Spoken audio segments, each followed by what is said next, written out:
Alright, welcome back everyone. 皆さん、おかえりなさい。今日は283日目です。It is day 283. It is Wednesday again, so that means we have new lessons. Either they are additional or movement lessons, right? And this time is kind of on the high side. There's 6 of them. And as far as I know, or what it seems like is, those 6... while they count for lessons, I don't think they add to the review counter because that's the offset number following. I don't know. I might have missed some of them because usually these are very small numbers compared to the group. We just had our second review, the second lesson of level 27, and it's on the smaller side actually. There's 56, so that means there are at least 2 other things going on here. So today we're gonna see how well we retain those. This might be a bumpy one. All right, let's get right into it. I think yesterday went pretty smoothly, right? And we do our lessons afterwards. Review first. Okay.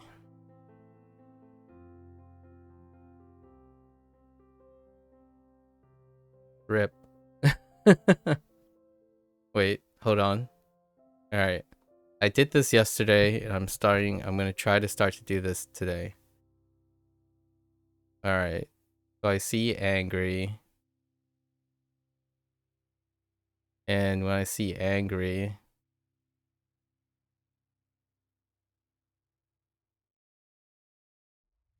right? Female, stool, heart. I see dog.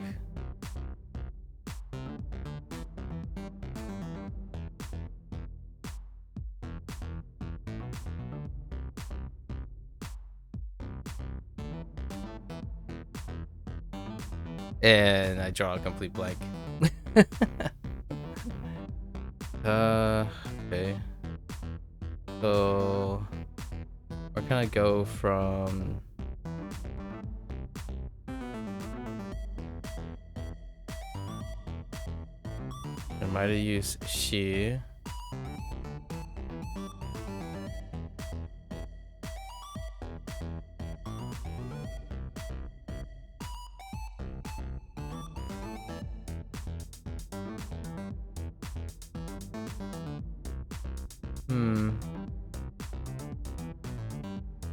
Alright, we're gonna skip this one for now.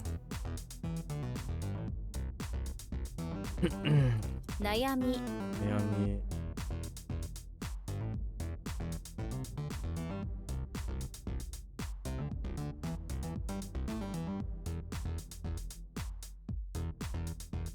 Huh.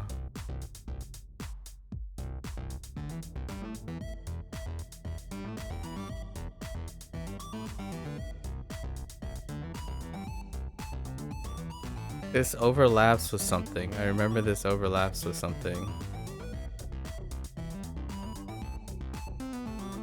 It overlaps with... and it's the pairing. It's one of the... it's the less common pairing stuff.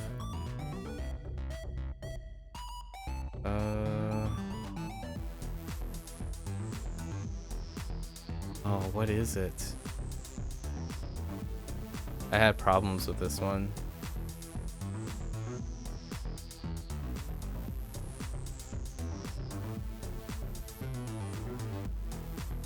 It's kakawaru. To get involved or to be involved? Get involved? Or to be involved? Okay, that's fine. Connection. My connection with this is pretty weak.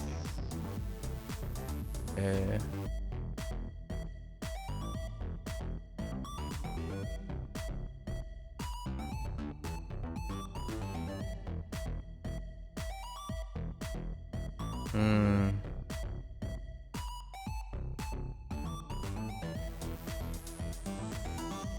That's a ground and not a slide. I see. How they go about that?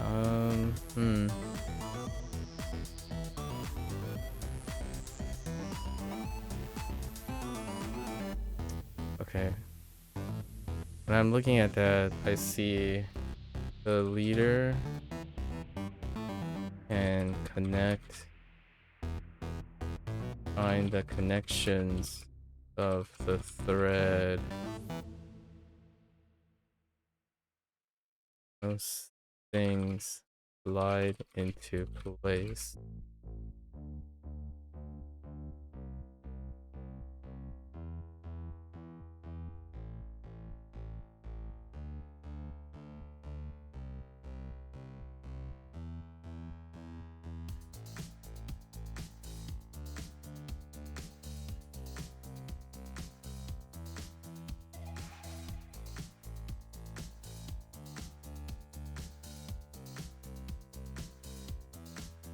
It's a walk. Okay. And then Kaka will bounce off. Yes, we'll bounce off of the reed. Okay. An alarming thing. Jinro.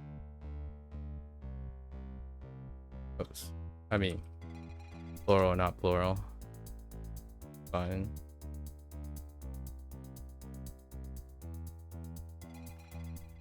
I immediately type yo, but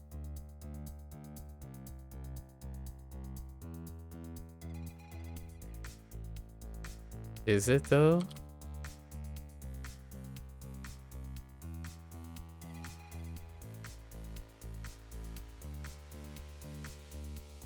It's not. What do you mean, good sir? So I immediately see I'm guessing that's a spear and hometown. What do we have on spear and hometown?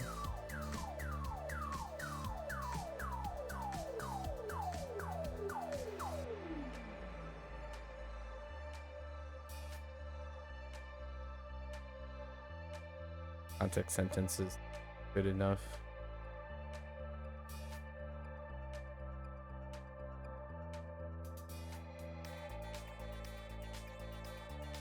Something about a limit.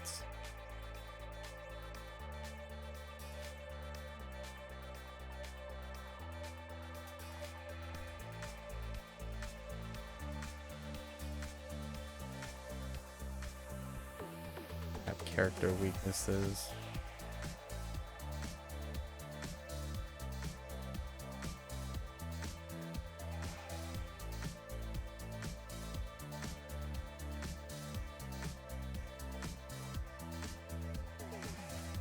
I'm gonna pass on this.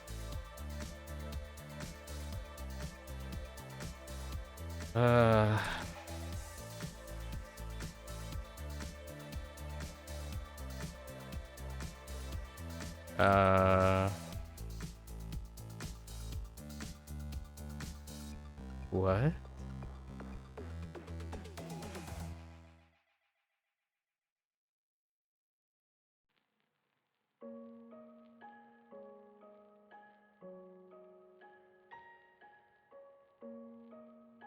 Does that not prevent? Oh, whoops. I'm thinking of a disaster. Oh.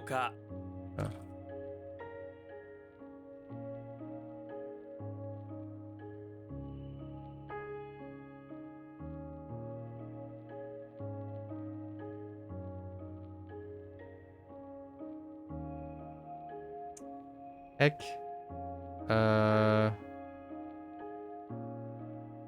No. Oh. 腹 Hara.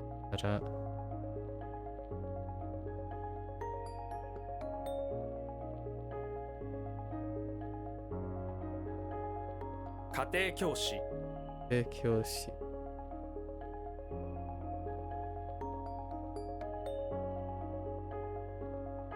Oops, private tutor. Home tutor. I mean, sort of similar deal.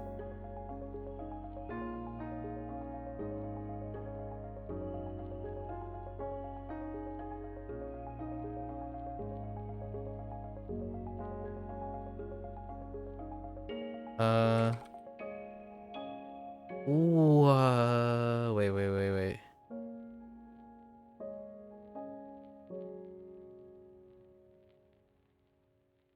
Did I type Baku or Paku?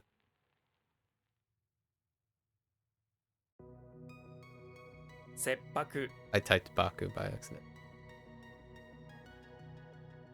Baku.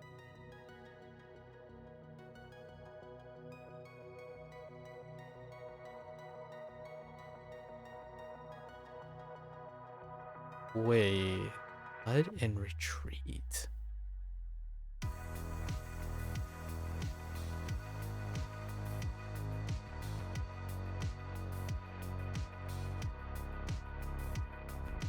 Or no, this is flood and urge. Oh, that makes a little bit more. Okay. アメリカ製 America say. Oh, it's this chapter or this level.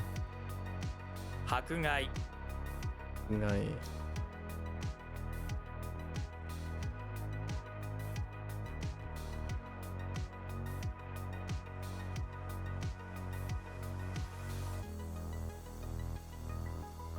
可燃ごみ Gomi.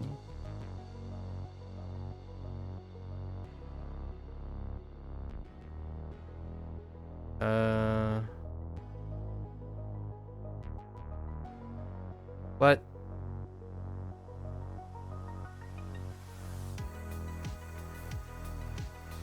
Heck. 就職 Okay, so we have to differentiate between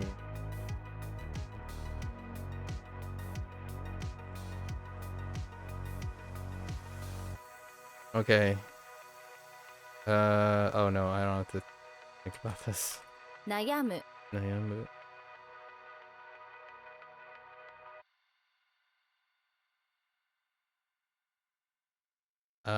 One of them, I think this is my first Onyami he, right? It's okay, what do I see? I see pole and retreat.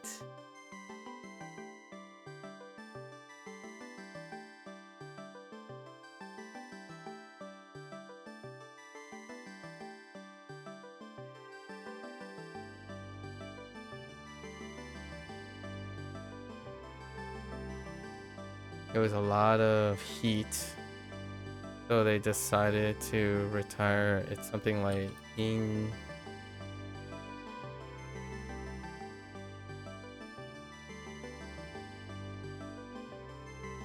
no, retreated. 引退 Intai. I think this is resigning or resign or retiring. So retire, not similar things too.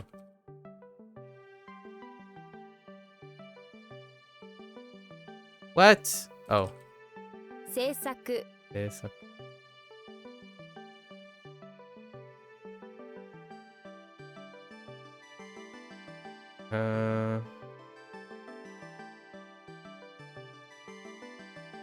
Heck. Oh.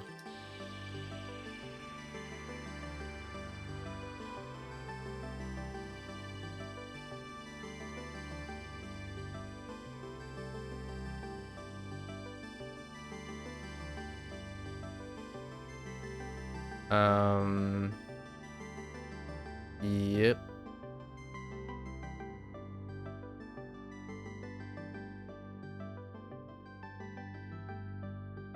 Yep.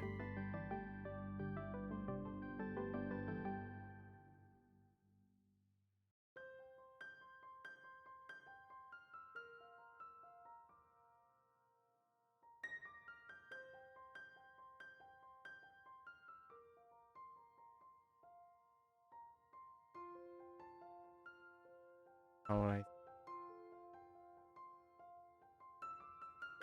Get a dead end on thread. Get a dead end on thread on this one.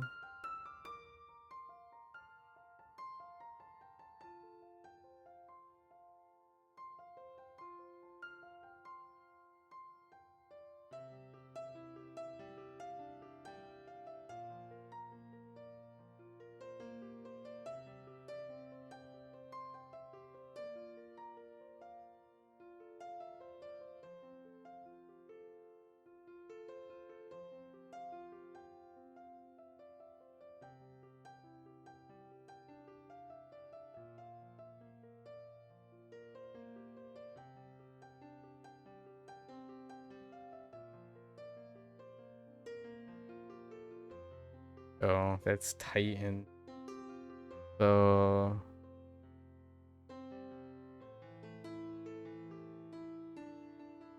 締結する it gets suited.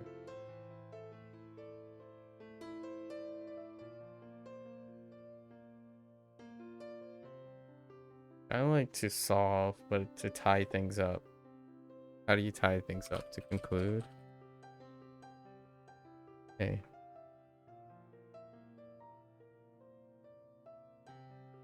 迷路 It'll. That one might be a problem in the future.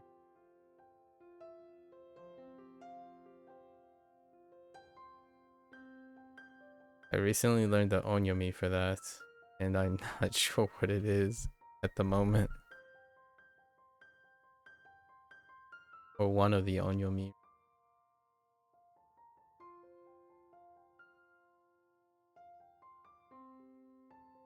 Okay.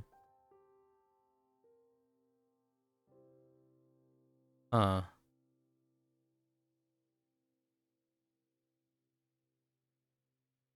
Dang.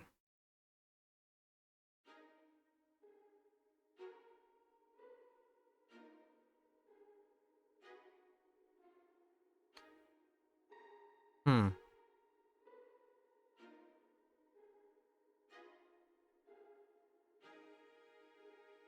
I'm stuck on the stool. Yeah, I'm stuck on the stool.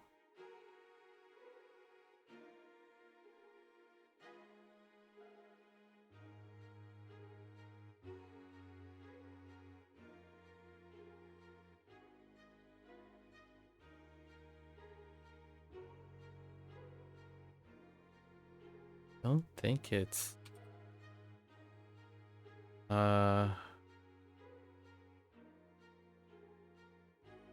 not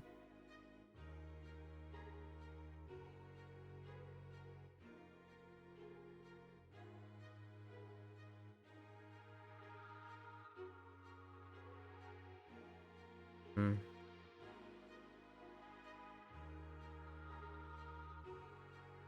Get this.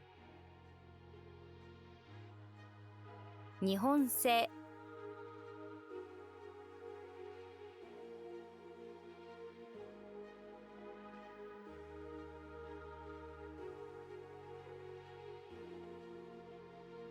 Mm.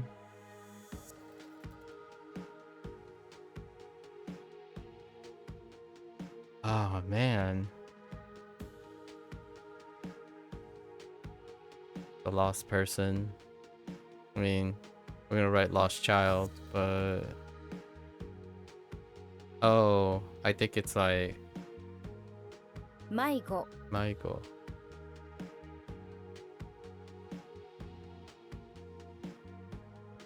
What the?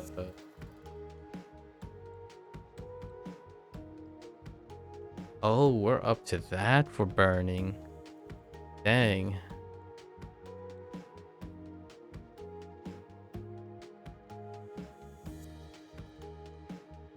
You?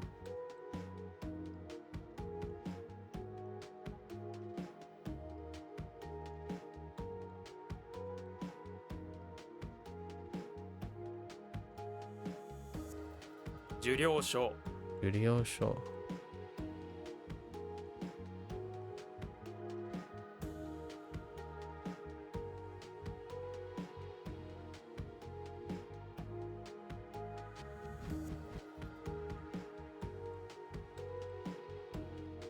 Okay. 症状 Dojo.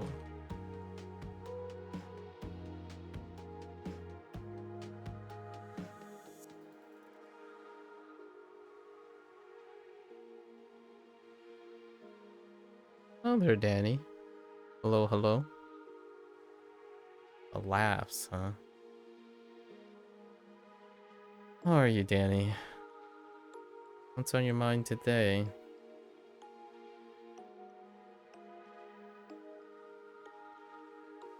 You're back. Yes, you are. You're most definitely, certainly back.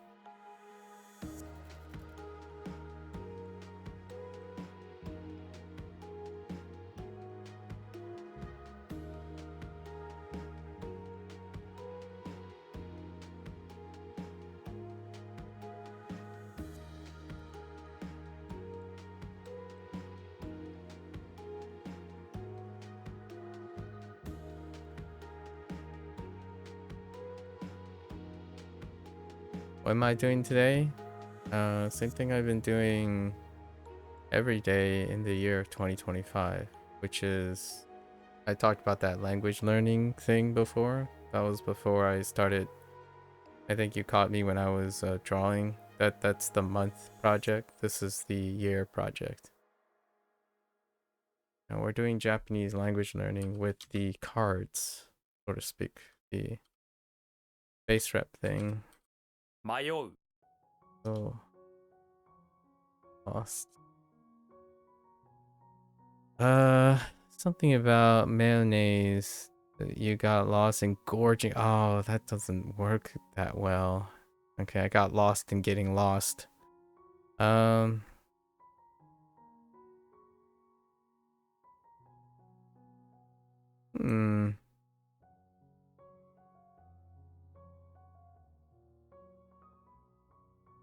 To hesitate to waver. Interesting.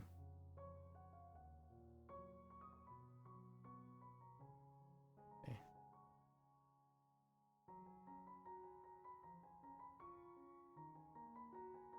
Interesting. Happy crow. So, what do you usually do? Do you consistently oh yeah, you didn't mention about work, right? What do you do on a id on hump day or around hump day? Wednesday. You're at work at the moment. Oh, okay. Gotcha, gotcha.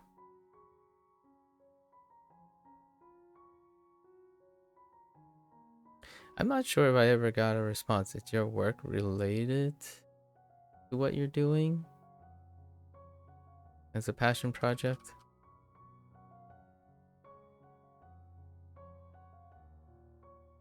Gas station. Oh, okay. You wish it was? Man, the gas station thing kind of reminds me of what's his name? Barone? I forgot his first name.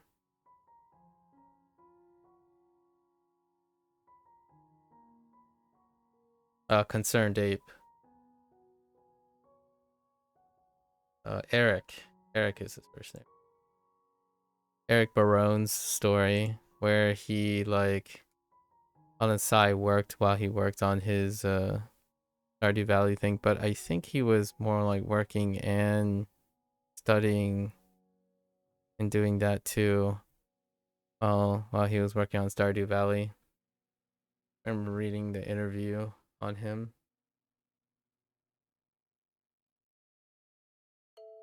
I don't think it was a gas station though, but it was something. He had a similar situation. It was probably. Let me see if that's. Let me see if Gemini.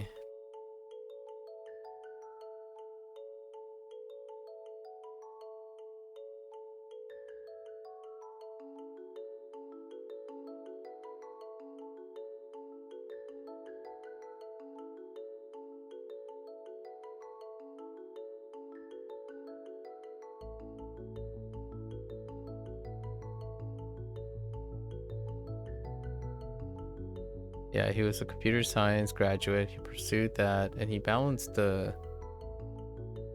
Mentioned something about balancing a job with that too.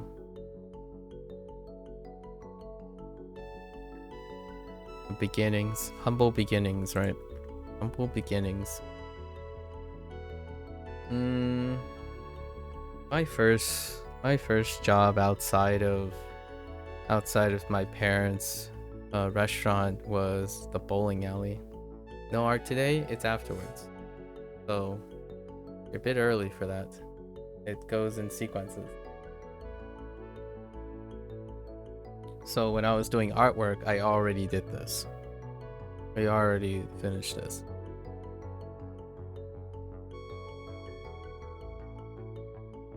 Artwork is the monthly project. This is the yearly project. And there are two things. This is the first. I only started my day a couple, like 30 minutes ago.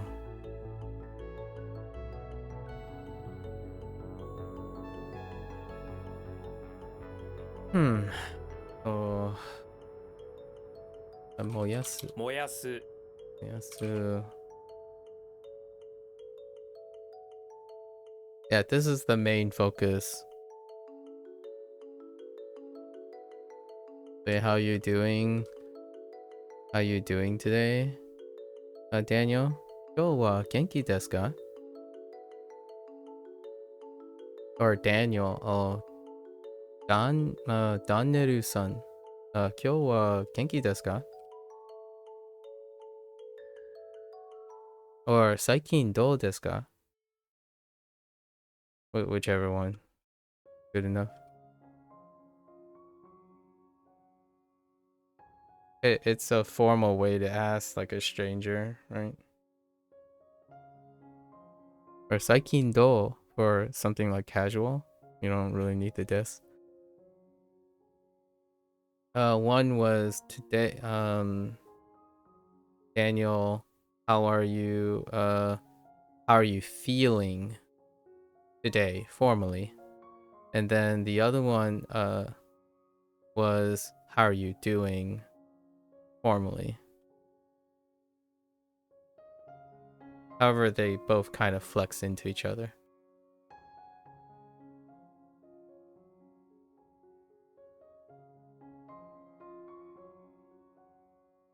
Japanese. Here's an interesting about Japanese, which lines up a lot with English nowadays, especially on Twitch when you're typing. When you say hello, it means all of that. When you greet, it typically means all of that. So when someone says hello, they really mean how are you, what's up, and all that. So when you're saying like hello, you greet with the time of day.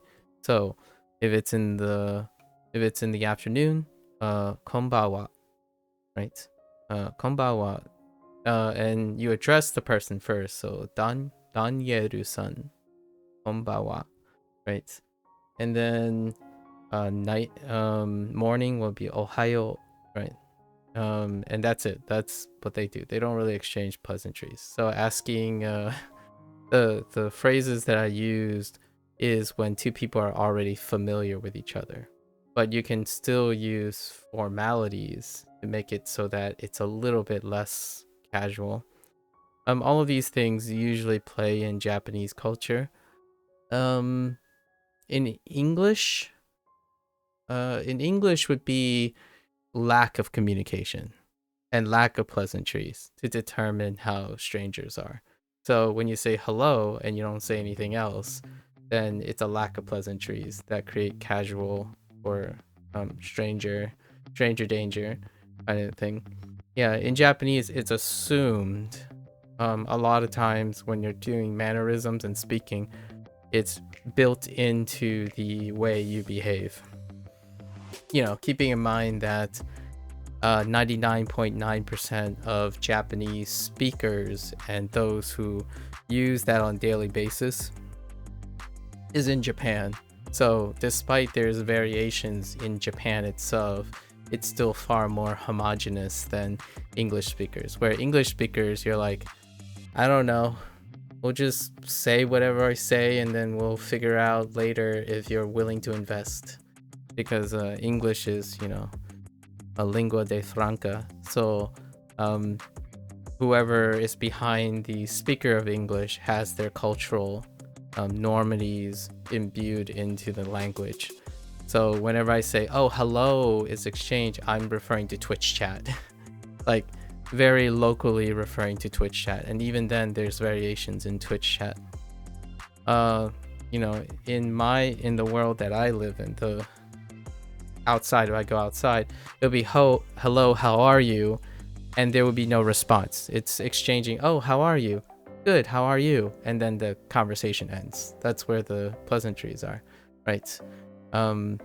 In Japan, oftentimes you don't say that. You acknowledge each other's existence, possibly, or you simply go about your way, unless there's business. Yeah. And my parents are from China, who habitually do that as well. Although they've been very acclimated to the American English side of things and saying hello to everyone they see. But usually, different countries have different things. You you can possibly make eye contact. You don't make eye contact. Don't make eye contact with a passing stranger. On Twitch, you have to acknowledge someone's thing with a pleasantry. So that's the closest thing I have in Japanese. You greet the time of day, and that's about it. Until you establish. The question is, I'm still not sure. I don't interact with Japanese people on a regular basis, so I don't know how they establish familial relationships. Like, do you sit there, watch each other for quite some time until business happens, and then you exchange businesses?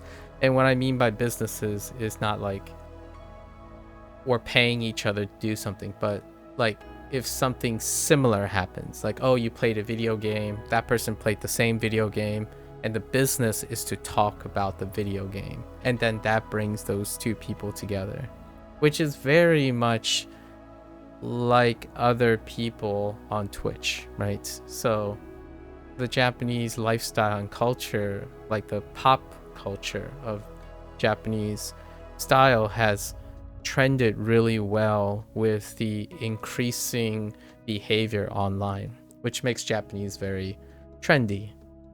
Things that are portrayed in pop culture from Japan are heavily correlated with Twitch culture, right? So the English kind of reflects that, which is great.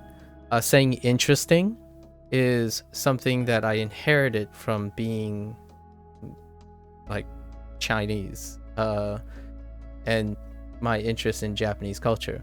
Omoshiroi is a very common phrase, which is interesting.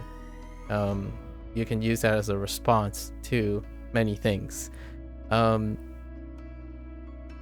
That hasn't become a social norm in some time. Interesting, using the word interesting when I was growing up was more ascribed to individuals who are scholars, right? They would respond because it's more like a passive response of, I'm thinking about it, that's intriguing, and therefore I cannot make commentary other than saying that I'm thinking about it. Back in the day, it would be something like, I know, yeah, okay, alright. But now interesting has become a social norm, which is ever fascinating. Ever fascinating. Now I use for lack of a hipstery response, I typically use intriguing, fascinating, so that those are also synonyms for interesting. And boy, has English changed over the years. But Japanese culture is very trendy. And I don't necessarily think it's hard. It's not like chicken or the egg, like which came first, whether the interest in Japanese subculture because of its media created the English normalization or the other way around. But English is being being able to speak English and type English is really flexible, largely because English has acquired whatever is trendy. And nowadays, it's kind of sobering to see other people sound like what I sounded like as a teenager. You only know English and Spanish. I didn't want to presume, but based on your last name, Gonzalez, I thought you might be able to speak Spanish. Are you a heritage speaker? Or are you actively studying and use English and Spanish scholastically? I do speak another mother tongue. I mentioned that my parents are Chinese. They are Fujian or Fujianese. So we speak a dialect at home, which is not taught. 不知我聲音中文呢？講話嘅拼音嘅呢是中文聲。這不是中文，中文是national language, right? So I do Mandarin after Japanese, but Mandarin is national language. Fujianese is not, which you can hear probably the difference between Fujiwa, like Fuzhouhua and Fujiwa. Those are the two ones. So I'm a heritage speaker in the Fuzhou dialect. That's what I usually use to speak to my parents. Mandarin, I gotta work on because Mandarin is not used.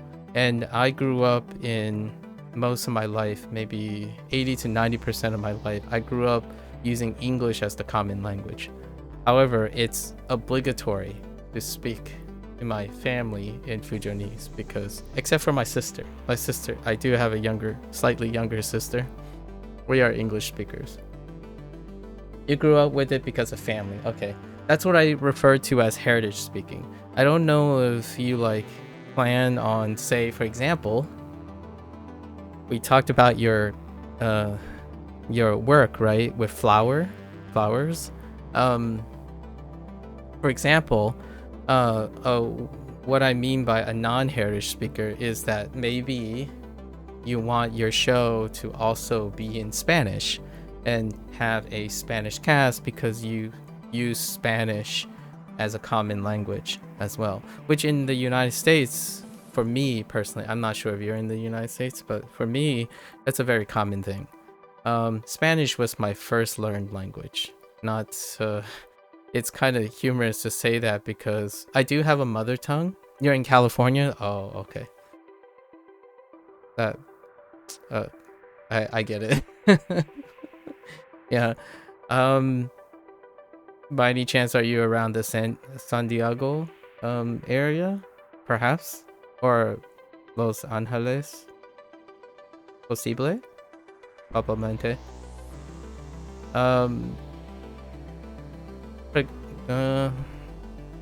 Hablo poco español, but necesito estudiar, right? Necesito estudiar más. You're in Salinas. Oh, near San Francisco? Okay. I was born around the New York area, so most of the Spanish that I hear is either Puerto Rican or Dominican. Puerto Rican and Dominican Spanish. And I actually grew up in the suburbs when it comes to education. So when my Spanish is often taught by a Latina, usually a Latina from Mexico, or It's usually Mexico, or both the times. I spent like 4 years ish, late high school to college, doing Spanish, and I was gonna try to squeeze Spanish into all of this again somewhere, but I do artwork in October, so, and then I won't do artwork after that. Maybe sparingly here and there if it comes. My Spanish is good. Maybe it's good enough. I think it's good enough. Obviously, the good enough is playing video games. I don't know if you play video games and encounter Spanish speakers, but most of the time the Spanish that is available is like the stuff that I'm saying is stuff you have to say in video games. Like someone's like I don't know, quien hablar, right? Quien hablar able? What the heck is able? Usually someone would ask like, who here speaks Spanish? And I'm like, well, I'm able to read Spanish and I'll reply in Spanish if that's okay, right? And those are about the only phrases that tend to happen. So in actuality, it's kind of very useful to be able to, right? Reading Spanish is far better than speaking Spanish. Reading Spanish is fine. One day we'll find more time to use that. Japanese I rarely, seldomly get to use, other than watching anime and listening to blogs and podcasts. Do you listen to Spanish things? Like maybe music, cultural things, cultural related things? I don't think I've ever been to the around San Francisco. I've been in San Francisco myself. You grew up with Spanish cartoons. Oh, you lived in Mexico for a bit? Oh, that's kind of neat. I have not visited Mexico. My sister has visited Mexico City before. Yeah. It's kind of funny because I'm pretty sure she had she did the touristy thing where I think she got a stomach.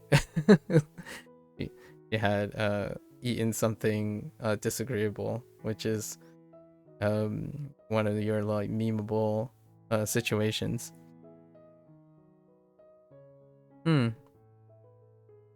Spanish cartoons. Can you give me an example of a Spanish cartoon? I'm not familiar with Spanish cartoons, unfortunately.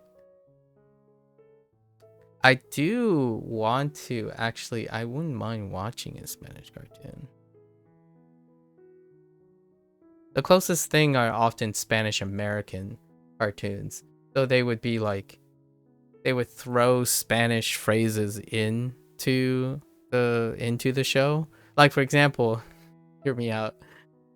When I was watching this last month, I already mentioned I was watching King of the Hill. And man, some of the early episodes where Peggy is a substitute Spanish teacher. Oh my gosh. Me lamo Peggy Hill. It is American cartoon, just in Spanish, like SpongeBob. Okay, yeah. That's how I've come to be very accustomed to Spanish, especially Spanglish. Spanglish. My life has been largely like that. So I'm not sure if you were born in Mexico and then in early years, your family immigrated to the United States, but I'm second gen, so most of the stuff deals with a combination of English and the language. So doing this can be something that's off-putting to other people. So I wanted to make sure that while I laugh and find this normal, some other people don't find this very, like, I don't know, appropriate, right? Japanese is definitely one of those where when you have a monolingual person, someone who only use English, right, for the longest time, when they go and approach to learn another language, they typically want to approach it like a monolinguist. The idea is that you always think in the language to facilitate learning, right? To facilitate the language. But for myself, it's very common for me to substitute words while I'm learning the other words. So oftentimes, like, I don't know. Right. What? How should I say this? Like, what? Or like, who habla en español, right? Like the idea is, if I can't think of a word, we're just gonna substitute whatever word comes to my mind and then talk it out, right? Despite some people saying you can create a bad habit, and in doing this, I don't necessarily think it's the same thing. You should rewatch a cartoon you like in Spanish. I do that. That's how I learn. That's how I learn how to use the language. So, like, for example, anime can be watched in English with Japanese subtitles sometimes if you're lucky, and then you can have English on English subtitles. Then you can rewatch the show in Japanese with English titles, and then Japanese with Japanese subtitles if you are lucky that is subtitled in Japanese. And just nowadays, actually, you can probably watch Japanese with Mandarin subtitles. So that's what we do. So I only draw in October, but I play video games other months. And video games are also multilingual, and they are multi-localized. So the series that I actually play every year, which there's going to be a new series in the game next year, is the Like a Dragon series. It is triple dubbed. It is they have 3 casts. They have a Japanese cast, a Mandarin cast, and an English cast, and their entire game is localized in multiple languages. So the idea is that you can experience these things. And one of the biggest places to watch cartoons over again, or movies or TV shows, is Disney. Disney is internationally localized at all time, like pretty much all the time. So those were the first days when I occasionally watch, from time to time, watch things in German and French just to see what it sounds like. But most of the time, international in terms of Spanish. What was the last thing I watched in Spanish? It doesn't have to be cartoons, obviously. There are live action shows that are in multiple languages. What is a Spanish produced thing? I've been looking for someone to suggest a Spanish produced show.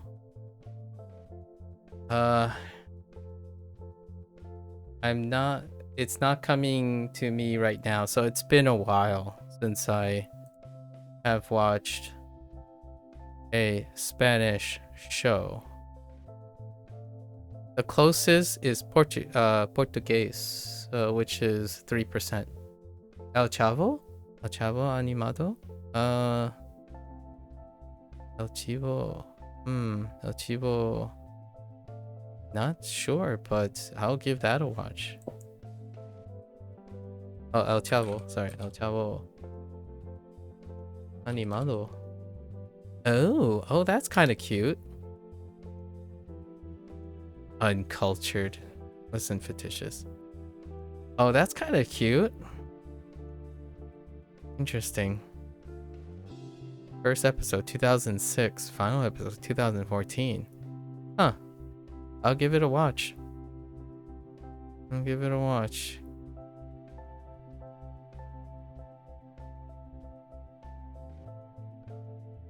Why not? Now you might hear me out. Someone might say, like, well, why are you watching like children's cartoons and whatnot? That's kind of weird. I'm like, sometimes I like to think of mediums for learning, for language learning. So if any of these things are kind of interesting, they can be suggested for language learning, right? I think one of the things about language learning, they got simple words to learn. Yeah, I mean, like, the closest thing I can think about for 4Kids TV for like second gen is like Dora the Explorer, right? The last time I watched a Spanish thing, I'm trying to think of what was the last thing I watched. I was in Spanish. I was gonna play. By the way, I was gonna play. The first Spanish thing I was gonna do is I was gonna save it for the end of the year, but it's a game called Crypt Master. And for whatever reason, the indie developer for Crypt Master is also Spanish speaking. So their game, it's a word game. It's a dungeon crawling RPG word game. And it was for English. But for whatever reason, this indie developer is probably Spanish speaking. They have their game in Spanish audio and localization. And those are the only two languages that are supporting. My other option was I was going to play Cyberpunk 2077 and its updated DLC in Spanish, because CDPR is large enough as a corporation to dub their games in Spanish. For Japanese, it's very common to find like Japanese language learning apps and other Japanese games that are already in Japanese. And in Chinese is very trendy now. So in a matter of a couple of years or so, there will be outside of the indie scene and then your occasional blockbusters like Black Myth Wukong and stuff. There are many uses for that. And because I grew up with Chinese things, like shows and stuff, that's already a common thing. So in Spanish, yeah, we have some plans for that type of thing. This is in addition to, again, I don't do artwork 11 months of the year. So I was thinking, though, I should also watch El Chavo del Ocho. Oh, that's why when I Google searched it, I have two things. Oh, interesting. Oh, it's a live action one. Oh, wow. Oh, is it related? Oh, I didn't realize. Wait, are these things related? I didn't realize that. Actually, I was planning on watching El Chavo, like the El Chavo del Ocho, but El Chavo Action, the original. Oh, this is the original. Okay. Oh, I see. Yeah, see, I was actually planning on watching this at some point, the show. This has been mentioned before. Oh, thank you for the suggestion. I mean, I have something to watch in the evening. I've been looking for things to watch after King of the Hills, like 14 seasons. I'm looking for a new show. So nice. Gonna try to get a little cultured, you know? Gotta increase my culture awareness. All right. I have something to watch. And the nice thing about Spanish right now is if the show is more about the dialogue, right? Like these shows tend to be more about the characters and whatnot, as opposed to like watching your eyes be glittered with fantastical things. I enjoy listening to TV shows, especially things like King of the Hill, Family Guy, Simpsons. It's about the dialogue. Bob's Burgers, it's usually about the context, the stuff. So listening to Spanish in the background is something that I'm very comfortable in doing. It's kind of like One Piece. After the Japanese, like after a couple months to years in Japanese, you can listen to One Piece across. Espirioto is like super famous in Mexico. Yeah, El Chavo's creator. Yeah, I know. Yep. It's one of the reasons why El, El Chavo was on the list.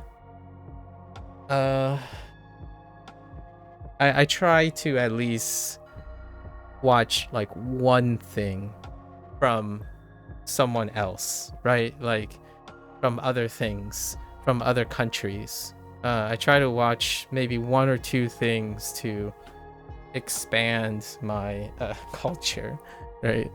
So from time to time, like if I had to think of contemporary stuff, right? German, my most recent German for sure is Dark. Dark is a wonderful show. I mean, I watched Das Boot as well, but that's a different story. Das Boot is kind of like Battleship Potemkin for cinema. You have to like really be into classic cinema for those things. And then obviously there's cinema classics like Alfred Hitchcock, which this is independent of. Now this is more so about the craft of cinema than it is about the language. French, it's kind of hard to ignore in the gaming there. Clair Obscur, the video game, if you want to do some French. I still am in the honeymoon period of Clair Obscur. Maybe you will watch your cartoon. I hope so. That's what I'm looking forward to. I'm looking forward to watching a cartoon one day. I watch a lot of PG-13, like family-oriented stuff, because it helps me get in touch with, especially when it's like semi-autobiographical. So when I asked you, like one of the first questions I asked you when you said you were making a family-oriented show and you talked about your experiences, or it was supposed to mirror your experience, I asked a question before then suggesting that was there some resonance from someone's story, because oftentimes these family-oriented cartoons, their first passion projects, there's a story behind it. There's a story behind it that you get to connect with the person before maybe their interest goes elsewhere, right? There's the pre-publication story, the indie project, right? And then there's the post-professional life story, which the post-professional life tends to be very different from the initial passion project. And those family shows tend to have roots in the original passion project first. Like it's difficult. I enjoy reading hearing and following people when they first start. Humble Beginnings is quite electric. I'm trying to think of an example in family cartoons.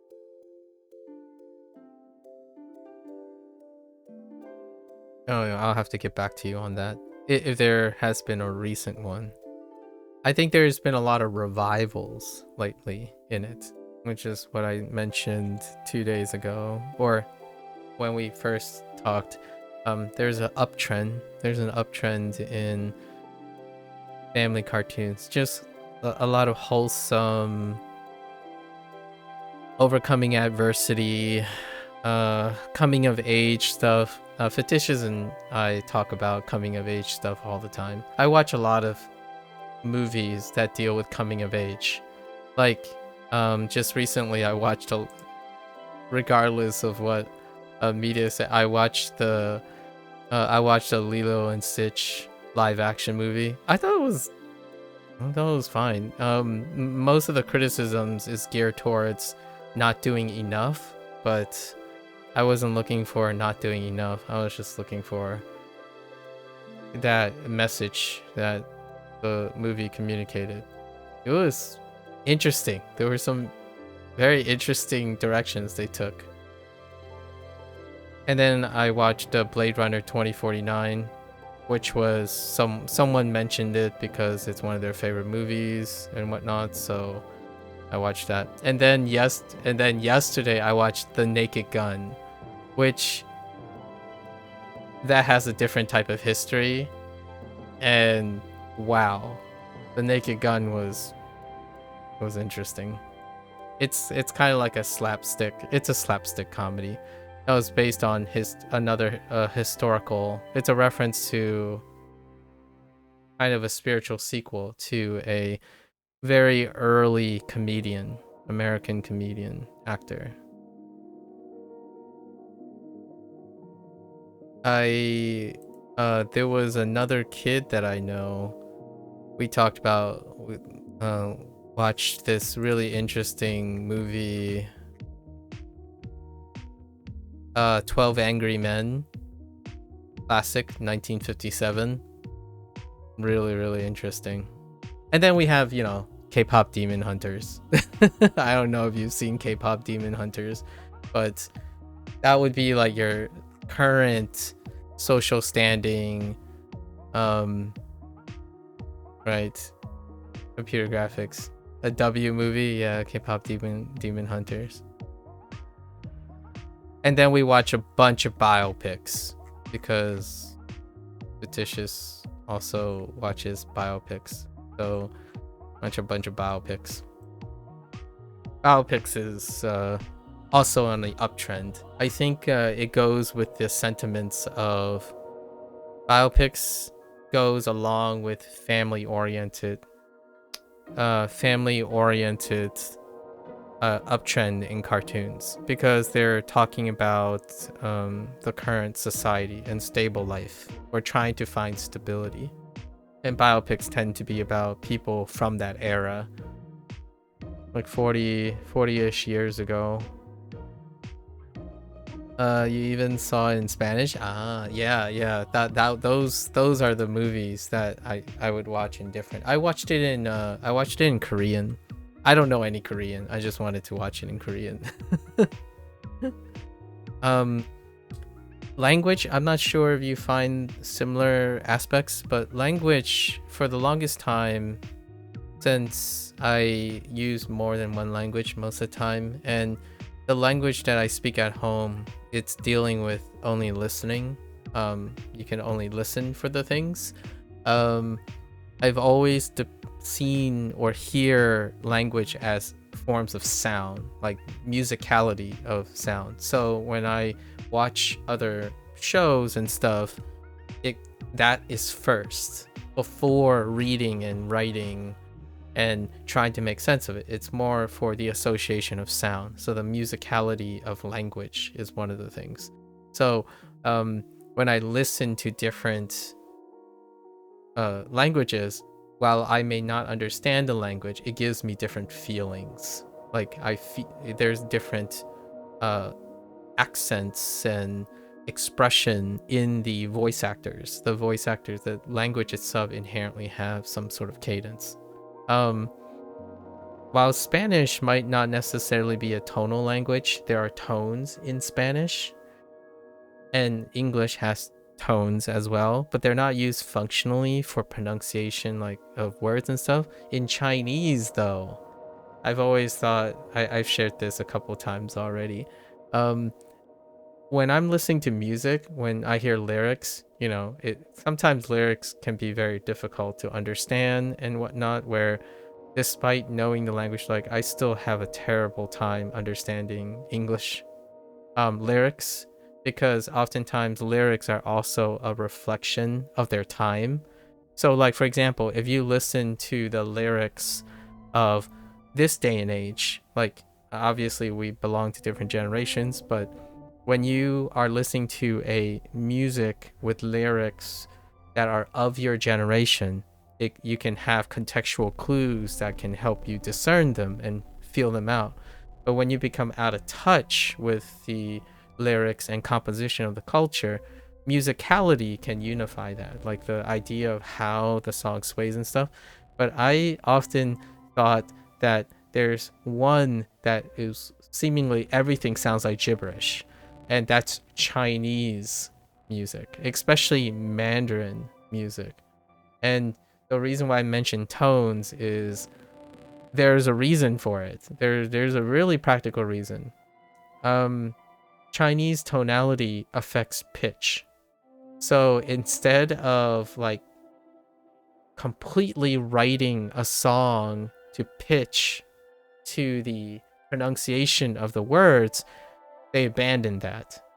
So what happens is I got caught up in this thing where, everyone, like Eminem, for example. Eminem is a great example. Growing up, Eminem was, during my time, Eminem was like uptrending. He's still trending to some extent, but he was like his rocket to fame. So people were listening to Eminem, and I'm like listening. It's like, I think I understand English.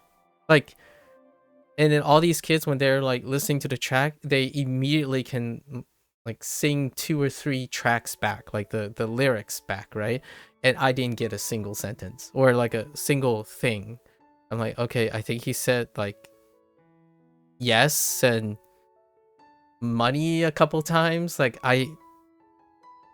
I don't know how those words put together, like what's going on. So I read lyrics. I often read lyrics, and then when you can read the lyrics, you can find the lyrics in the song.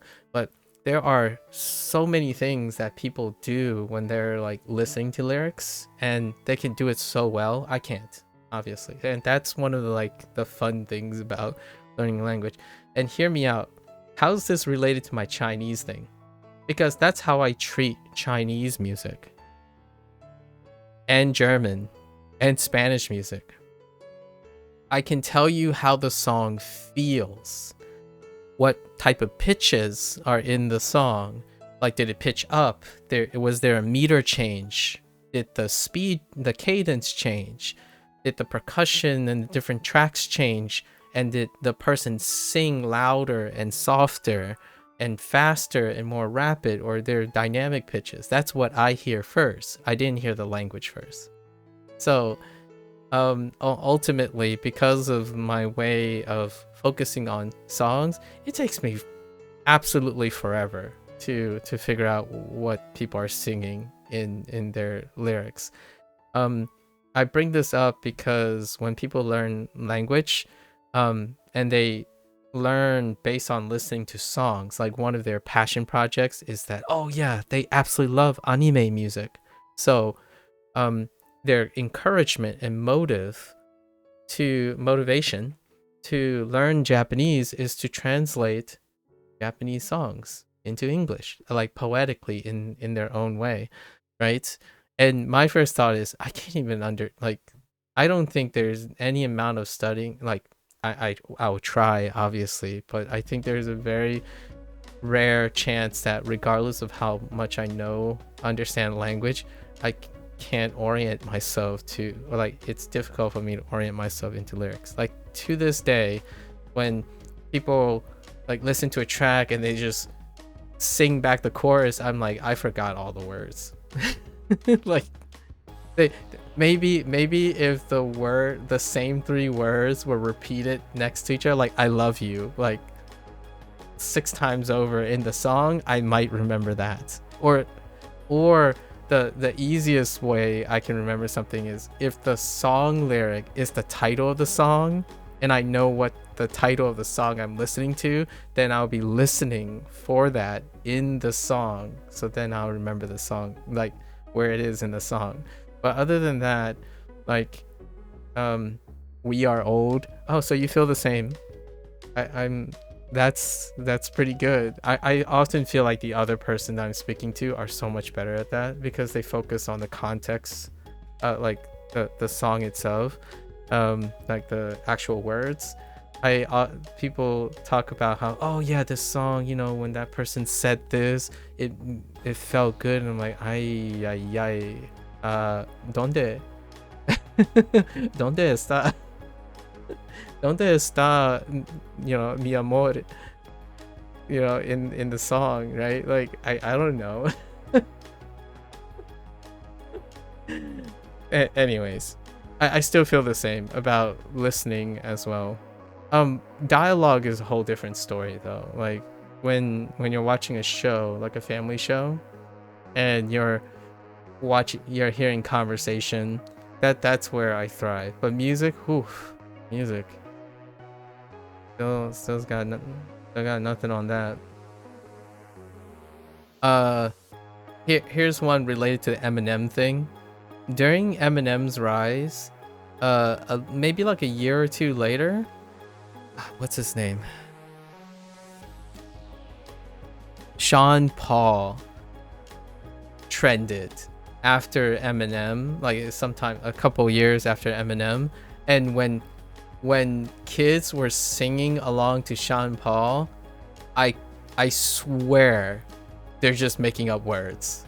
Like what I mean is when they're singing, they're like singing the song. I swear they just sing whatever they think Sean Paul is singing, and it's probably not what he's singing. But when I hear Sean Paul like on the radio, I have no idea what he's singing, and I think my English is fairly good by then, right? Like I was already in high school and whatnot, but holy, to this day I can't even tell you. Hold? No, I can't tell you one of the lyrics in any of those songs that I hear nonstop, because I used to work in like a public space and whatnot, so you hear the music play in the background everywhere. I still can't. Something about like keep me warm. I think keep me warm was part of one of the lyrics. I think. Sorry. All right. I'm gonna refocus now. We gotta get to our art today, so gotta keep on track on our Inktober. Did I ask you if you're ever interested in Inktober, or do you just continue to work on your project whenever you have the time? Do you spend time taking some enrichment elsewhere? Like, how do you enrich your process, if I may ask? All right, this is special. What? どなる Not it.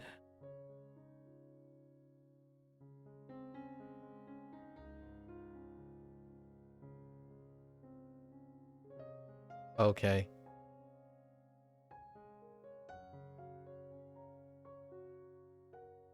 Cake. What?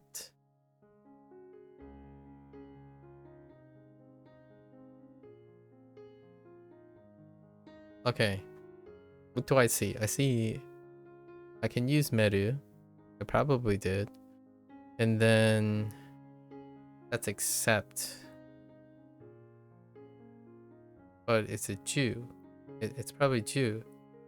And then how can I connect?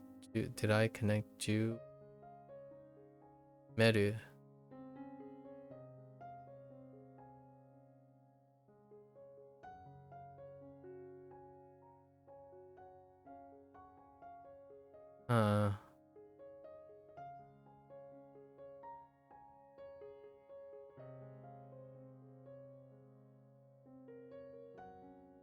Womp womp.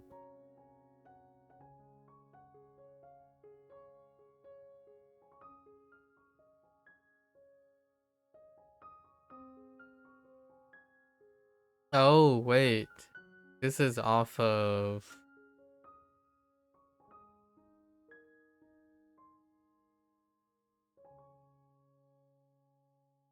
This is the store, probably.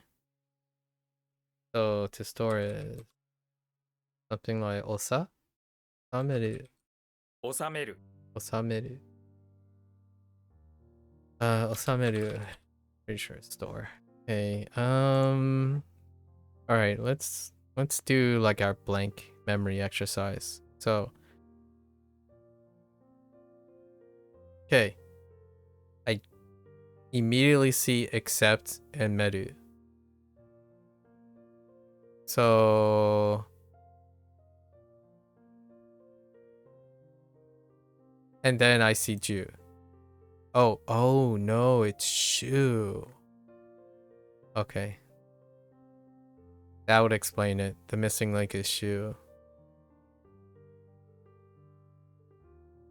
But how do I get to Osa from Shu? That's too far. The Shu container is too far from the Osa.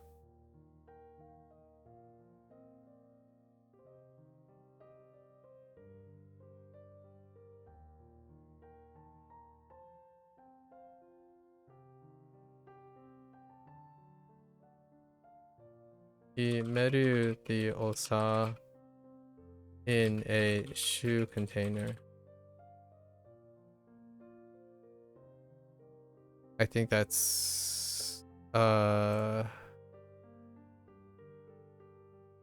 storage. We're trying to do our blank jerk reflex way of remembering things. See if that improves anything. Okay. And it's gone.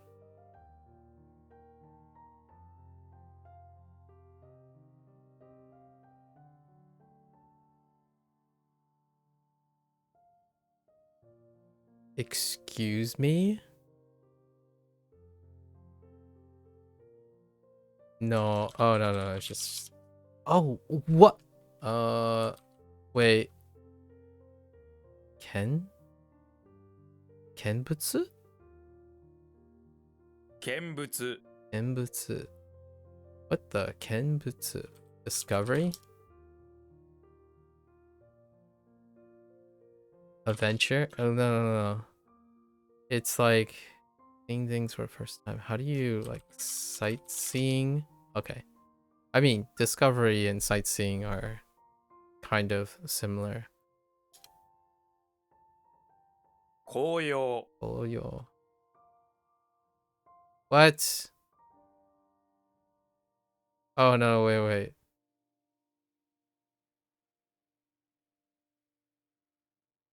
Heck!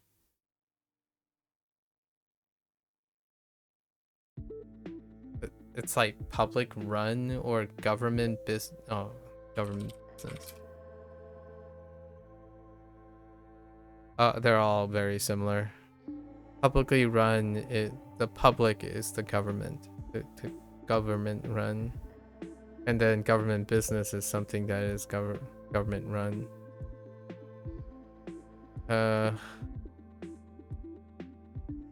Okay.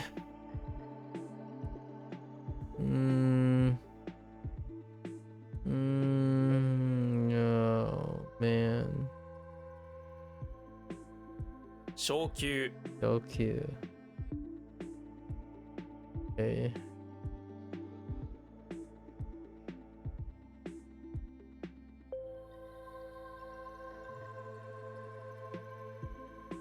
Sake? Isaki. Soku. Soku. Tadashi. 規則正しい。 Soku tadashi. Tadashi.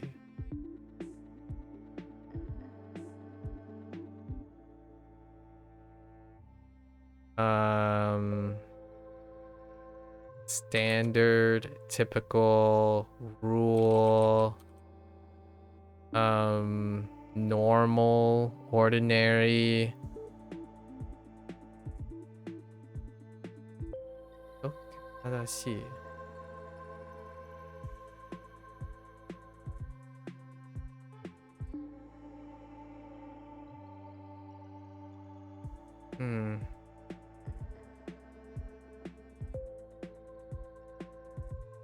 Like routine, regular. How do I... Is routine fine? Oh, routine is fine. Regular. Oh, regular, orderly, systematic. Yeah. All of them. All of them. It's just very, very your standardized stuff.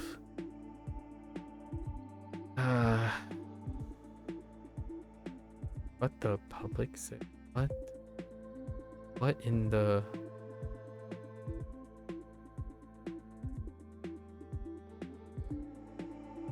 Oh, this is lawsuit. That's not hot.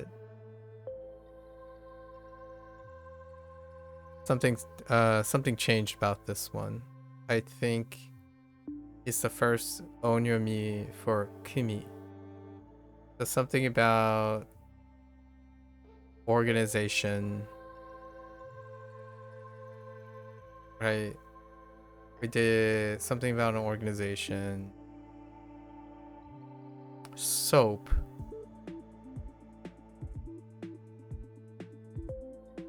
weaved.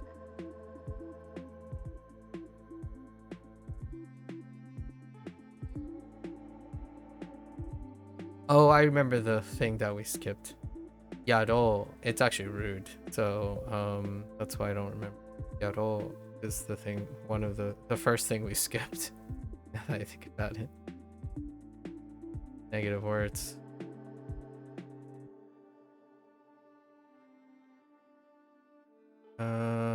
How does this?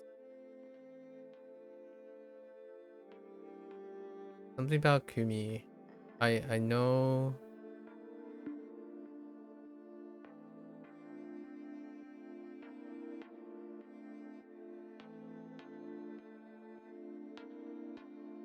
Shiki. So it's like shiki. Shikio. Oh no. Shiki. So. 組織 組織組織 organization. Okay. Oops. I don't know if they went with benefit or profit. We're gonna go with benefit. All right, cool. Oh. Hima. 暇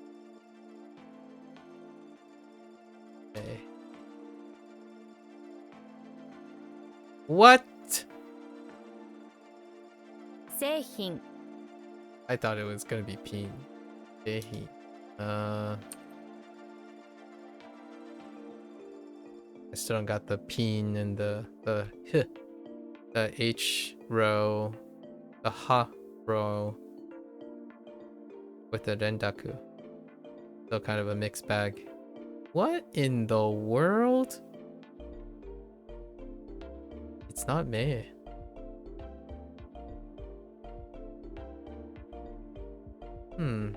Paste.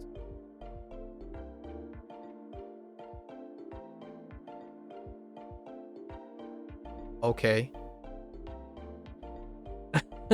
Me. So they went with, oh, me is onyomi. I thought it was, that was kun. Okay.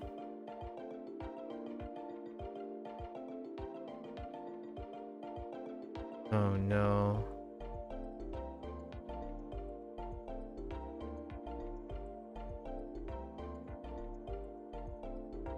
I'm gonna say, dang it.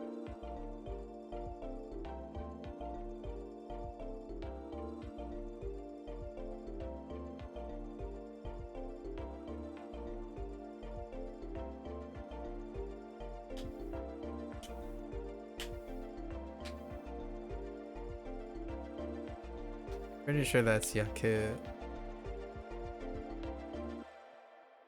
Some part of me want to think it's shin, right?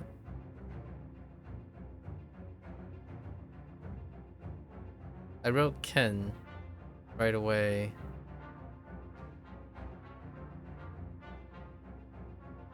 This is a burn item. So far away. Gotta go back. Alright. Gotta go back into my... to the back. Way into the back.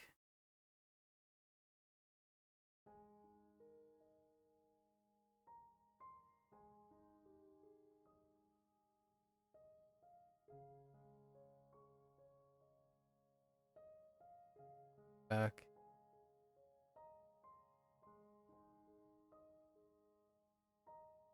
Where are you?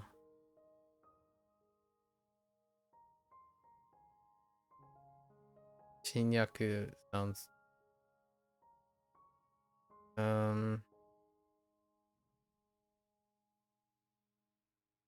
Could it be To? No.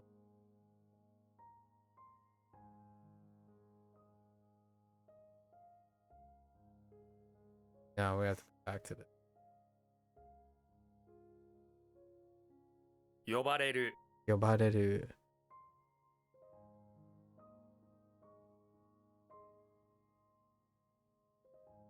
Ah. Okay.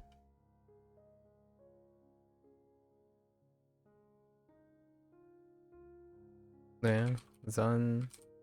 Zangaku. Zangaku.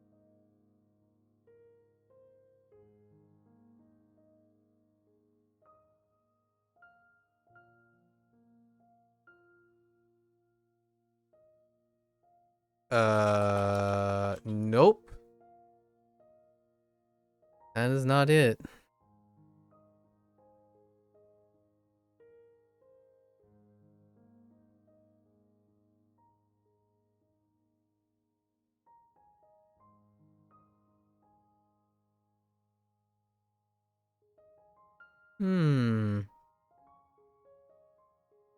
Oh, wait.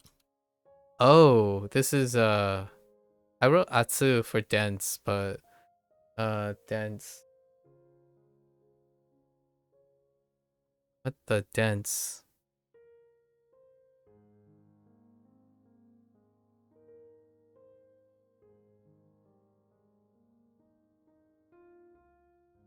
Because it lines up. 木星。 Okay.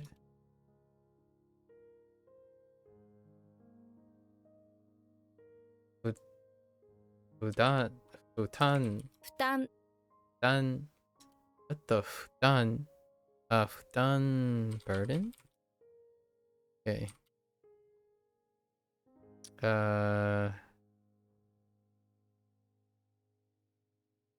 Heck.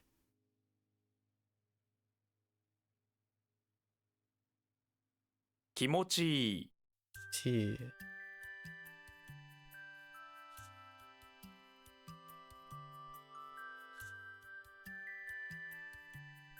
Okay.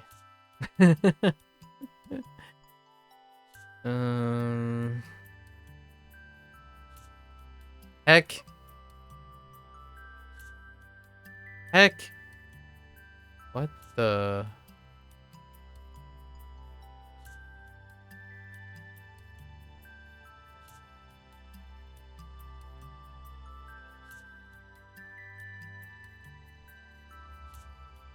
Rude building.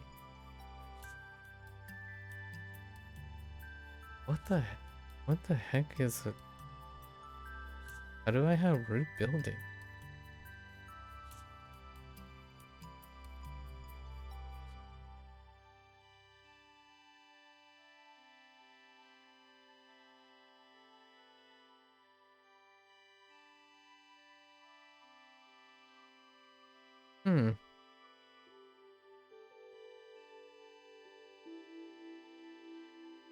Oh, wait.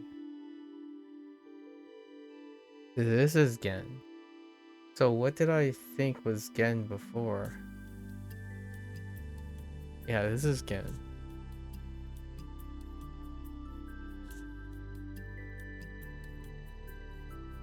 Itsu? No.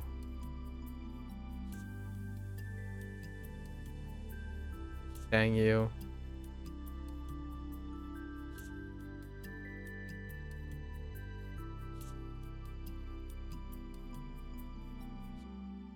Heck.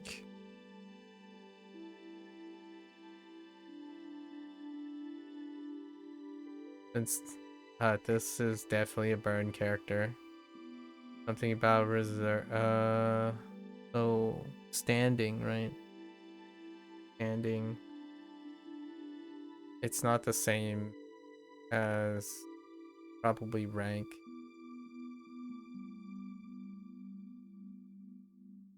Okay.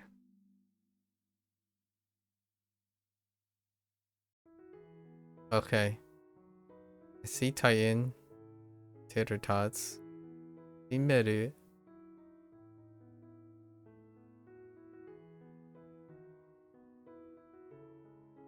Ooh, this one's rough.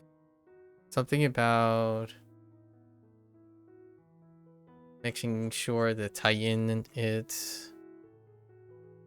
So the tater tots so that they get shipped or mailed properly. I think this one kind of fell by the wayside. Oh there, Bree. Oh, hey. Gamer Duo. Is that the free like badge you get for the whole drop thing? It's been a while, Bree. How have you been? What have you been up to?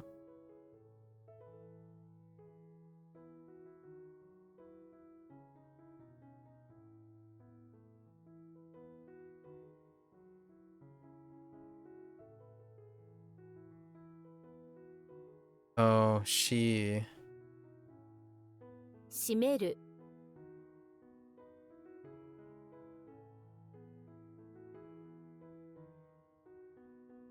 Not much, just excitedly waiting for the new Pokemon to drop. Oh yeah, at midnight. Yeah, yeah.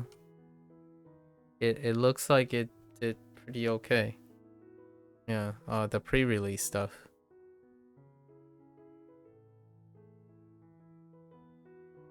Whoa.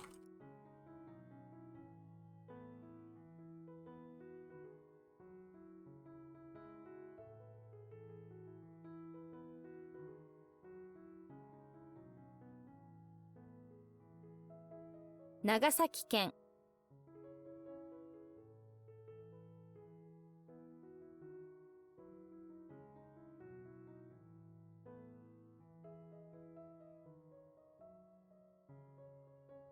What?「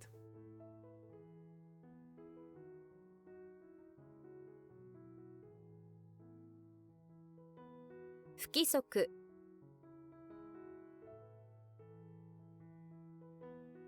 Not standard? Not legal? Not standard? Atypical? What the? Irregular? Oh my gosh, all of them are the same.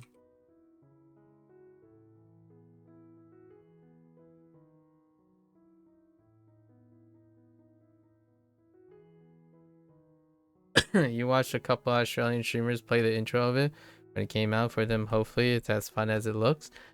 Fair enough, fair enough. I mean, you have a Switch too. You gotta find your value in your Switch, you know? What? Is that not Sue? Oh. I meant, yes. 学 Oh, right. Gaku can also be standalone.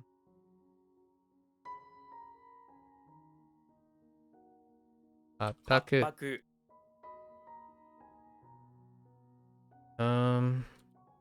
I only think of oppress when I see this, but it's something else. They want something else. Pressure.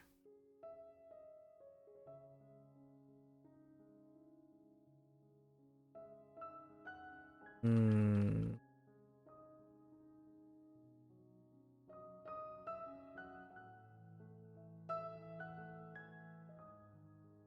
You bought both versions because you have no friends for trade evolutions. You don't have to trade from your regular Switch. Oh, I didn't realize they still do trade evolutions.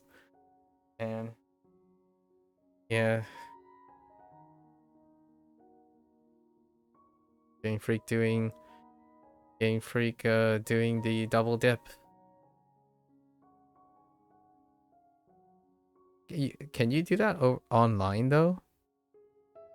You can't do that over Nintendo Powers, or not Nintendo. Is it called Nintendo Power?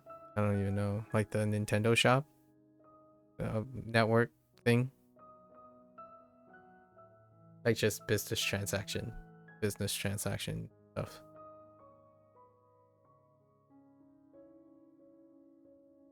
Divide.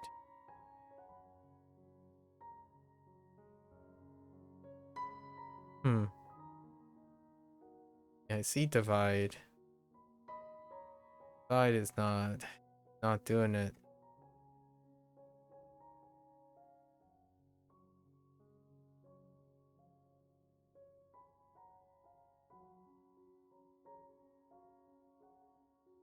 Oh. Why do you what did it? 割れる This is to be divided. Huh. What was to divide? Body? Body?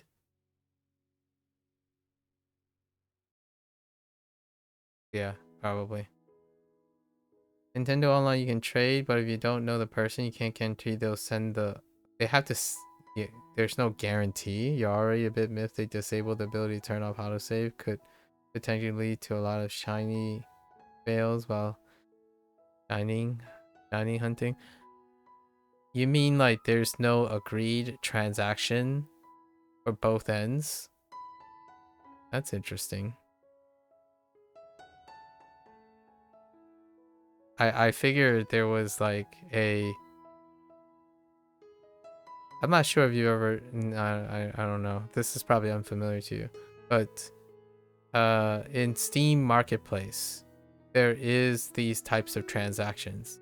But they are confirmed from both sides before the transaction happens. And this is not related to any particular game, but it is a step-by-step double confirmation things. So you're telling me that you could trade something because the game doesn't have a built-in system? I say this because there are creature collectors that do have these things, and they're not multi-million-dollar corporations, but nevertheless, it's a confirmation on both ends, and then the execution happens. So you queue up a trade, and a trade has to be committed from both ends before it can go through. So I don't understand how online trading over Nintendo Online can't be guaranteed that they'll send it back to you. I don't understand the logistics at the moment. I need to... This same reading as this, it comes back to bite you every time. I gotta throw in... Redu, buddy. I see divide.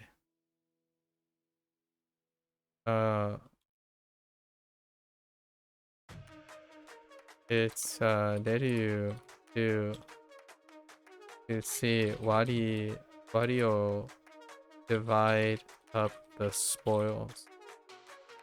To have the spoils be divided up.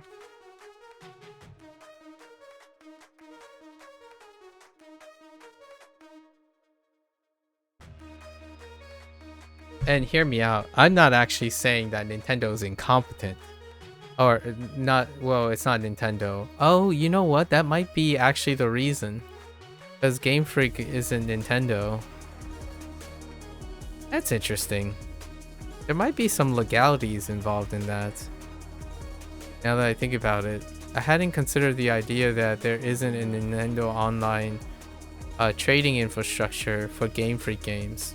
Because they don't belong to the same enterprise. That can be a very well not a logistical but business oriented. You mean there's this YouTuber that usually set up trade codes for people looking for trade evos? Other than that, if you just trade with someone random, they just keep your Pokemon and close the trade? Yeah, see, it's not a trade. That's not a trade. Like, to me, like, using the word trade without a trade system is not a trade. It's a give. You're giving Pokemon, and that person might give back. Those are the things. There's no trading system in Game Freak games, which is interesting. I haven't thought about it that way. I mean, I haven't played a Game Freak game in well over 10 years, maybe even 20 years. So that's crazy to think that there isn't a exchange or a trading system in Game Freak games. After you trade, you can trade again unless one of you cancels the trade interaction. For trade evos, you have to trade the Pokemon for its evolved, then you have to trade. Oh, I see.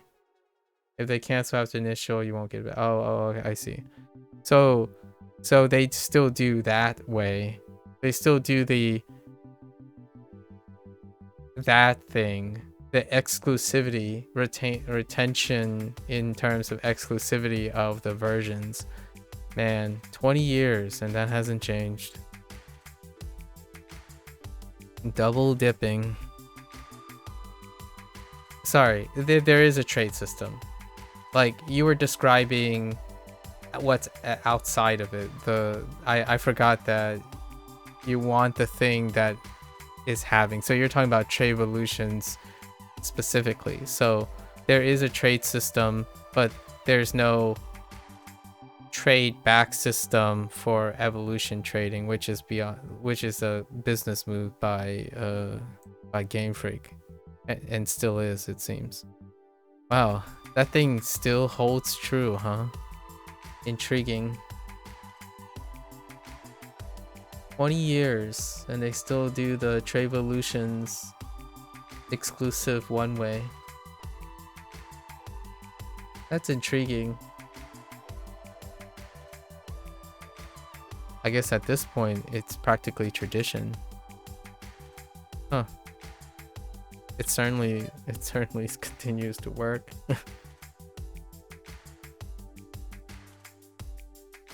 Well, you gotta love what you gotta love, you know?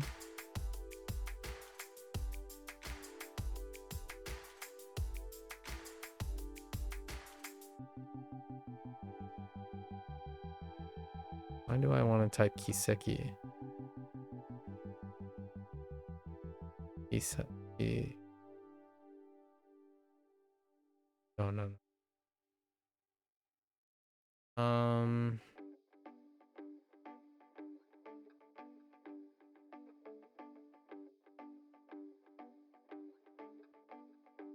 I'm still my mind is still on that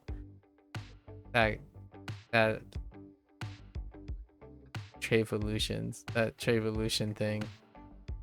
Man.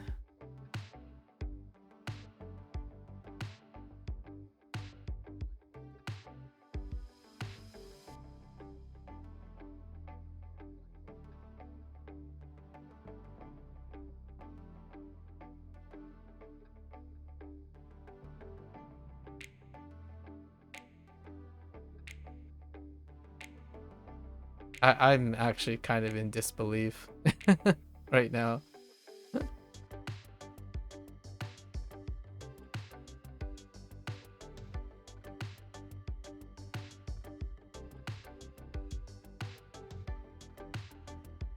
Yeah, so like Steelix, for example, you have to trade Onyx holding a metal coat. When the other person gets Onyx, it will evolve and it will add to it. Yeah, because they have Steelix in their prison. Then for you to get back, yeah, you have to go back.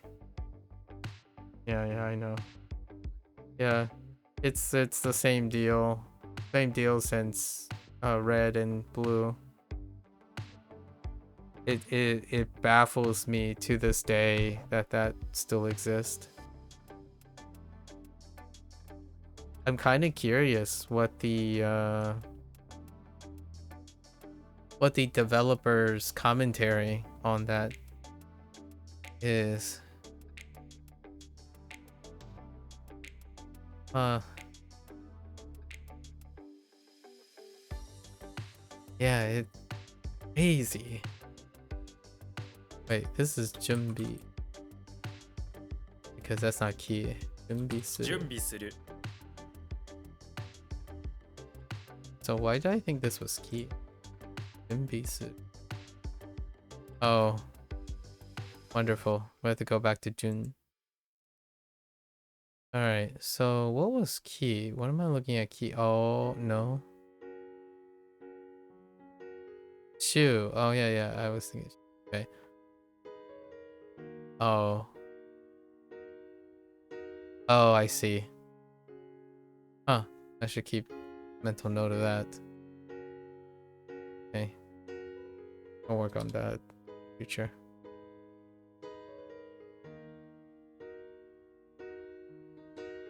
Hopefully it's everything you're looking for and more. 岡山城 Ayamajo. Outside of the trade revolution stuff.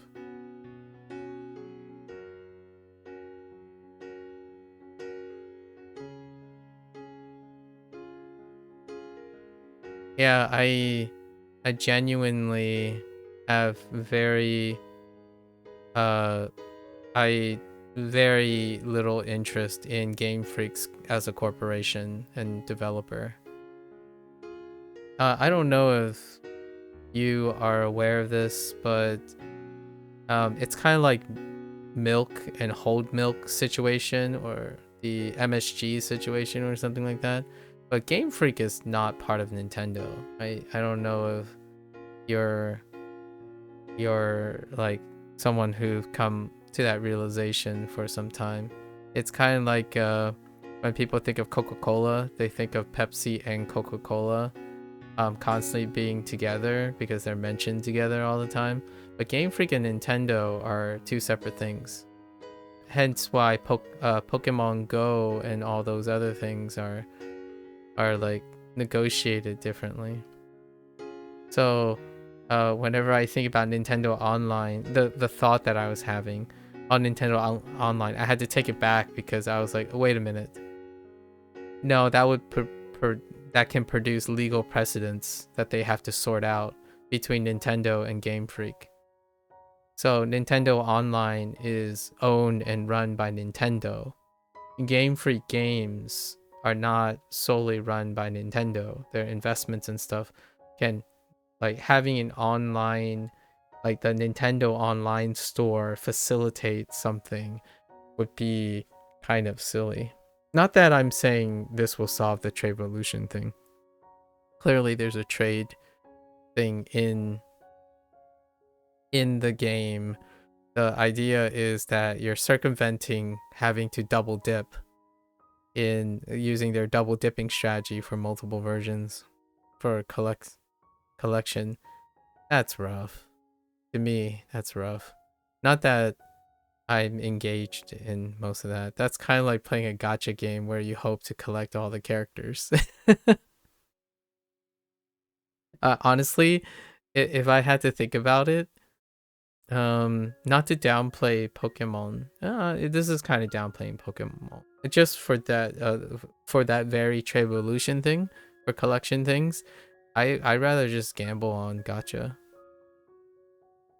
Because then I would have full control over it. Or like the ownership and fault would be on me, as opposed to reflecting it on someone else.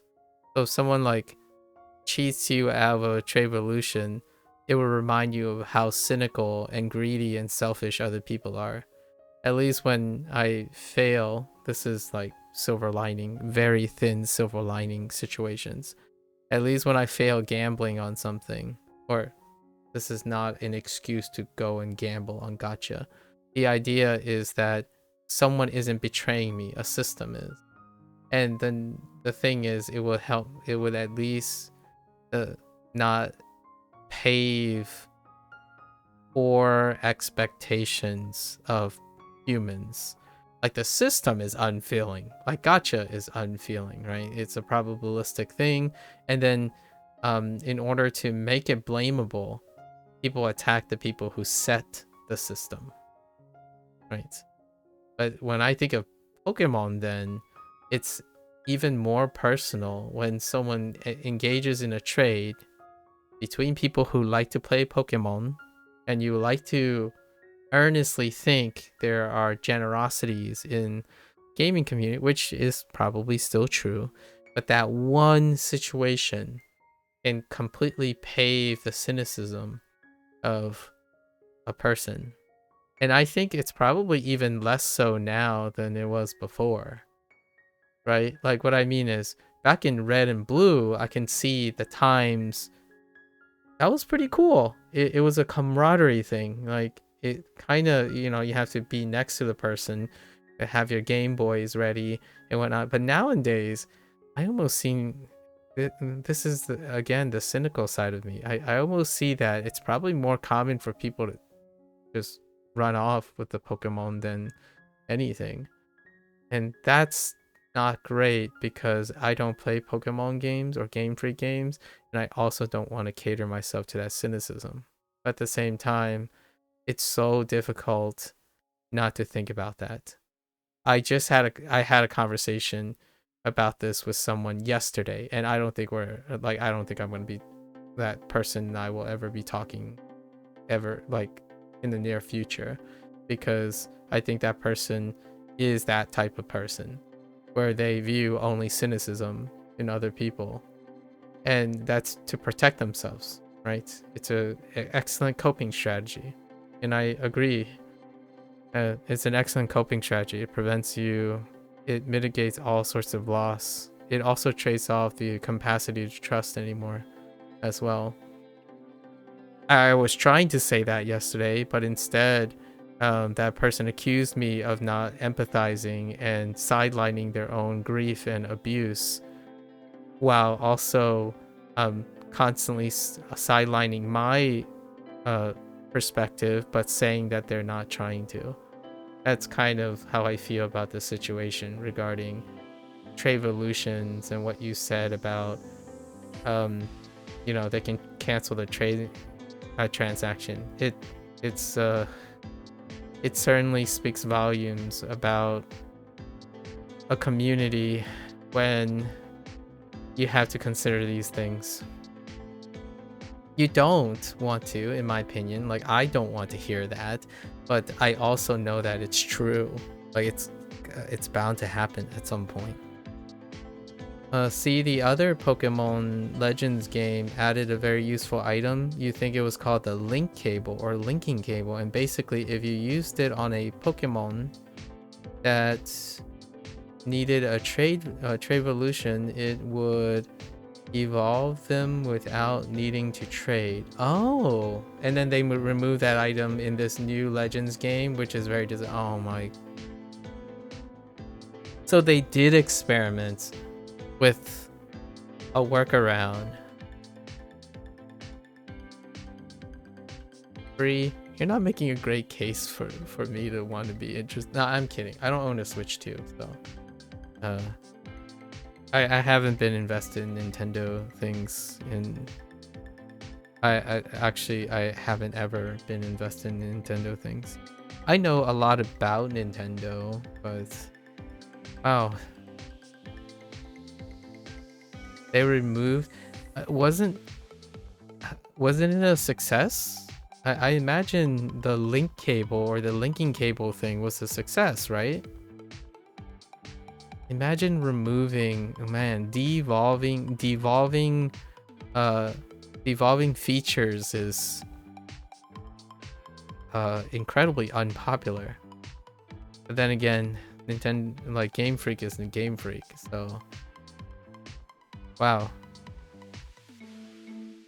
I don't understand. Thanks for that detail. I had no idea that's how the history of that. Yeah, it's gonna be a very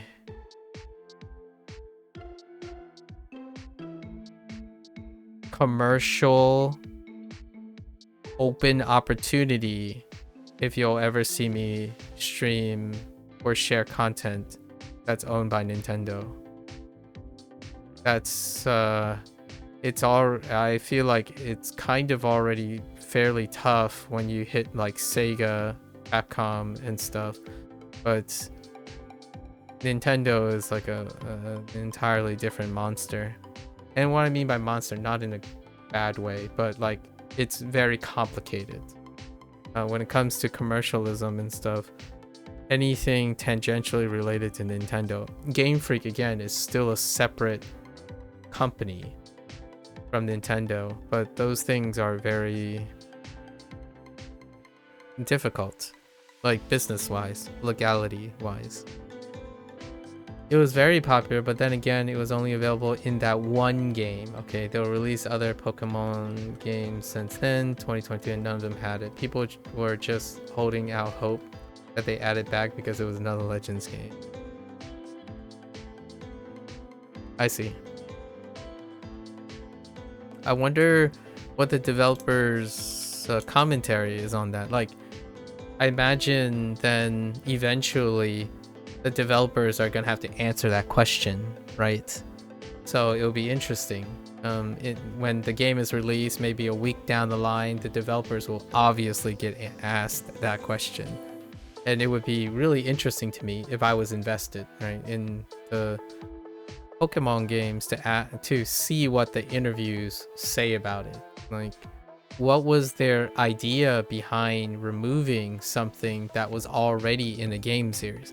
And when I'm talking about that is I'm talking about game series. So Pokemon Legends is a different game series from the other series. I guess you could call it the canonical main series, I guess.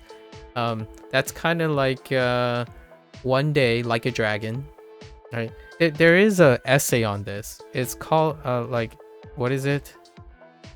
Developers make light of this like in a meme way. It's called feature evolution or something, like feature inclusion and feature like feature exclusion. So in today's market, when you add a feature to a game and it is received popularly, it becomes standardized.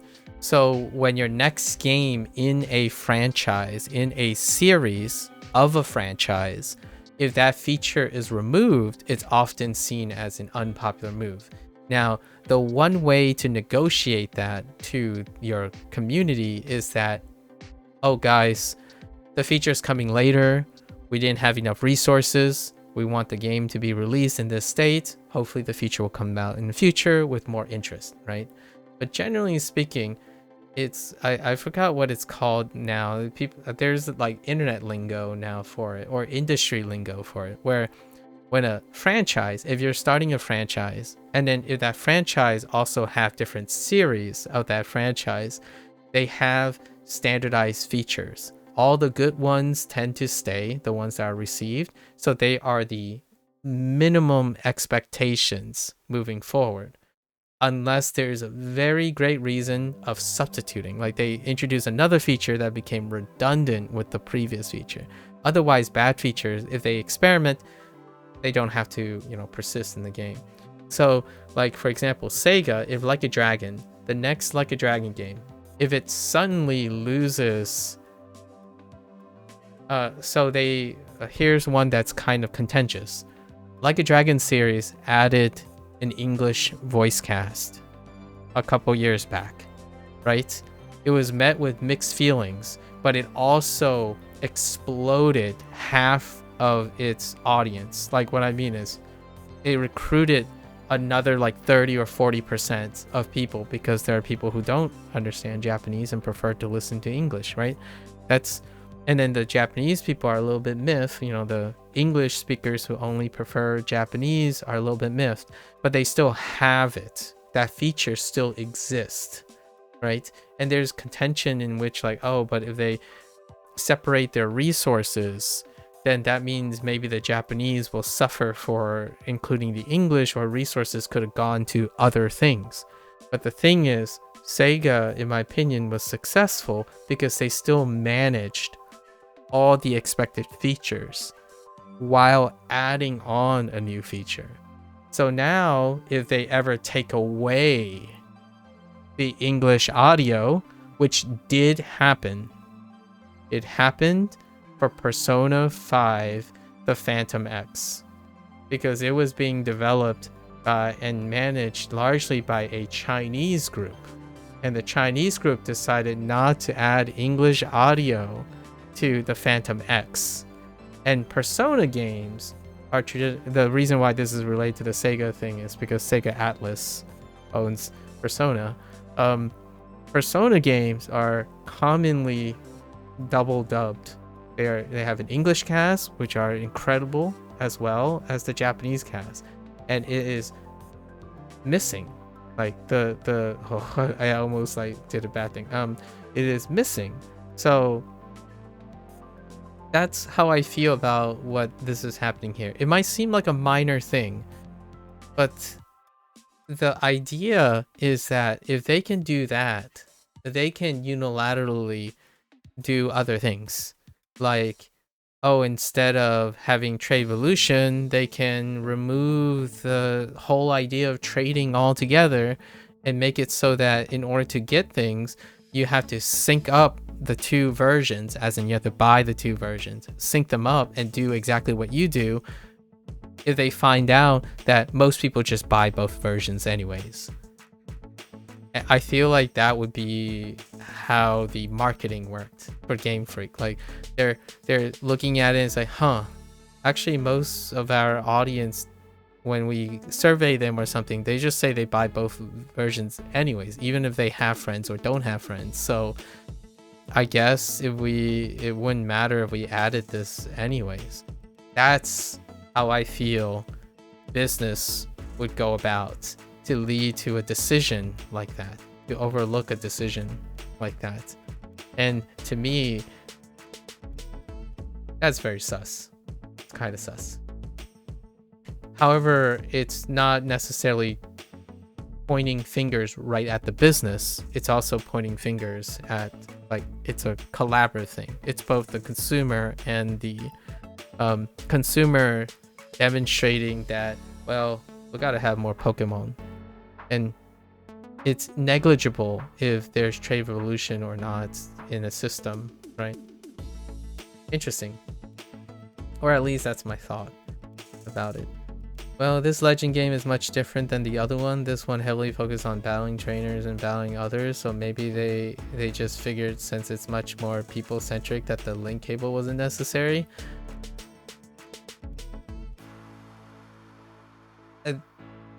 Maybe. I can kind of see that. I think battling and trading thing makes it less people-centric. Sorry. I know I'm playing devil's advocate here, but when you have battling things where people compete with each other, it's a natural environment to be less people-centric. Like battling trainers and battling us. If there were more world events where people collaboratively work together to accomplish something, that's probably a little bit more people-centric. That will lead to people wanting to help each other. But when you're battling trainers and battling each other, that creates competition. And in my opinion, historically, at least in a Western environment, it actually increases competitive behavior, not decreases, in my opinion. So like in the video game behavior, like over the last 15 years or so, I would say the very nature of battling other people and competing with other people is why I'm surprised, is one of the root reasons why I'm surprised they remove such an item. I would tend to think that obligation to be honest and like logistical transactions are necessary to be placed in a competitive environment. That's to increase sportsmanlike conduct and proper rules, right? Because competition runs high. Competitions, when it's legal, quote unquote, legal to do something, and you operate in a competitive process, then that's how things will normalize. Like, for example, in a business-oriented thing, if you're competing with someone, you don't have to pick them up. Like, if they fall down, you don't have to pick them up. It's not like it's illegal to leave someone behind. Like, you're in a competition with them.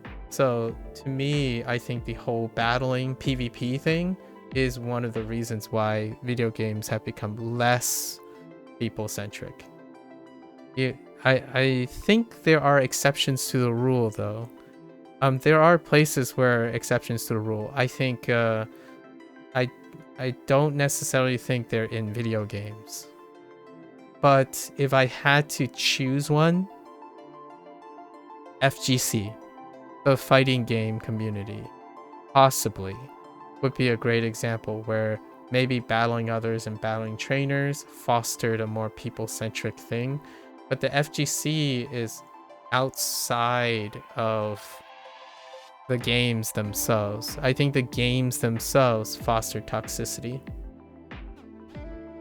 Oh yeah, you just meant like you'd be interacting with more people, so maybe they thought they make it less necessary to add it back. For context, there were some NPC trainer battles in the other Legend game, but there were no battles required versus other people. Yeah, I understand. Like there's more people involvement, right? There's more people involvement, and I think it's one and the same. You are gonna get more opportunities to interact with other people, and I'm gonna be cynical about this, because you have to interact with other people. If it is in a competitive environment, that interaction will make it to remind you that it is a competitive process and not a collective process. So like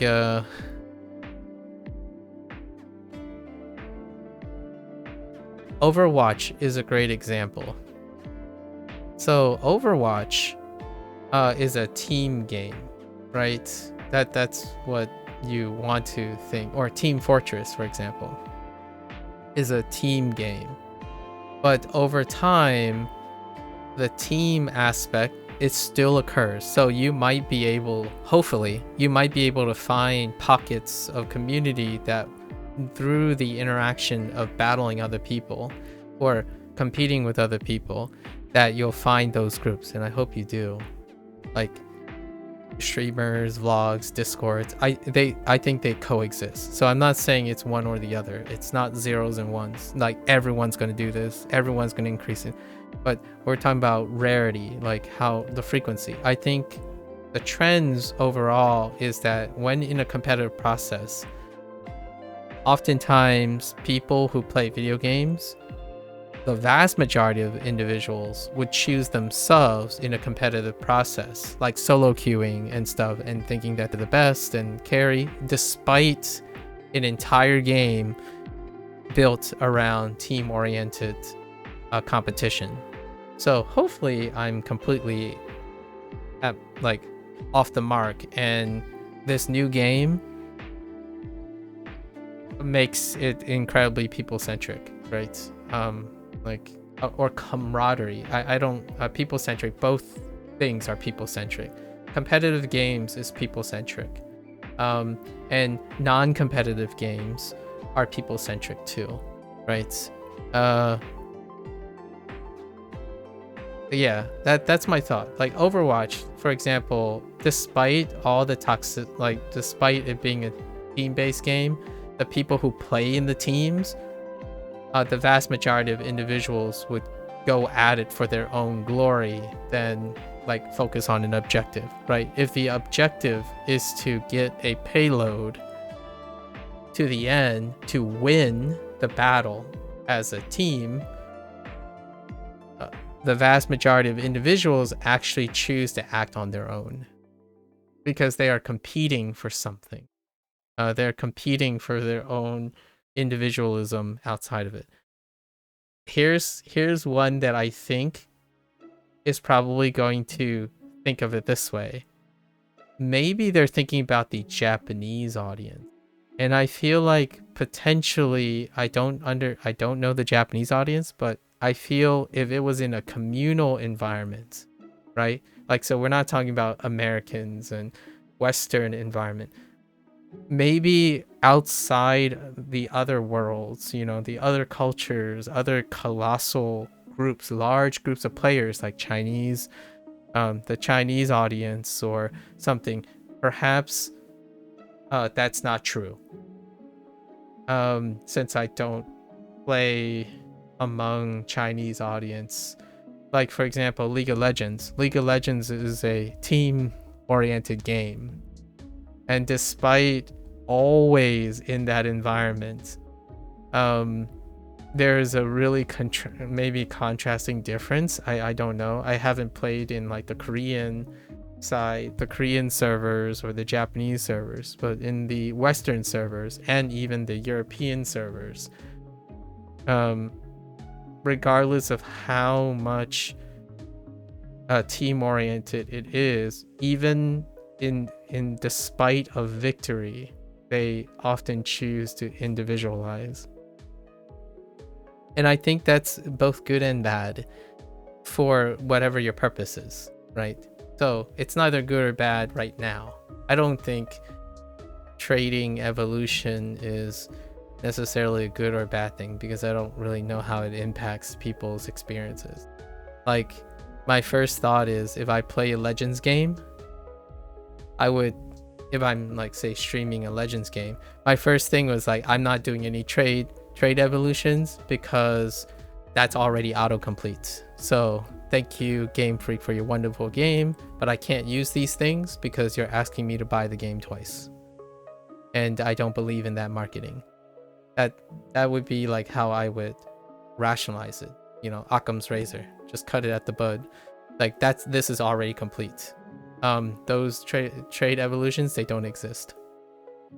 That's how I would like negotiate my emotional thing if I truly am okay with not having friends, right? And obviously that's me speaking from a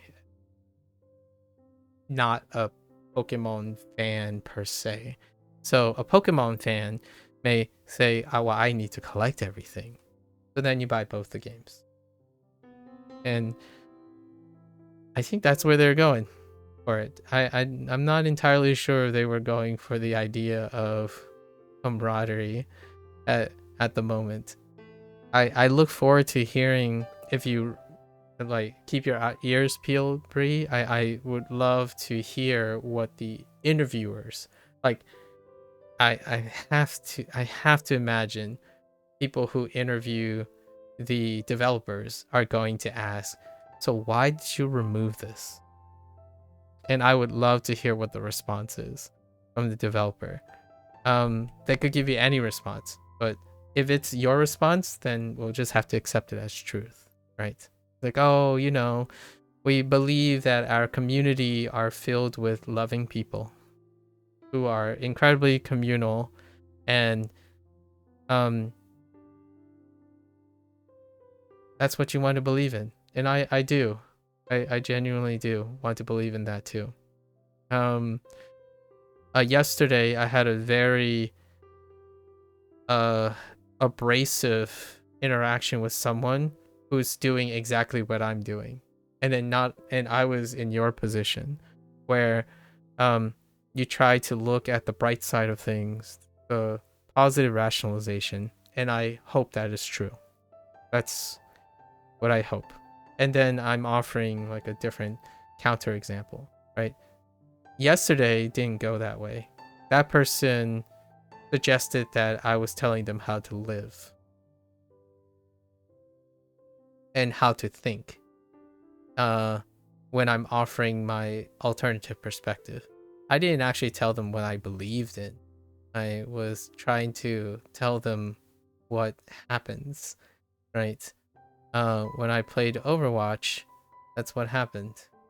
It started as a team game, and then it devolved into toxicity on who contributed more to a team game by suggesting that they are the team. And I feel that has made me a bit more cynical about hoping that people work together without an objective that makes them work together. And then even more so, if the objective is to compete with each other, it's even less likely to happen from my personal experience.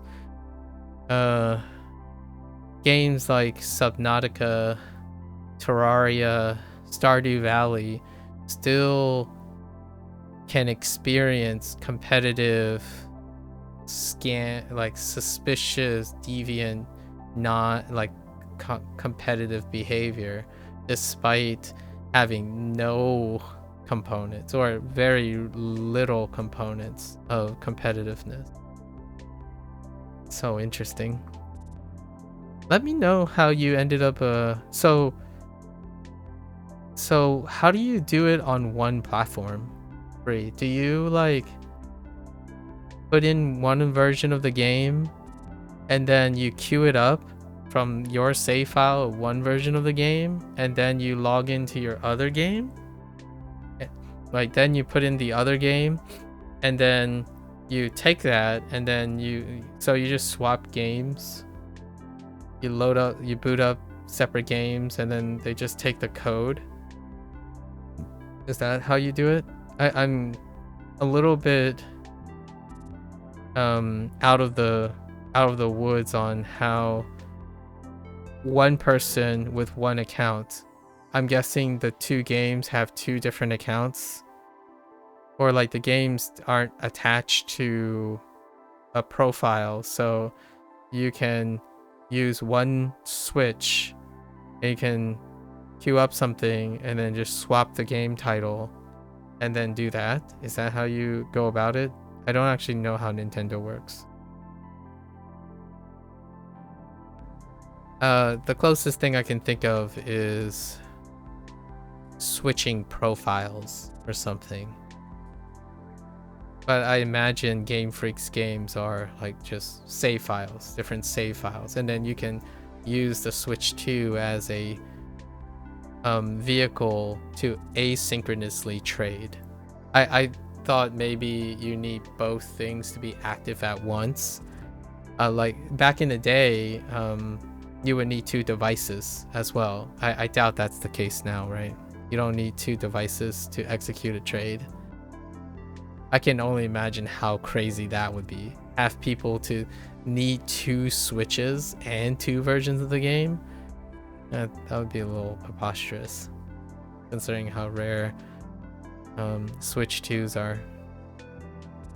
Or like expensive Switch 2s are.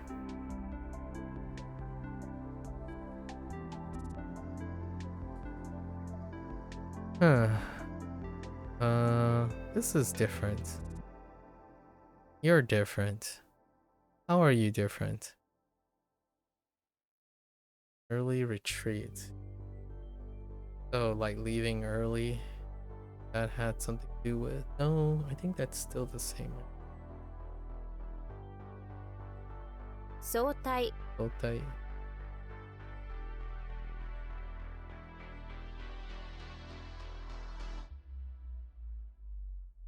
半額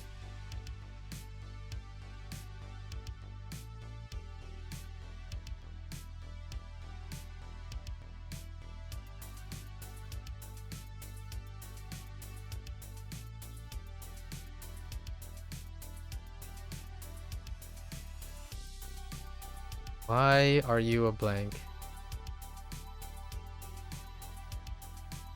Why are you a blank? What time is it? 8:30 hours. 1:16. A few lessons.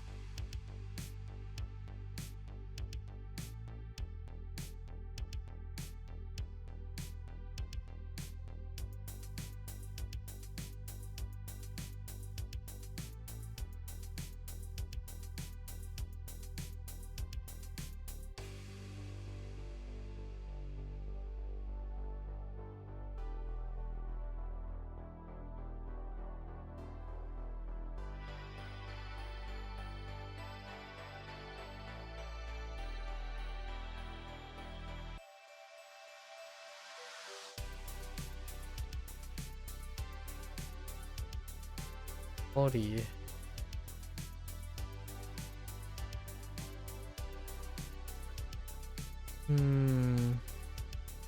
I see moon, I see flag, I see ground.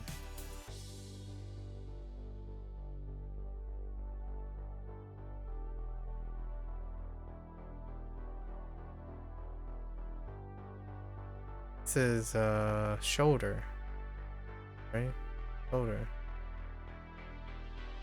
肩こり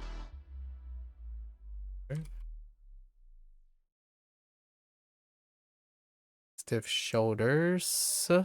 Oh, shoulder stiffness.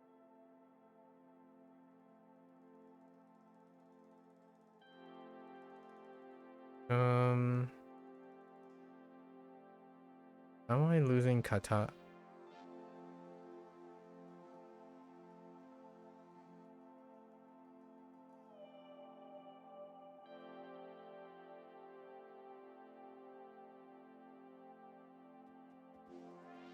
Oh, that's door, not ground. Ground and flag, it's door.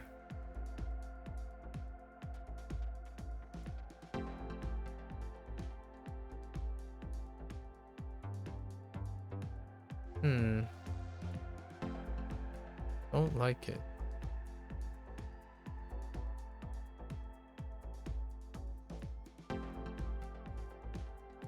Oh. Ugh. Okay. Sure.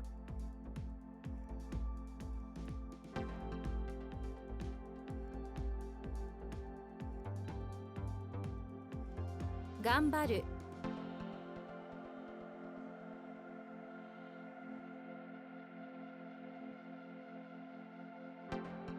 Please spell persevere.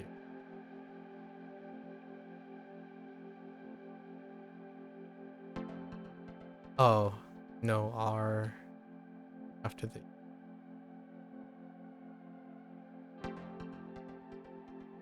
I want to type show, but not it.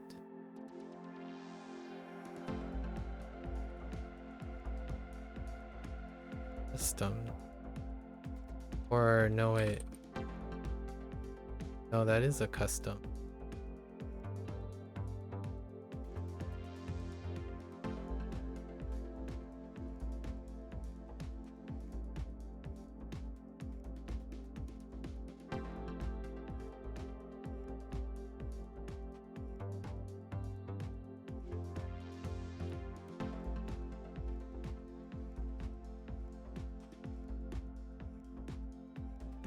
Dandan. And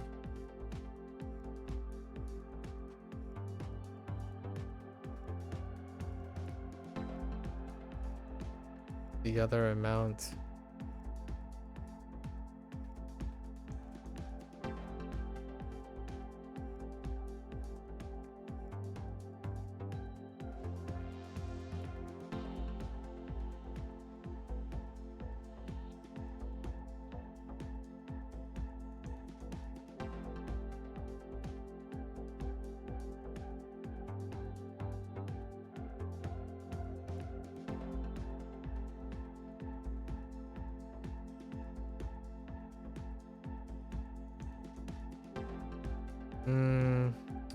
It's the pair with Gaku.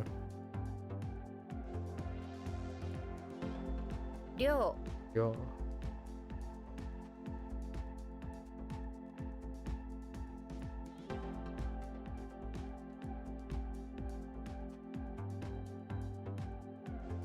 I just typed whole, but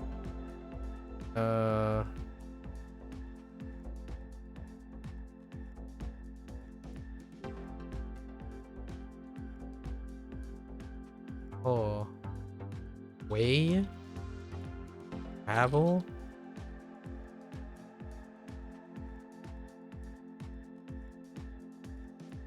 Relent, release, yield. No.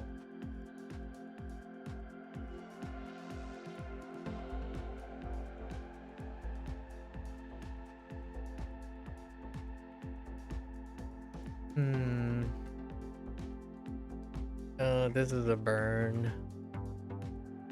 So how do you... I'm thinking of traveling right now. What's another way?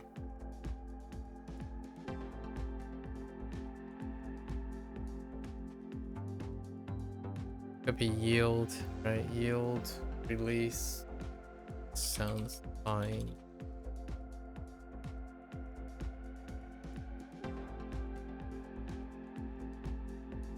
Okay.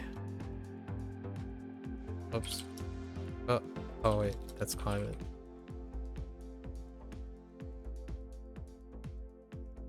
What?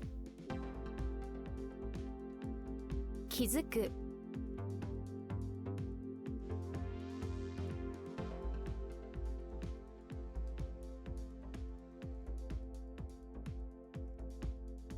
It's like be in the mood.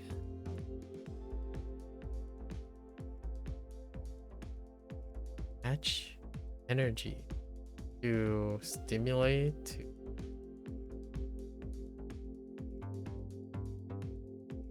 maybe like something like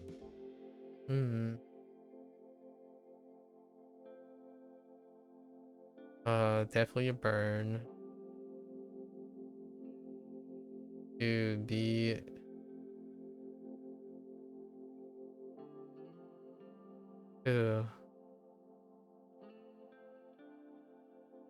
much energy.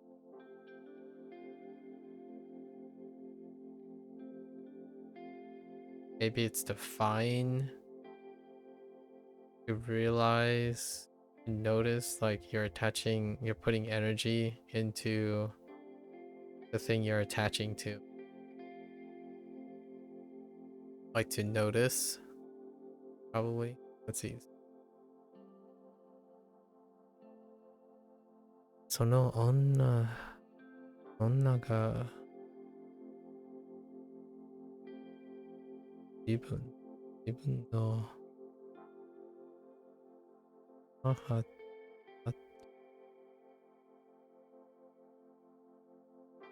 とくまで時間がありました。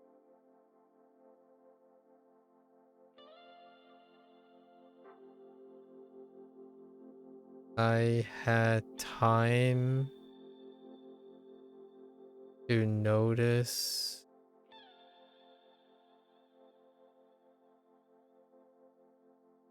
that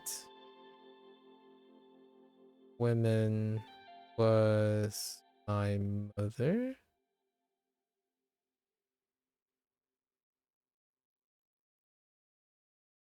Realize. Oh, I wanted to read the sentence. It's fine. 防水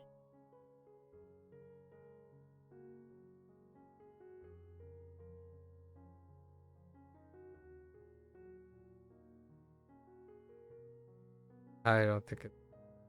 No.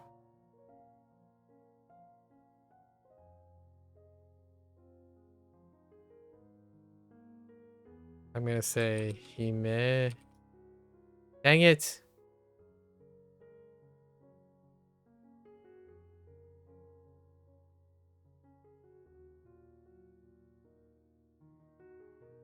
This is what, revolutionary?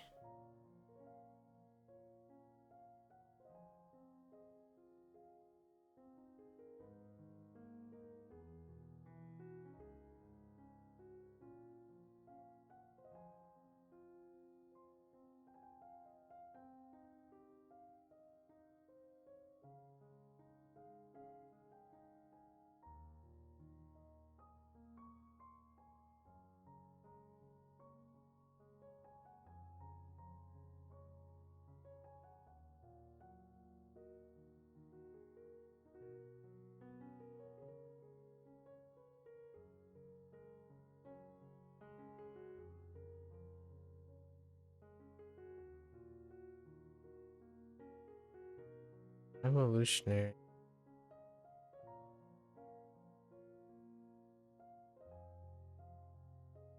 Definitely mid. No?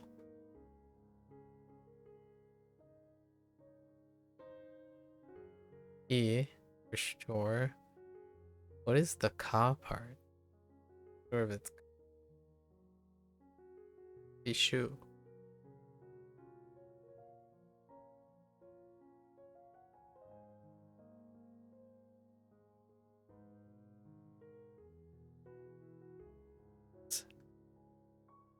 Oh, Makude. Makude.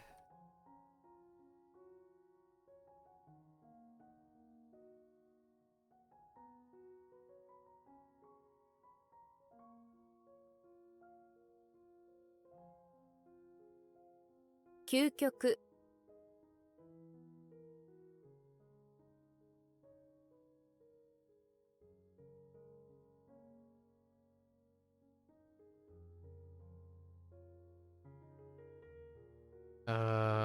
And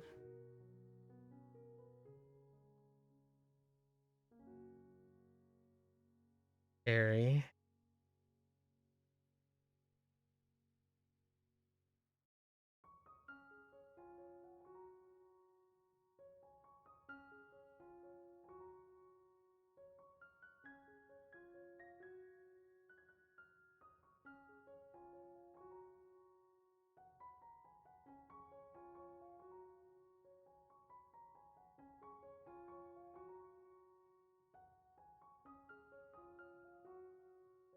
had to read that last statement again.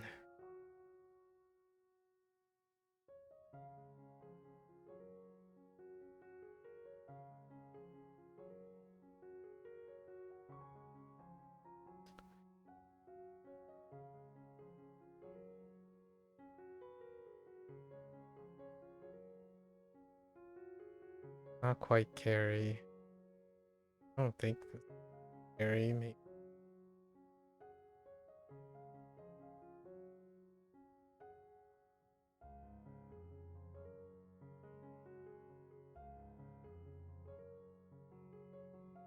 吸収する Yusuru.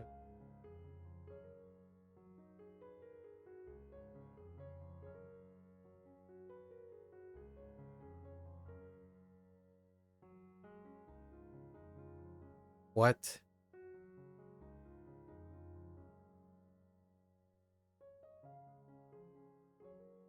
Inhale and accept.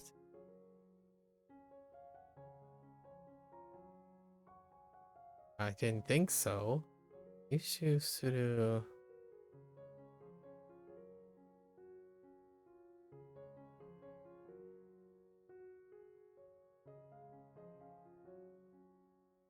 Absorb. 痛い I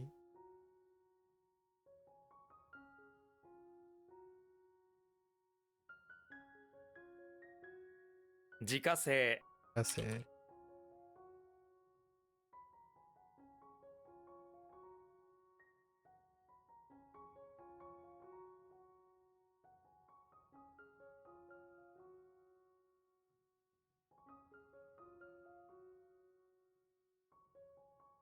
Weaving.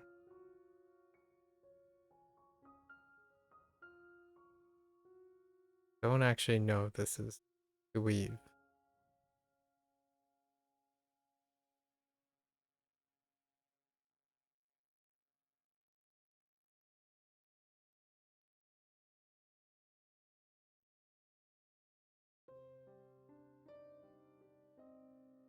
Oh, this is a change up.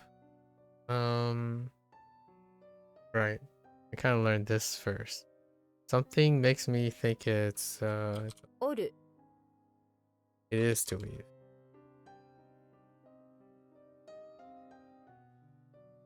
迷信 She. What?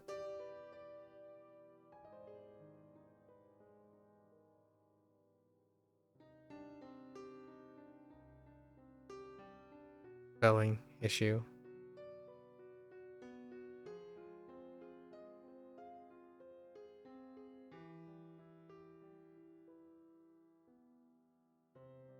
Uh.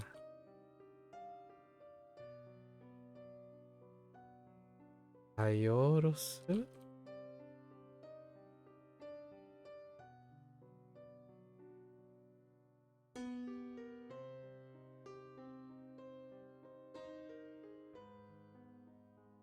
Hmm.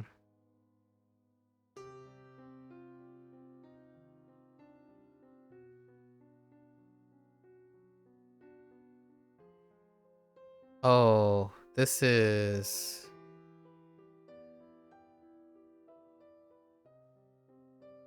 descending, right? 下ろす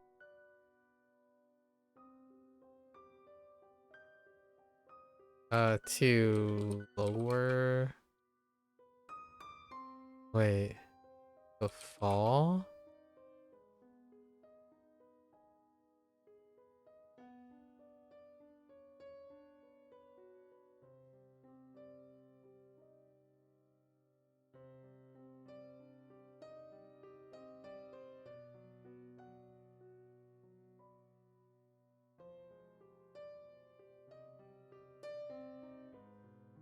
Hmm.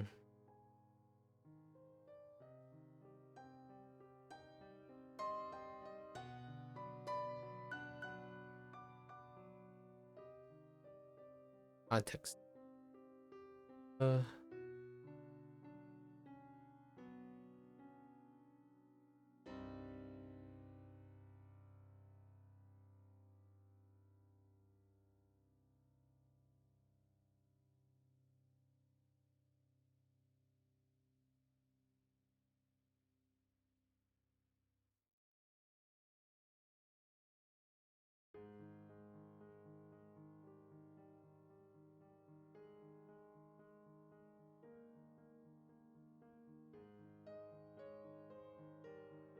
Oh no. They changed up the toxic link. It's no longer that service. Okay, hold up. I'm just gonna do this now before I forget. It's time to add a new link to the ban list.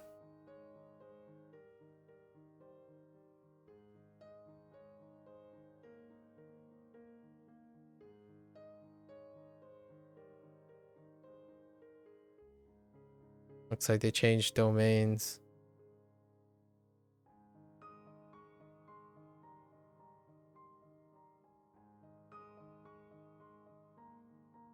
Oh, where shouldn't have got used to this.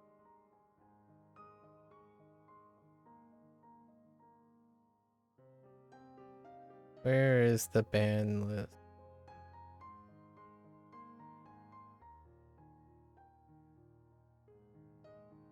Where are the ban list? You think it makes it pretty easy to do this, but no. I thought it was under moderation.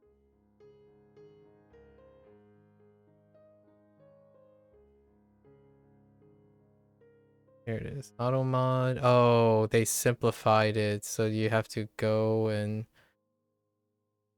hit view.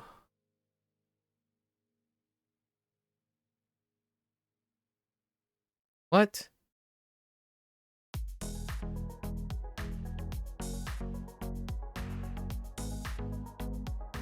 How is this? Oh my gosh. How is this easier?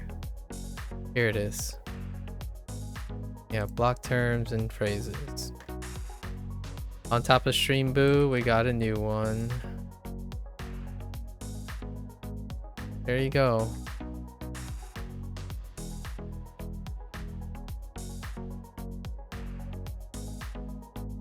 Yeah, what happened? Stream Boo got used 134 times since I...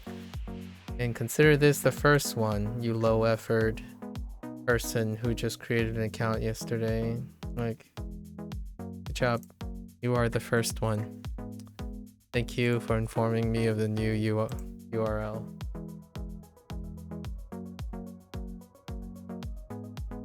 Alright. Amazing. With that distraction aside, still don't know what Orosu.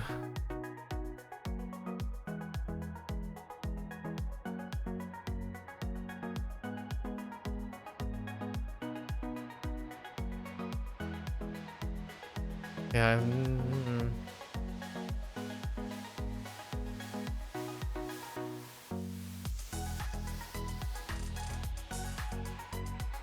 back.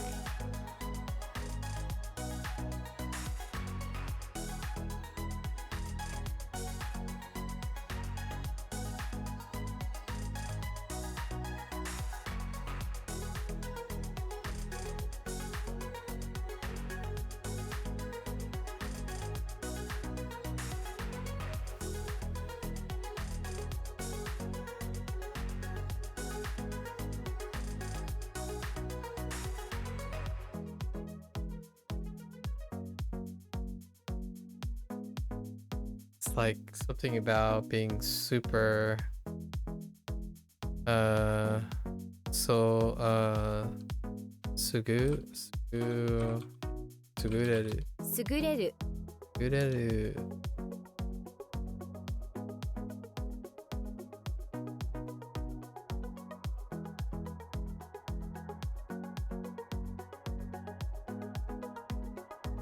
I think that's fine. 段階 Oh yeah.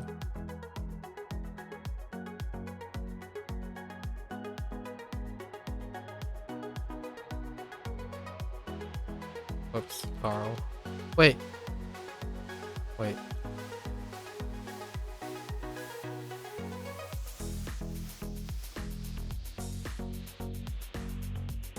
What?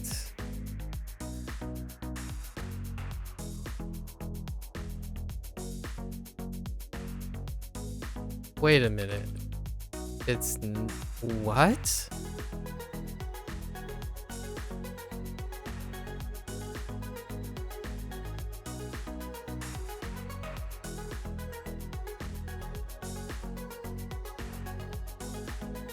Okay.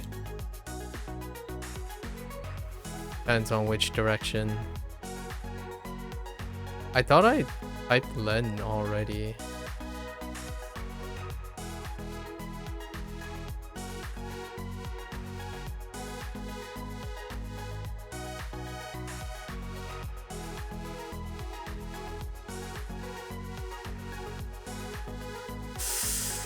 Oh, I thought it was set. Oh no.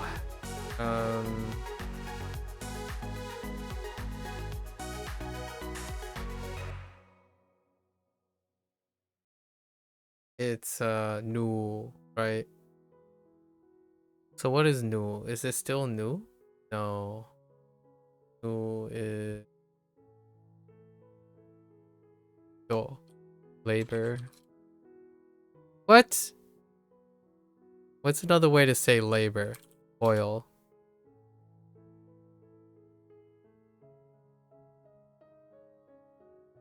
I can eat. What? Oh no wait, this is hidden. Skin or hide.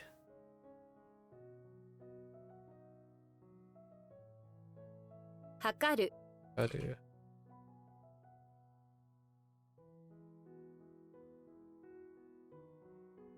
違い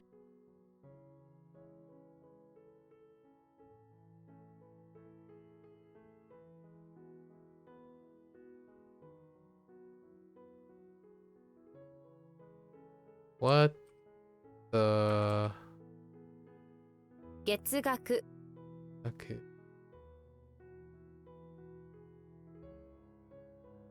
Okay.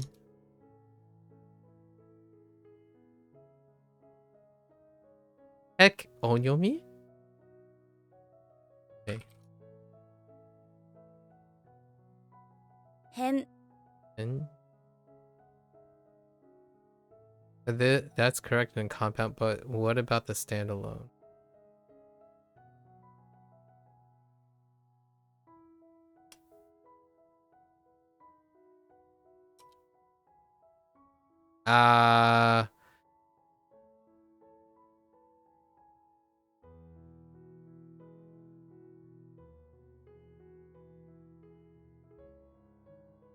And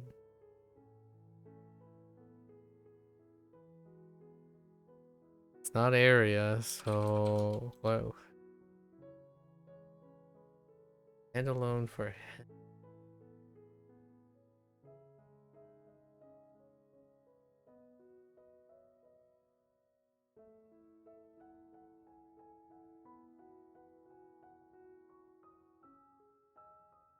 something close by to the side. Kind of disagree with that. Kind of. 燃料 And oh no, it's not.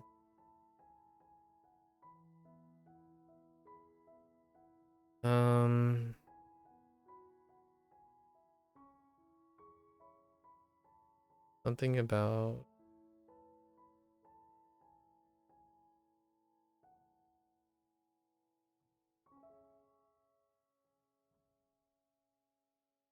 zombie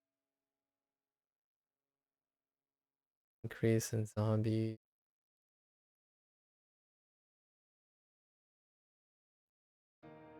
So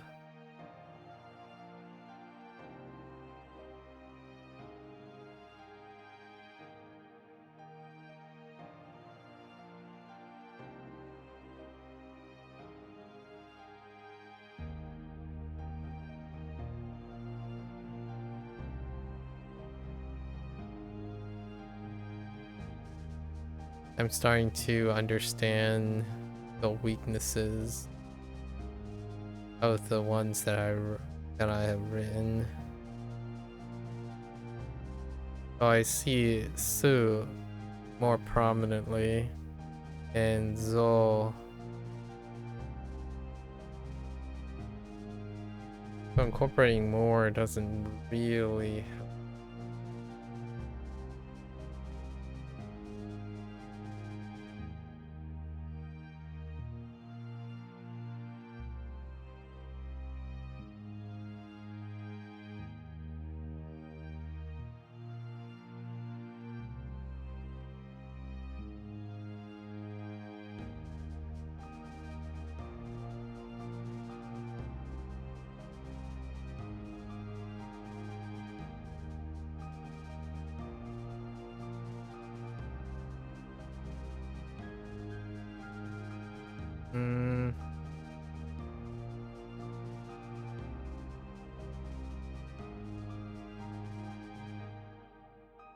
Oh, it could be no. Skip.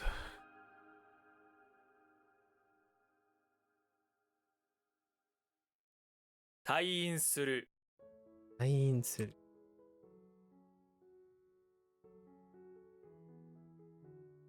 年額。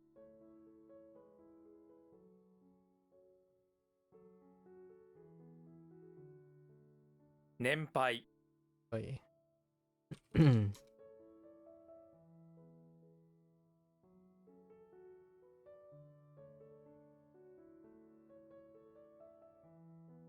多額。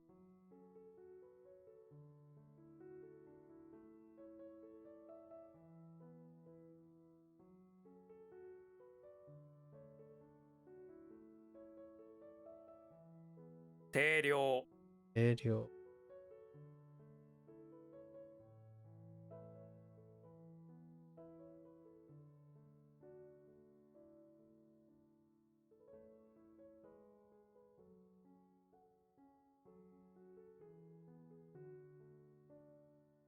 Ugh.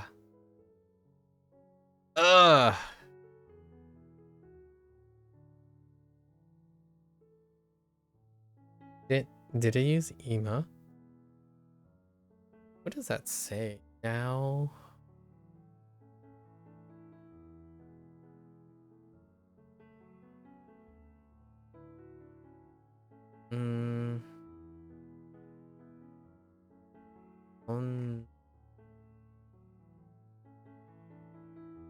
On Ben? No. Ben has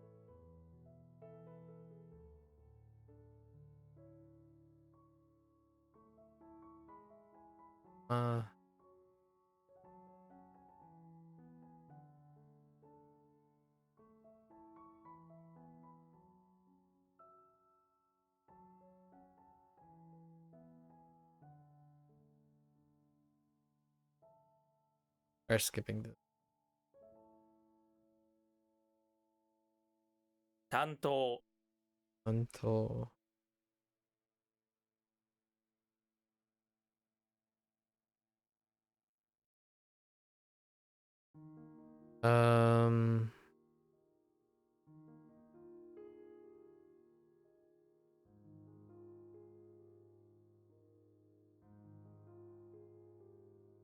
Very correct. 私はこの会社の日本語をどういうそうですって言います。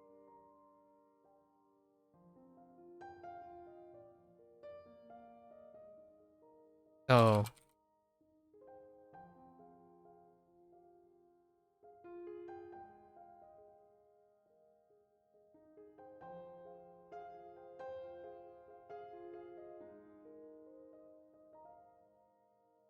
誘惑。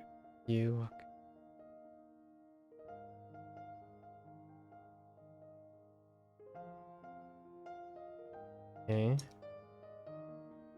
賞。そう。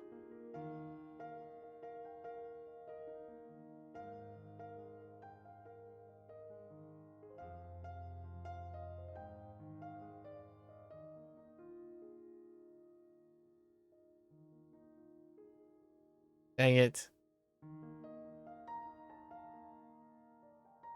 I thought it was no.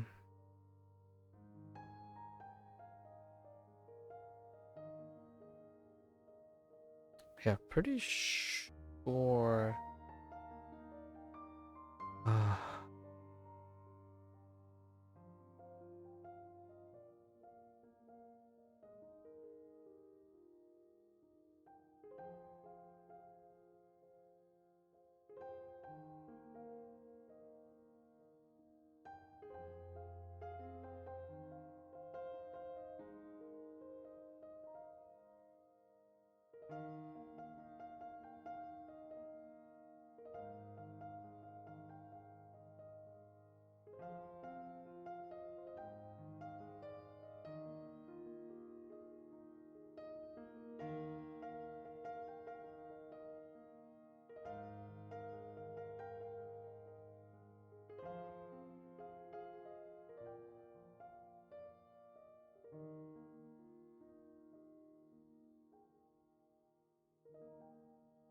Yep.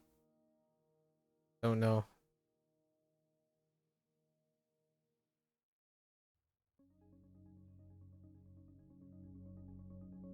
What is that? 定額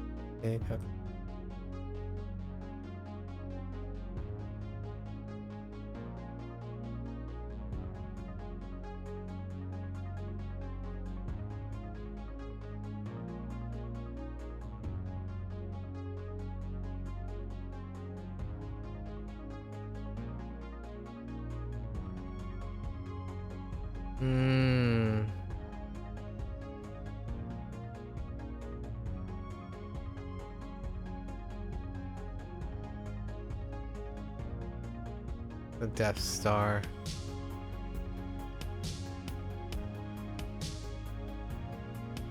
No.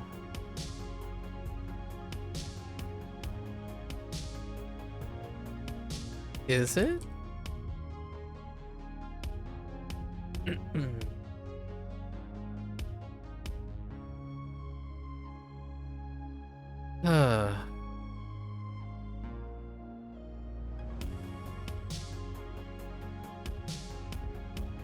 Oh. What?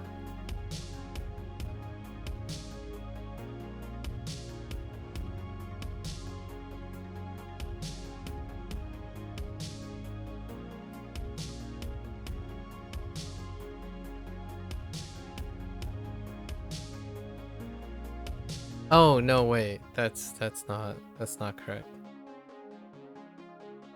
Wait.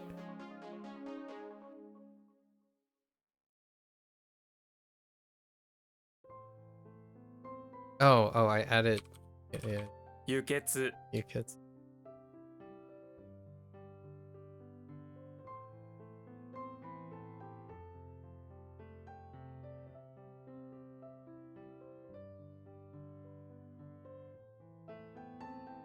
Oh no.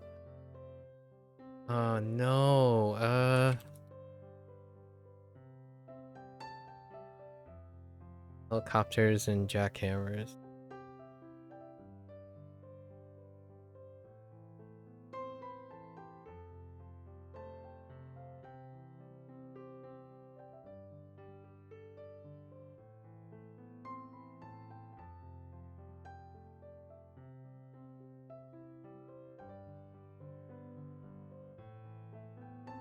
Freaking helicopters and jackhammers.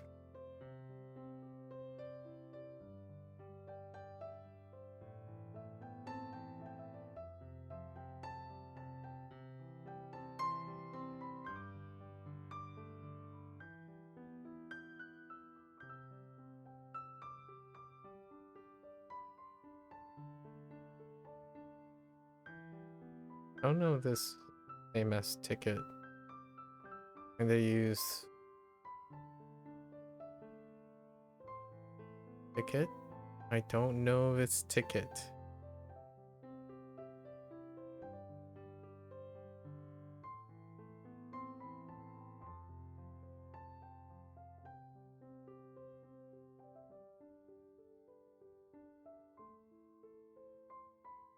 Or am I confusing this with something else?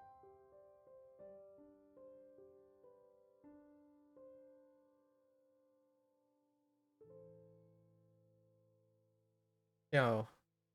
Yo. Right?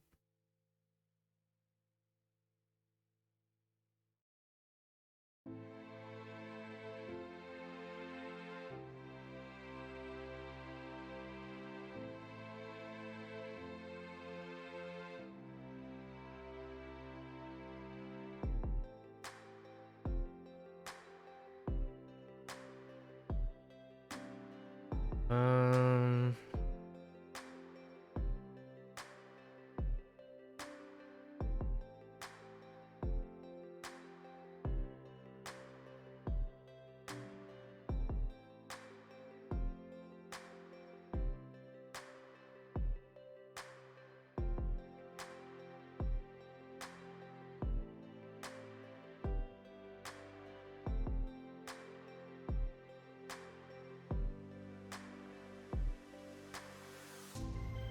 What's another ticket?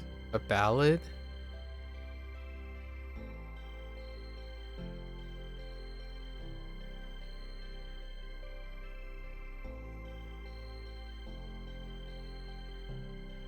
Zengaku. Zengaku.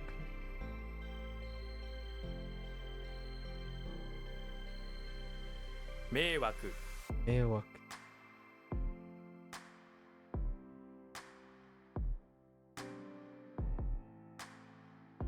How you lead astray? I thought it was like mislead, but misguided.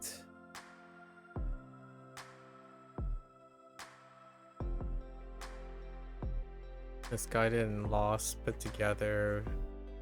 Another way to express.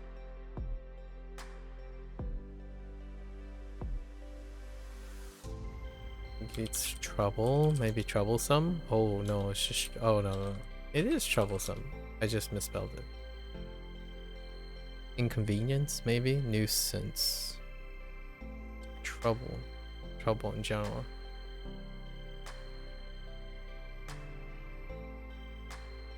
That's lighter than I thought, or I thought I remembered.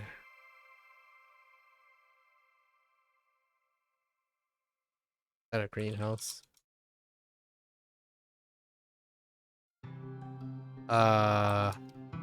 Heck.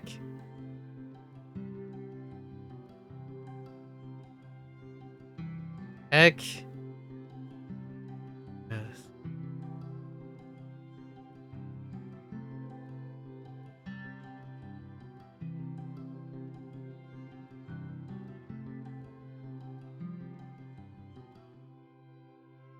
Oh, I remember this. It's like Koromo and Kinu.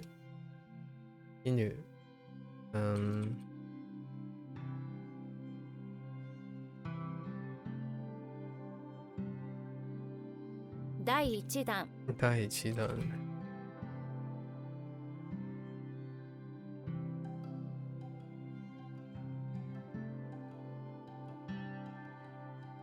いつ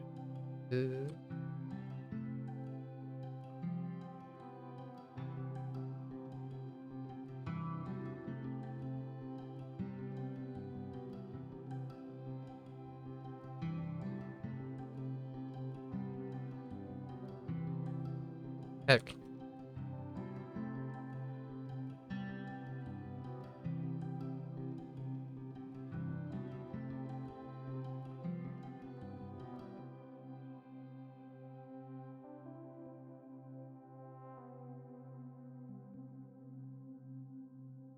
階段 I've skipped so many today. It's gonna be tough. 女優 It's gonna be pretty tough.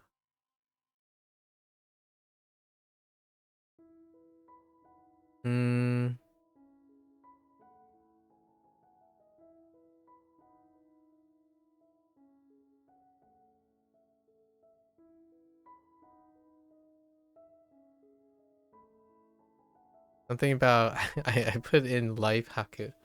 Oh, there, pro call. Wait a minute, pro call. It's a Thursday after midnight. What are you doing here? Do you have like a long weekend? What's happening here?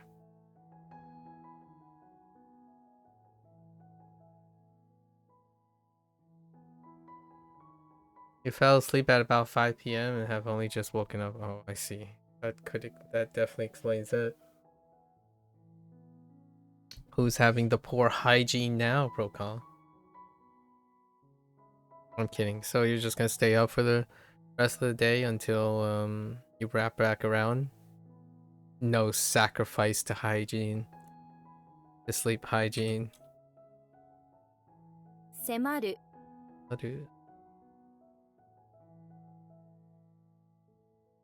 Silly goose.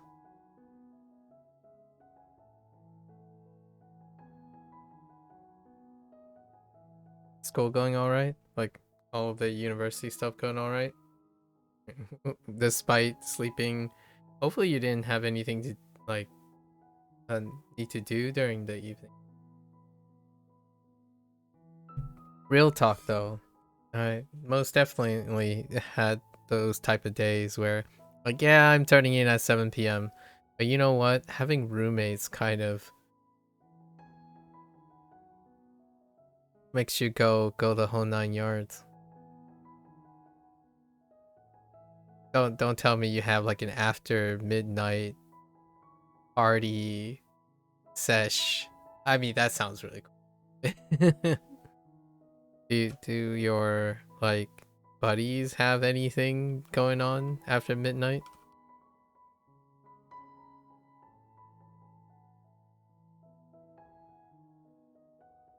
Dairyo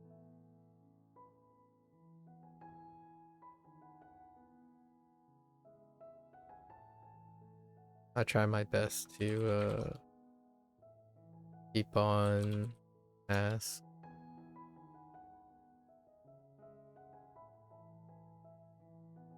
Whoops. 区分 Gubun.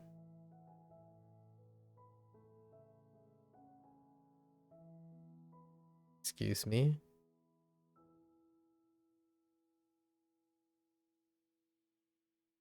Gubun.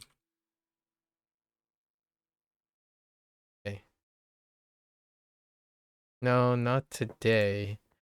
It would feel bizarre to wake up straight into some sort of party.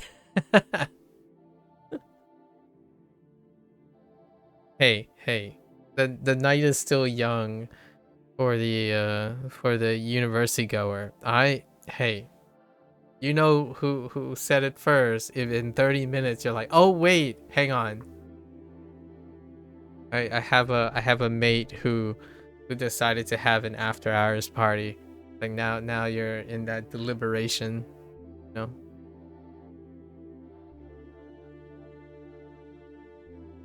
What in the world is this?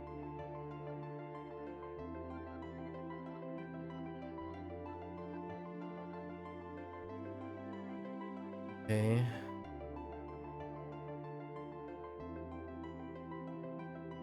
ini Koichiが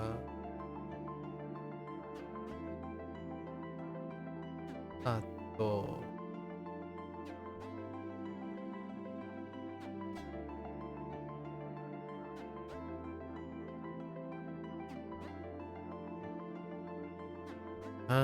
that doesn't really tell me much.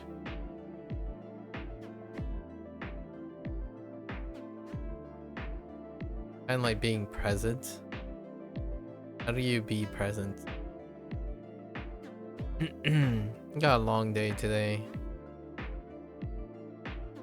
I do have lectures today, so waking up early hours and going to a party isn't bizarre enough, and going to lecture after that party definitely would be. When was the last time you went to a party and then... When was the last time you went to a party and then go to a lecture? Is there experience behind that? Like, that statement. I feel like it's got to have happened at least once, right? Are you experienced? I don't think I have done that before. Go from a party to a... yeah, sort of, but it's not like a house party. It's more like a class business function and then going to like an evening class or something. You don't think you've ever had a party and then gone to lecture with no sleep in between? I see.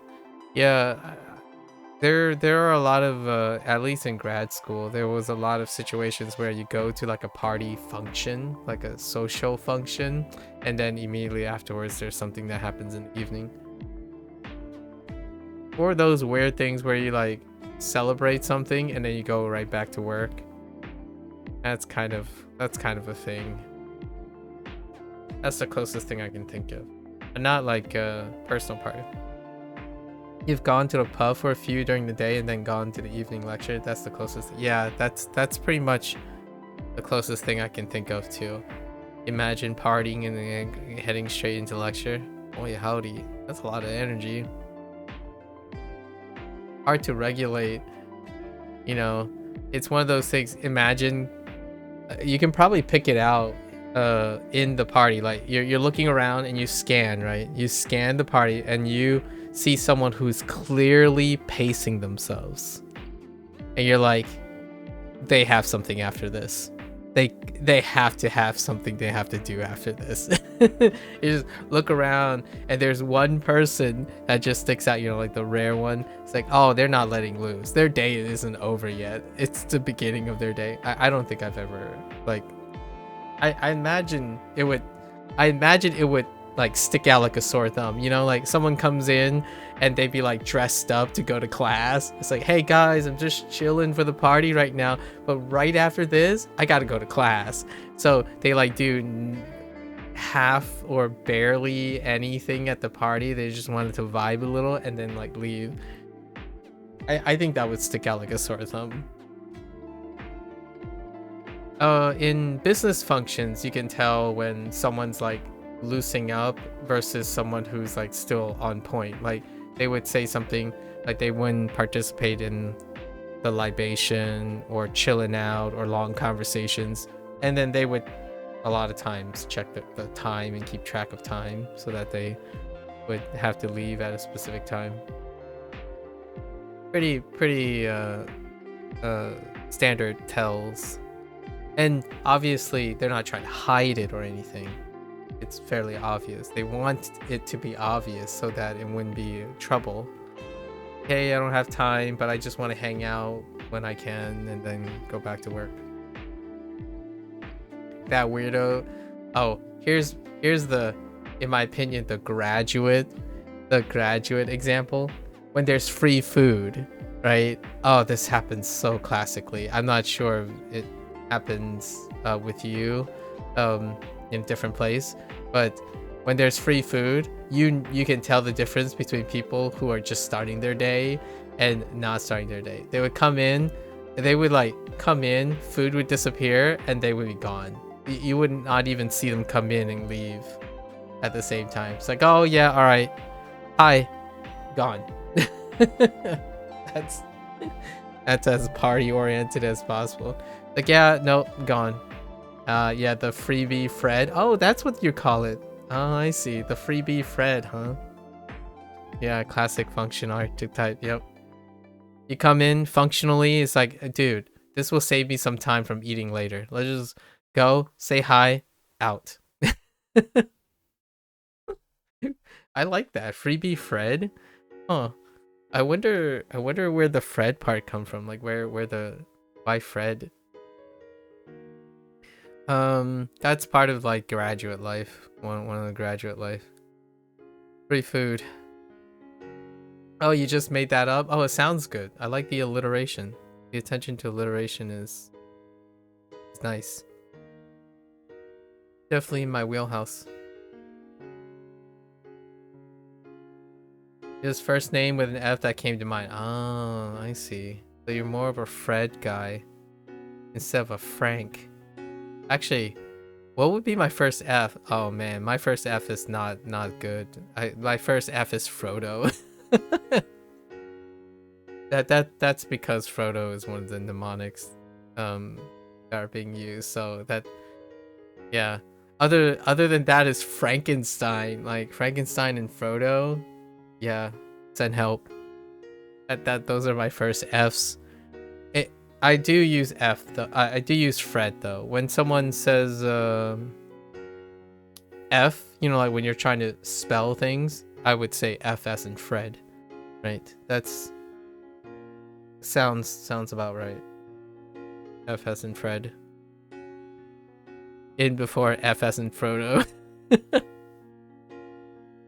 would be kind of fun to ask kids what they think these days.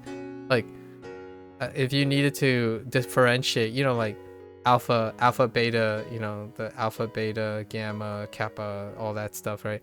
Or I wonder how they would spell it. Like M is Matt, right? Either Matt or Mike. But what if you ask a really young person? It's like M as in, what's a very vibey M right now? M as in Mario? Possibly. M as in Minecraft? That could be a thing? That'd be really interesting to ask. M as in Minecraft. F as in Fortnite. Okay. That's gotta be a thing, right? Like F as in Fortnite. Can Fortnite be confused with anything? Not really. I mean, those are names, technically. Just not names of people, but names. Yeah, that would be interesting to see. There's got to be some new influencers in there as well. Oh yeah. Oh yeah. It's kind of funny because when they say there's got to be some new influencer in there, when I use J, I think of John. And H, I think of Hank. That's still Hank and John now. Like what I mean is, it was John and Hank before. Now it's still John and Hank now, but for a very different reason. They have common names, John and Hank. Like you can't get any more English. You know English basics. And the most common acquaintance name that I have is Mike, so it's still Mike. George is still George. What is the most avant-garde? I'm trying to think of the most edgy Gen Z thing or Gen Alpha thing I can think of. Z? No, it's still zebra.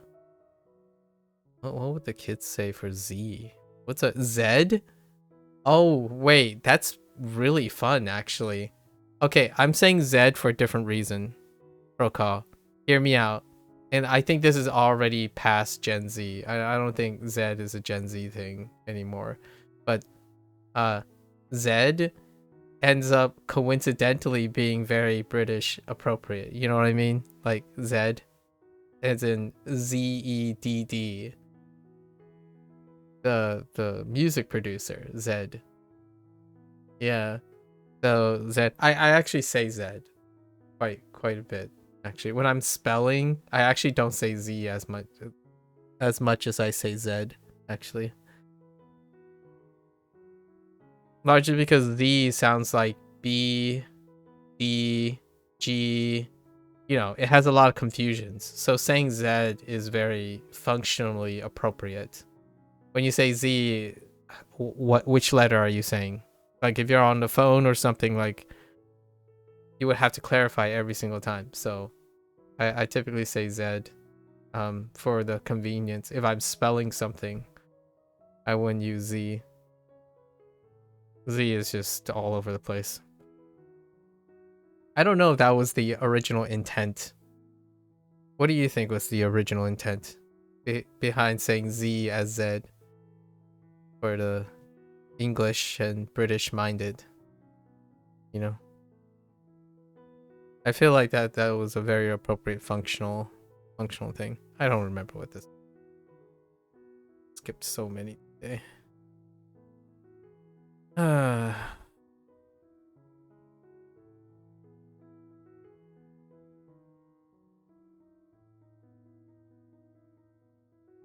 You couldn't tell me. Where are the English roots?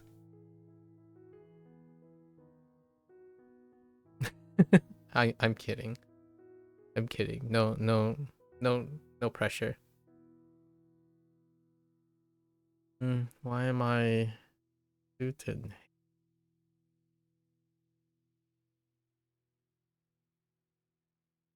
YOLO. Okay, that didn't work.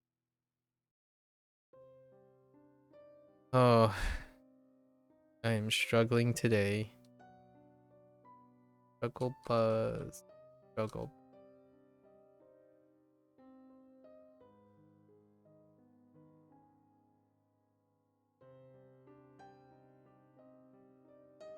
Oh wait. Oh, I just got this recently. Hanzi, right? Oh no. No. Oh yeah, it is. Shi. Shi? No, shi. Like to tidy up. Still doesn't help me. What's another way to tidy up? To pick up. What is that, Hiro?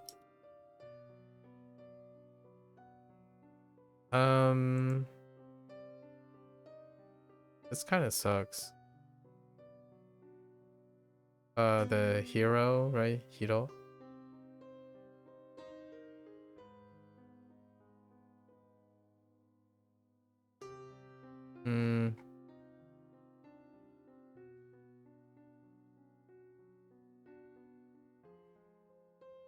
Hiro picked up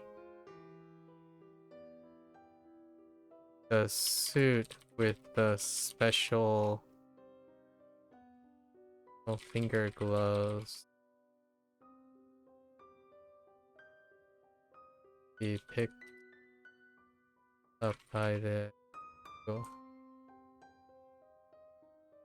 Okay. I'm gonna leave you in the background for a while, as it seems you're not having this. It's like, but if you think of anything interesting, you'll still be here. Fair enough. Something did interestingly happen.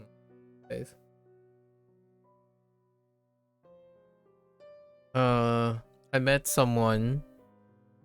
I mean, I'm sure this comes as no surprise nowadays.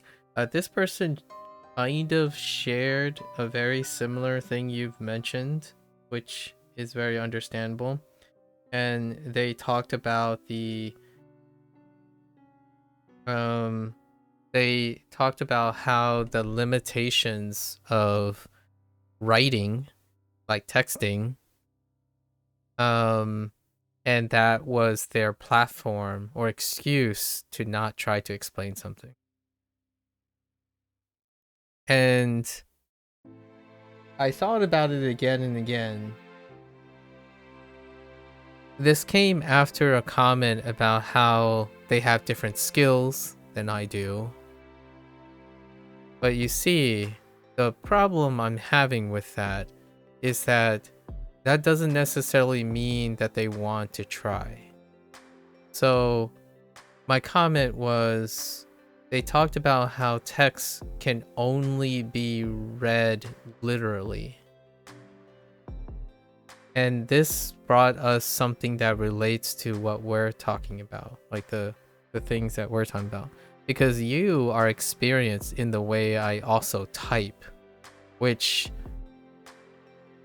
I don't know if it makes you feel the same or not, but I don't feel that I type substantially different from the way I speak, and also the speed in which it happens, right?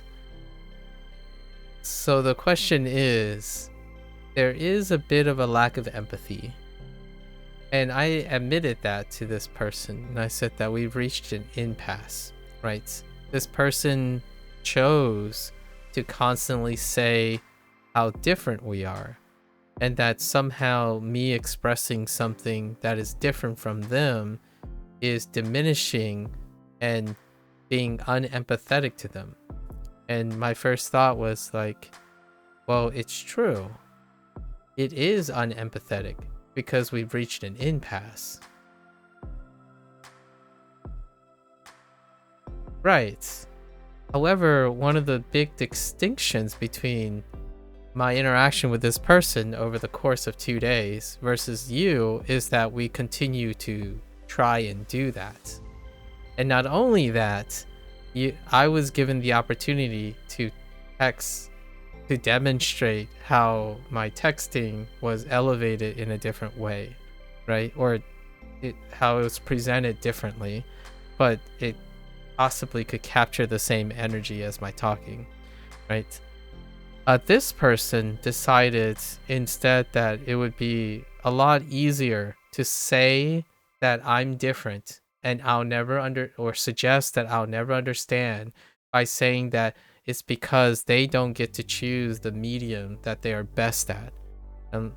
And my thought was, if you were speaking and I was typing, I don't think it would necessarily change the aspect of trying to do so in the first place. So this is where I have a problem with, like, I don't expect to talk to this person. This is where the impasse happens.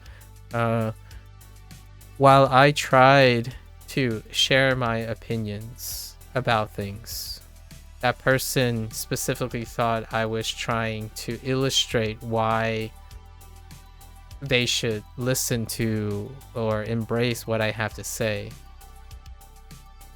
That's what encouraged them to constantly tell me that we're different and we're different, but then blame me also for being unempathetic. Someone can try to empathize with someone, but if you spend 80 to 90% of your time trying to look for the differences and constantly talk about the differences, then there really isn't, despite me trying to be empathetic, that doesn't matter. The receiver does not take it as empathy, right? So for example, if you continue to tell me that you're unable to express the text the same way I do because text and speaking is different, I agree. Texting and speaking is different. However, that is not the same as saying it's different and therefore it's not worth trying. Like, what I mean is, you don't approach it differently. You decide to give up instead. So I could, right now, say something like, oh yeah, you know what? I understand you can't express things in text, so just don't.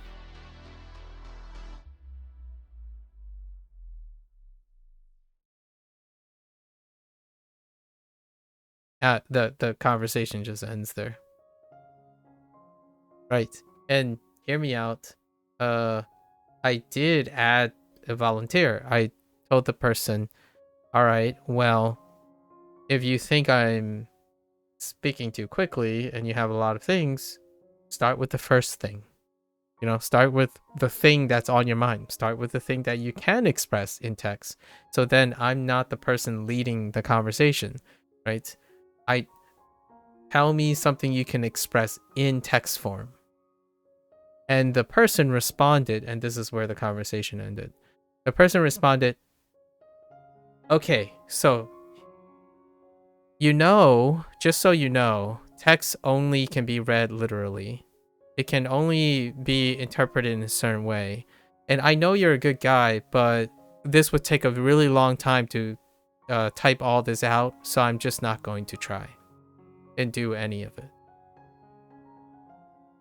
I'm like, okay. It's good that we find that clarity, because that to me sounds like I'm not worth your time. But hey, I'll continue to try if you want to stand around, but know that I want to share something with you. If you don't think other people are worth doing different things and trying to communicate with them, then complaining about misconceptions and limitations does not change the perspective. Isn't it a bit hypocritical for that person to blame you for being unempathetic when it seems that's what they were pushing the conversation to an unempathetic state by constantly stating they won't put any effort in because you two are different? I tried to point that out. However, the first day we met, this person did present themselves and said very directly that they most of their decisions and their feelings and perspectives are internal. So that's how I would try to empathize with them. I know this sounds like a cyclic argument, but that person said they want to try to be empathetic, compassionate, and loving.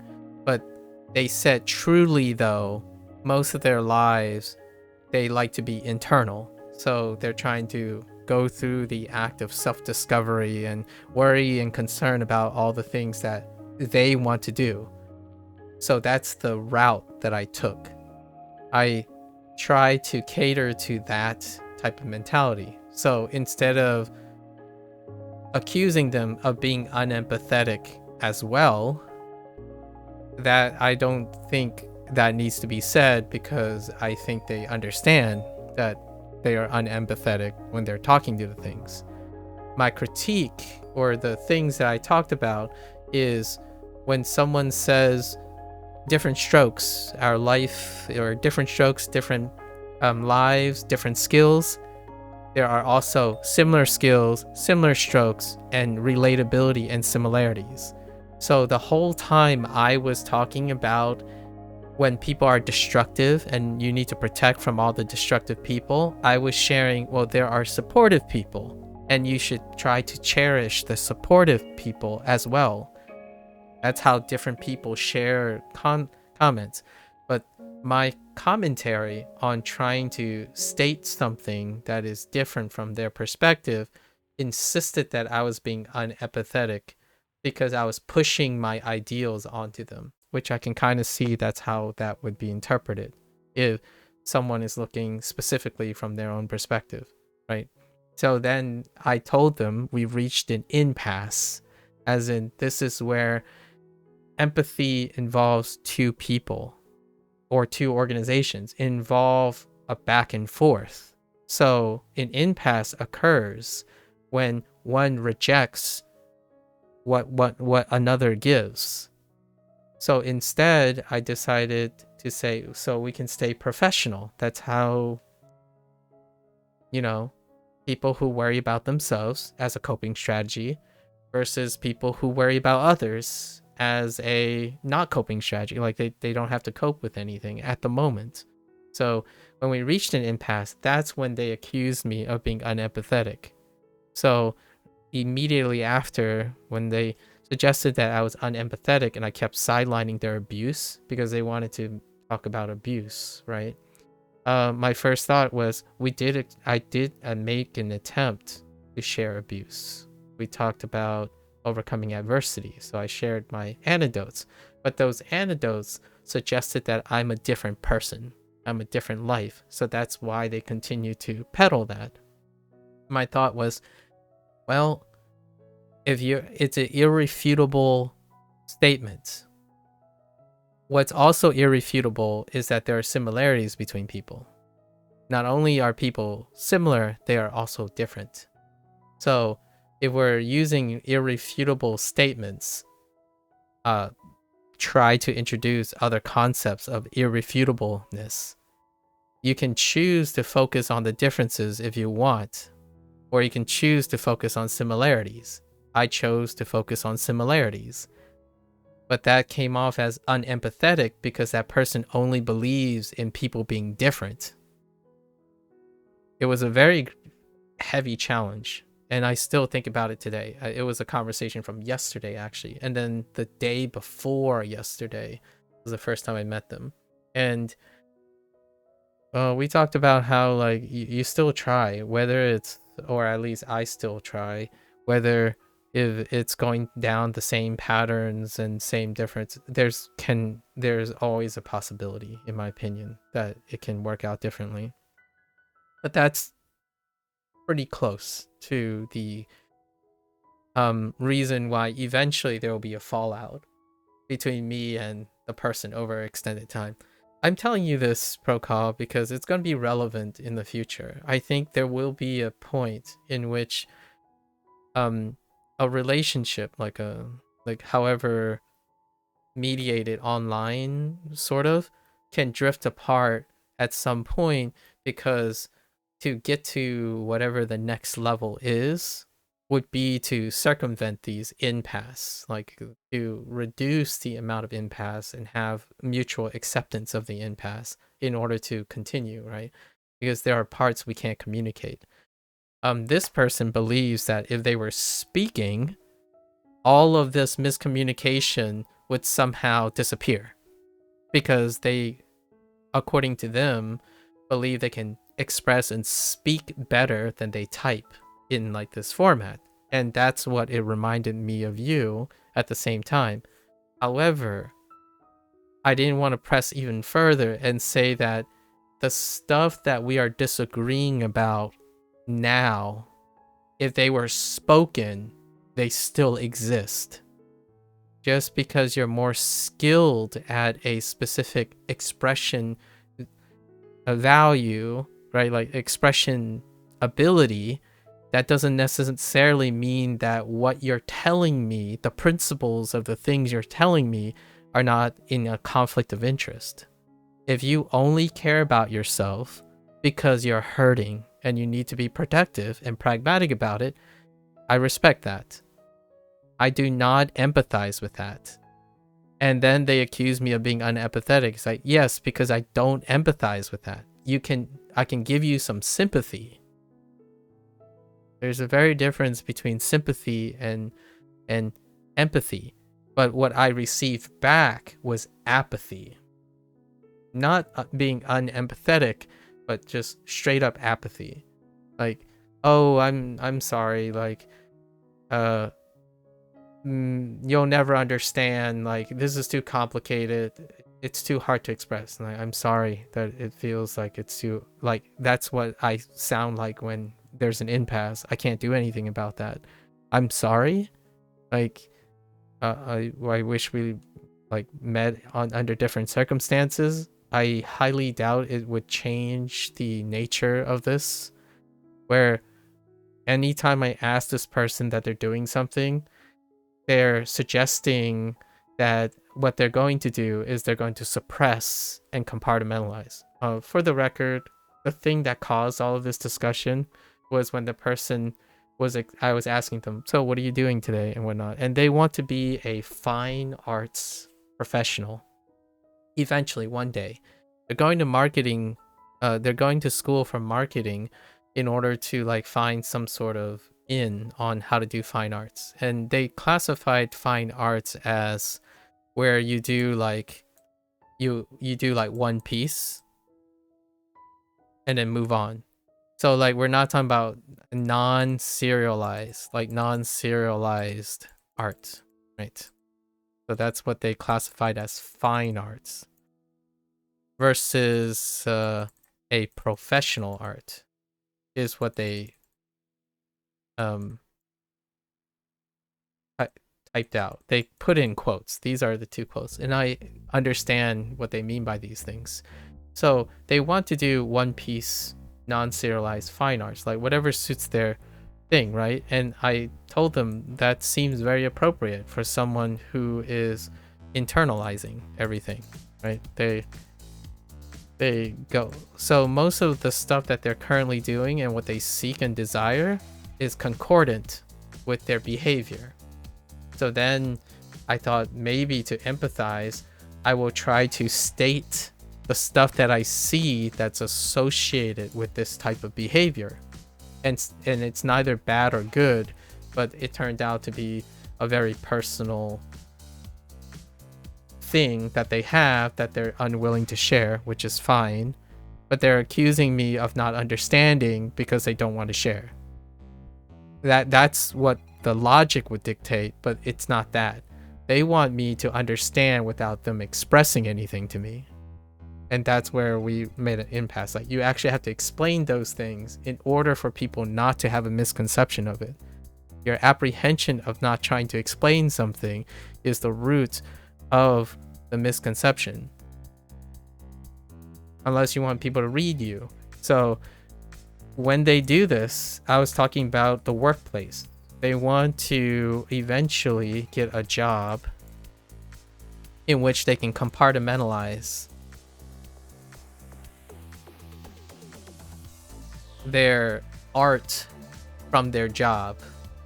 So my problem or my apprehension was that if you're compartmentalizing your art from your job, but your job is dependent on seeking this one piece non-serialized thing, that's a conflict of interest. It's very difficult to want your art to be something your job is going to be about if your goal is to compartmentalize them. That is circular. So my goal was to try to point that out. Like, if your job is trying to compartmentalize the thing that makes your art, how do you get a job that makes the art possible? You'll be surrounded by people who won't understand why your art matters.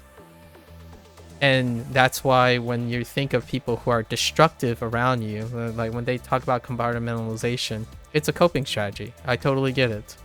So they kind of nonchalantly talked about abuse, right?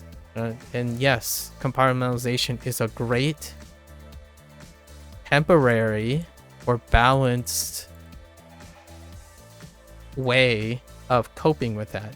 So you go to your job, and what you do is you put up your fences and you make sure that you're not emotionally invested. And what they literally said was, what they literally will say is that, hey, all the people at my job, they have destructive tendencies. So in order for me to not be hurt, right, potentially hurt by the people in the job, this is possibly past trauma, past abuse, or self protection, right?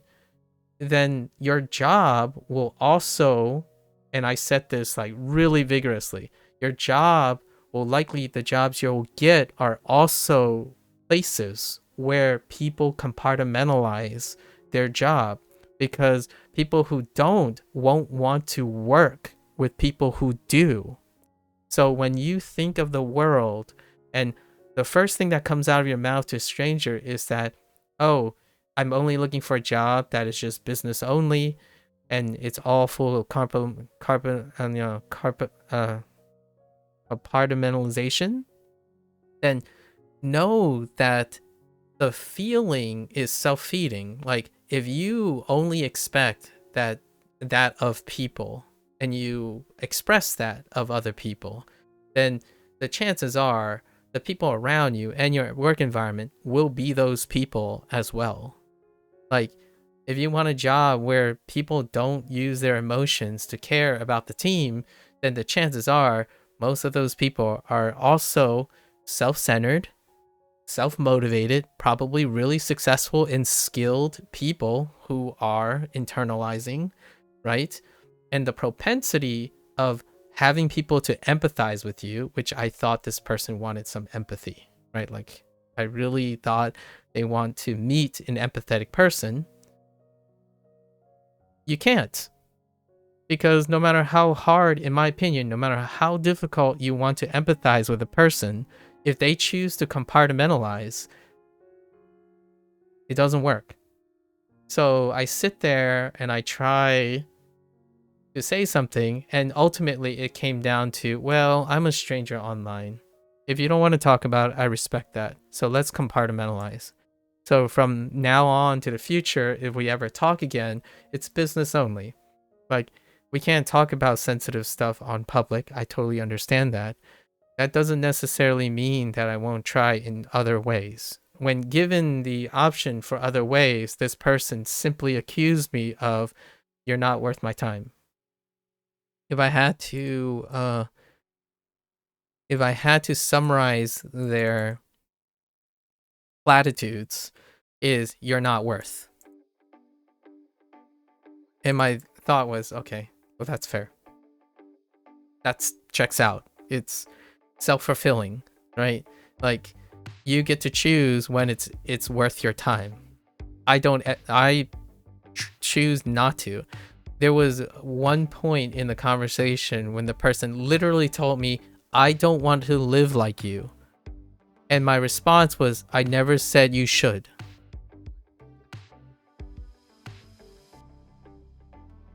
The day before, like the first time we met, we talked about creativity and expression and how people can communicate and express through many mediums. That includes speaking, talking, doing artwork, specifically doing artwork because they are artists. And that it deals with the interpretation of the person seeing the artwork or the form of expression and talking to the other person and exchanging ideas. But the thing that I gathered from that is it's not so much that, but more like whatever they want to hear and whatever they want to express, if you are aligned with them, then it works. If you aren't, then there are excuses of convenience that create double standards. And that is the impasse that we came to.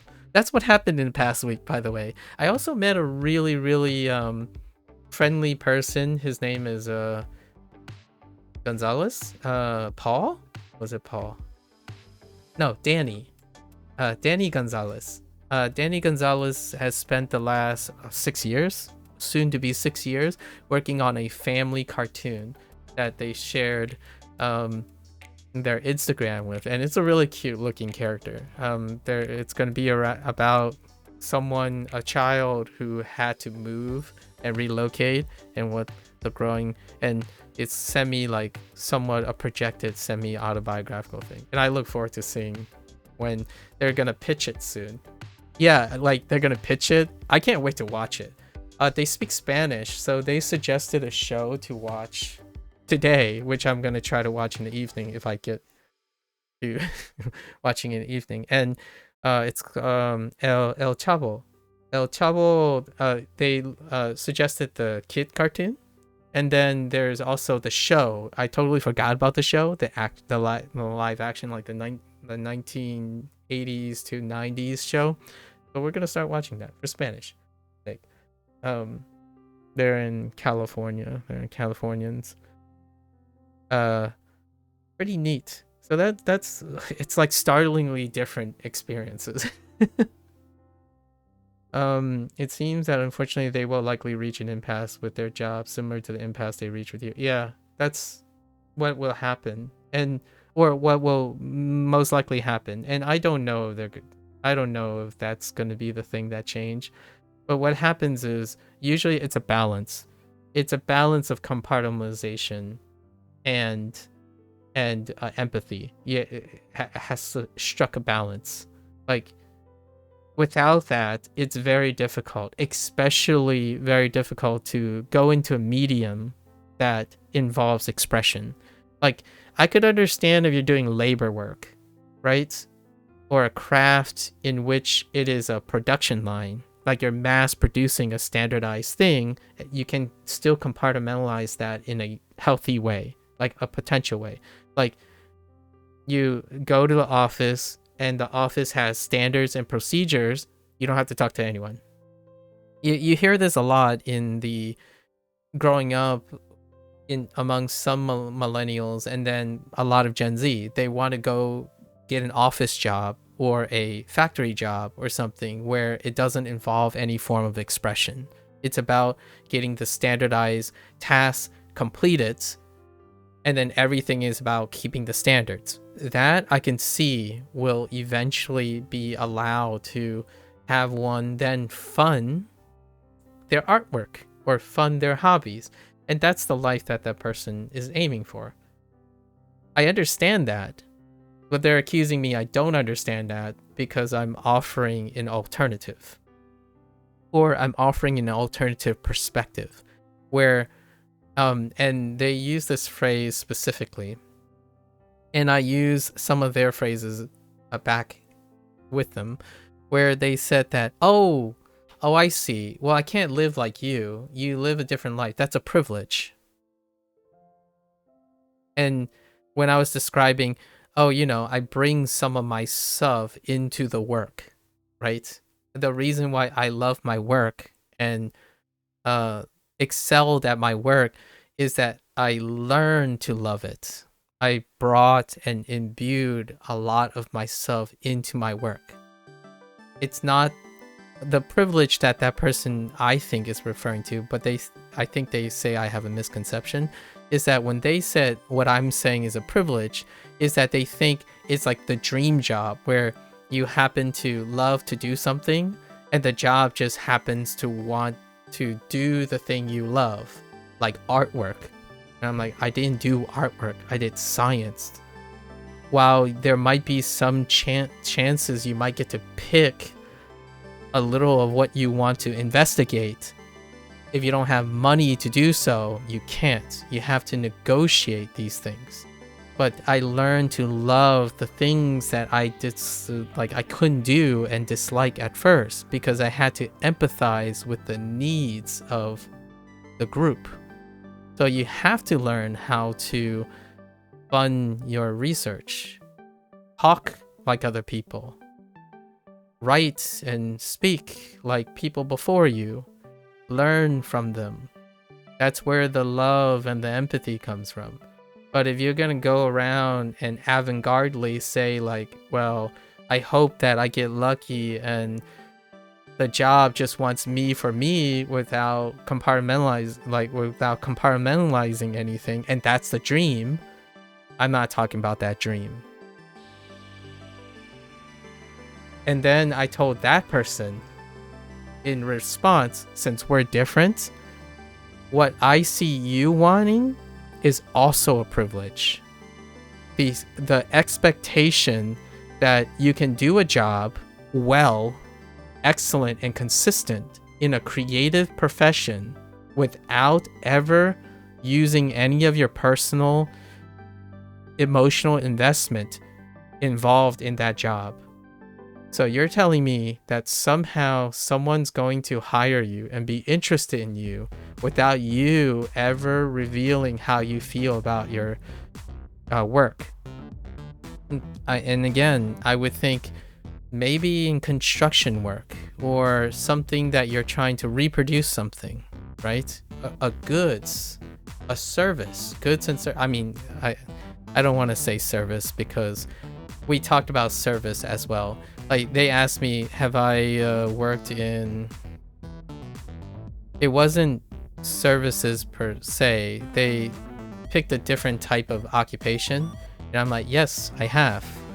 I've served before, and I'm like, have you been in food services? Because that's what they're leaning on. They're leaning on the idea that services involve potential compartmentalization, maybe, but I would argue it's the opposite. So it's both, actually, but the one that's being ignored is the idea that you can be a retail. They asked me if I work in retail. I'm like, well, yes, I do. But let's go even further and say, have you worked in food services? Because they're leaning on the idea that a business can be compartmentalized, so it can be transactional. Like, I totally get that. However, let's go one further and talk about services when you're selling a product that is mandatory. Retail, you can say, oh, if you don't like the coat, that's too bad. Like, this is how much it is. That's fine. I don't care if you don't like this coat. It costs $300. I'm like, oh, you think it's too expensive? That's fine. It's $300. Like, you can get, that can work.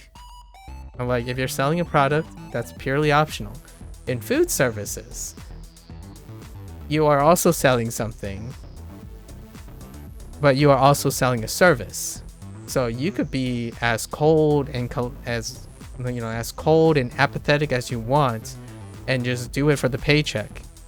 There's a very, very large gap between someone who make the best of their situation in order to represent the best of themselves in a situation that they don't like, versus someone who constantly operates in an ideal situation in which they say, well, it's take it or leave it. Because at least that's when but they did say I have a misconception, so I won't ever know if the misconception is they were agreeing with me, because it's difficult for me to expect that when they keep accusing me of not trying to empathize, when they share none of it.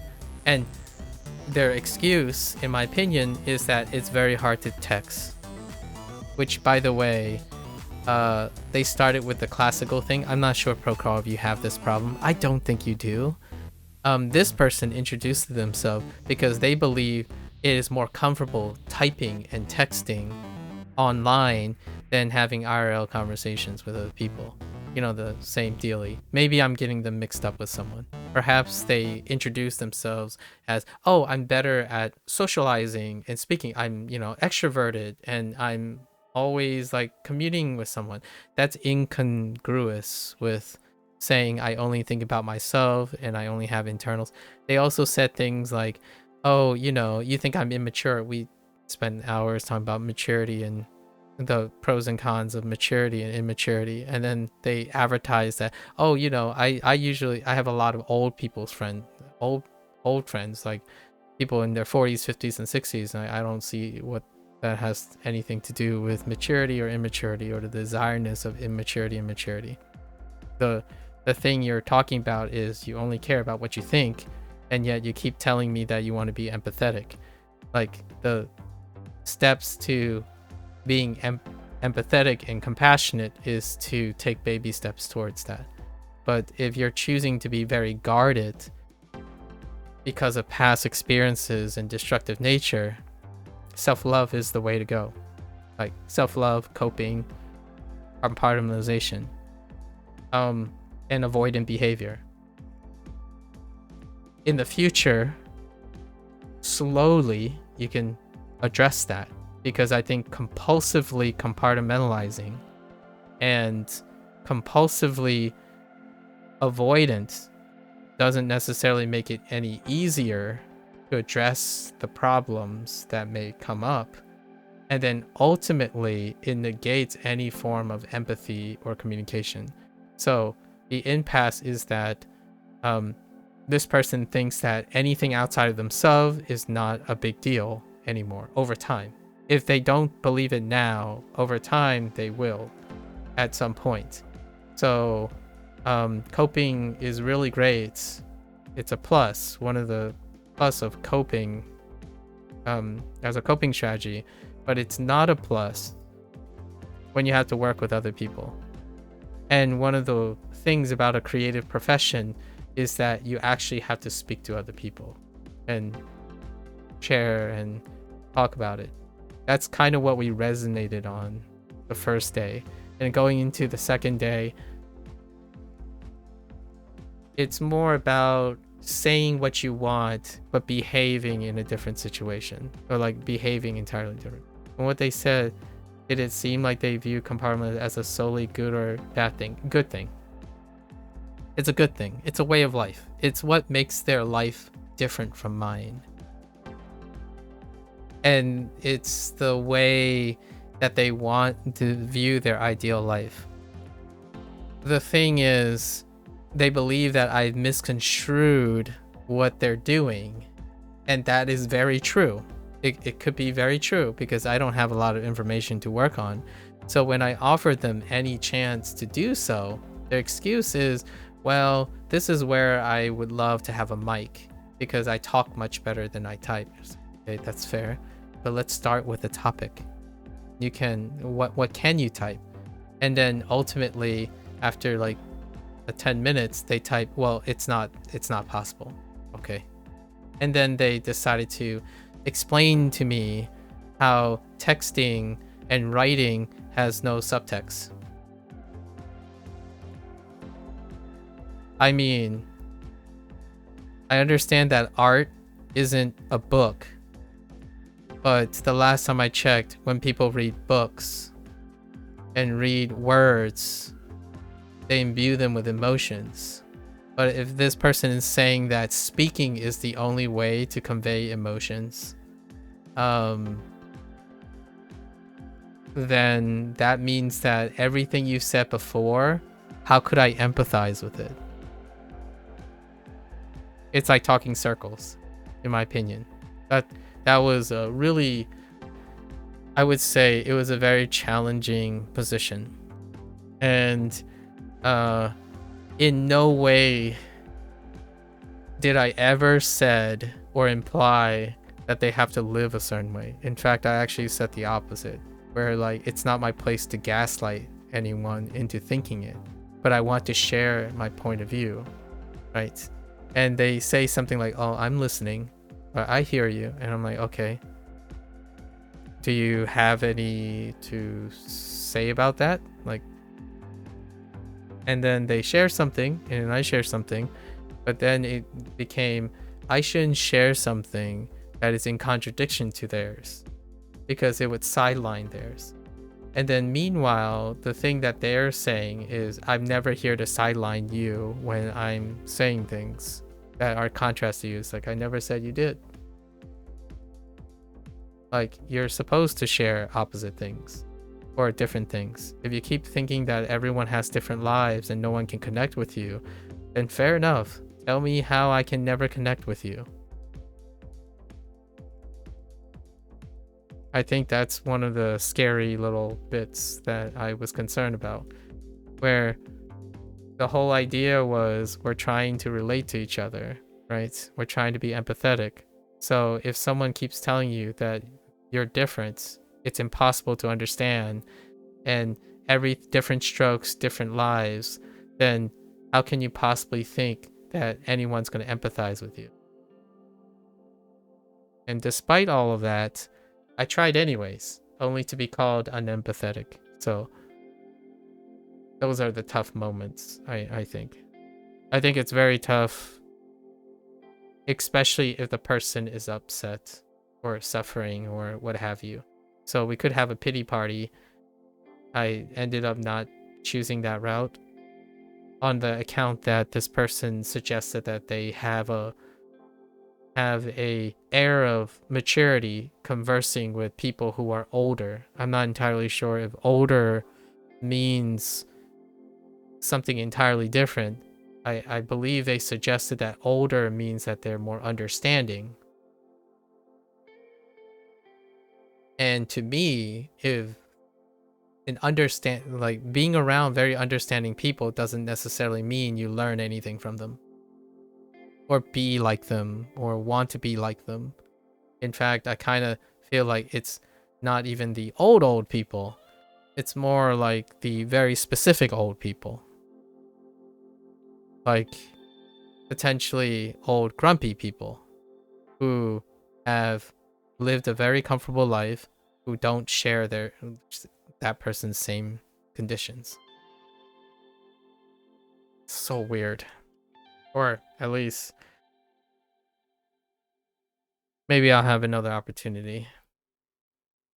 It's public, so I like to believe we're gonna keep it professional, right? I can't imagine like that's the person's correct. We are different people. I can no longer imagine a time where when I have to work, the first thing I think about is numb myself to everything. And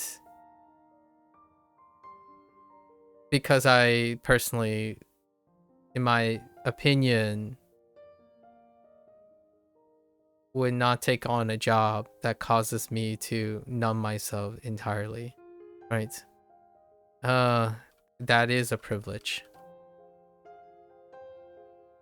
And that's where it's the weirdest thing. I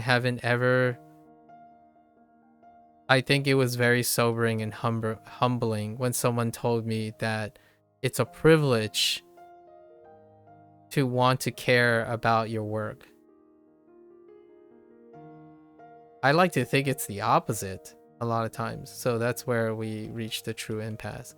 Like, if you think that you can go to work and be successful and treat everyone like they're not important because the only thing important is what you do at home and in your private life, I think that's a privilege. I don't think it's so difficult for me to process that there is someone who is successful. There are extraordinary people that I think are the exceptions to the rule that this person might find attractive, that would say that they're such a big deal that they don't have to bend or associate or talk or relate to anyone because they're just that cool and unique and in demand. I don't think I've ever thought of it as a privilege. I think it's incredibly hard work to do that, to balance empathy and business in what you do. It's the one, and I used like a content creator, like the natural state of content creators as an example. Those who could not strike, are unable to strike the balance between those things, decided not to. They actually focused on compartmentalizing them, and it was unmanageable after a while. Something gave. Either the personal life becomes more important than the business, or the other way around. They gave up their personal life for the business. And that comment is not coming from inexperience. And I think being grateful for generosity is a great place to develop empathy. But since if you're constantly compartmentalizing, then despite people wanting to empathize with you, it won't seem like empathy. And that is sad. I specifically said it was very disappointing. Like, what was said was incredibly disappointing. So you just chose, in my opinion, to decide that whatever I'm doing is not worth your time, and that everything I've done or said was in my own interest. I'm like, okay, well, that's there's no more I can do about that. And I still haven't like blamed that person. I mean, at least the last thing you do when you're trying to empathize with someone is accuse them of being the aggressor.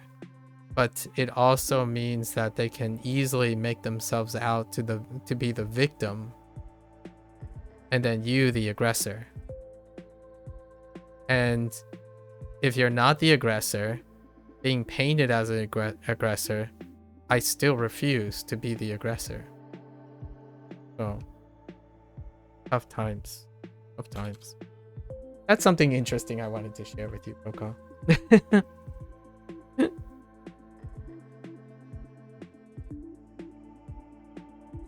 My rhetoric was, I hope they find an environment that suits their needs. I think that's the golden goose.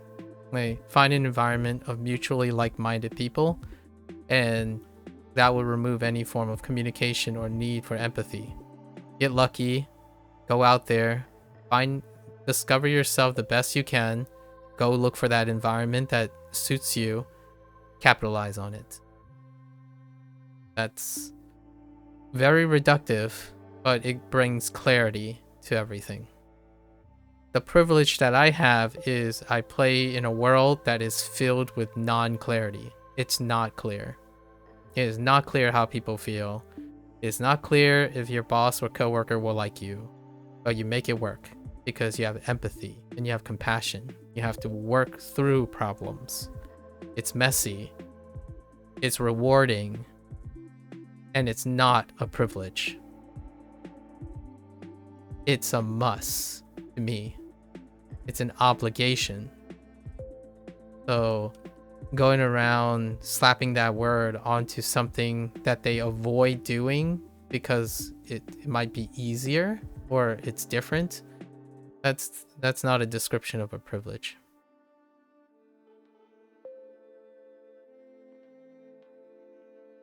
My guess is that when someone said it's a privilege, they think that I was surrounded by happy people and I got lucky or something, and they weren't lucky, so they were abused in their life, and I can't possibly understand what it's like to be abused or neglected or have self-loathing or self-deprecation. And that might be true. I wouldn't know because they didn't share anything, and then they said they didn't want to. That's fine. Privacy is where privacy is due. So we can only connect with how much you want to express, right? If you don't want to express those things, then do not get angry or accuse the other person of not understanding. Because, like I said, I can't possibly understand if you say nothing, or if you choose to say nothing, or accuse me of never having to understand. Now, honestly, it wouldn't change if it was text or speaking, because there's no intent behind convincing the other person to understand in the first place. Wild. Okie dokie. Let's see. 就業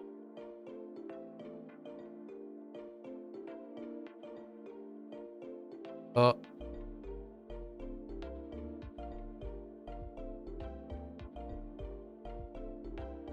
昇進 昇進. Promotion. Job promotion.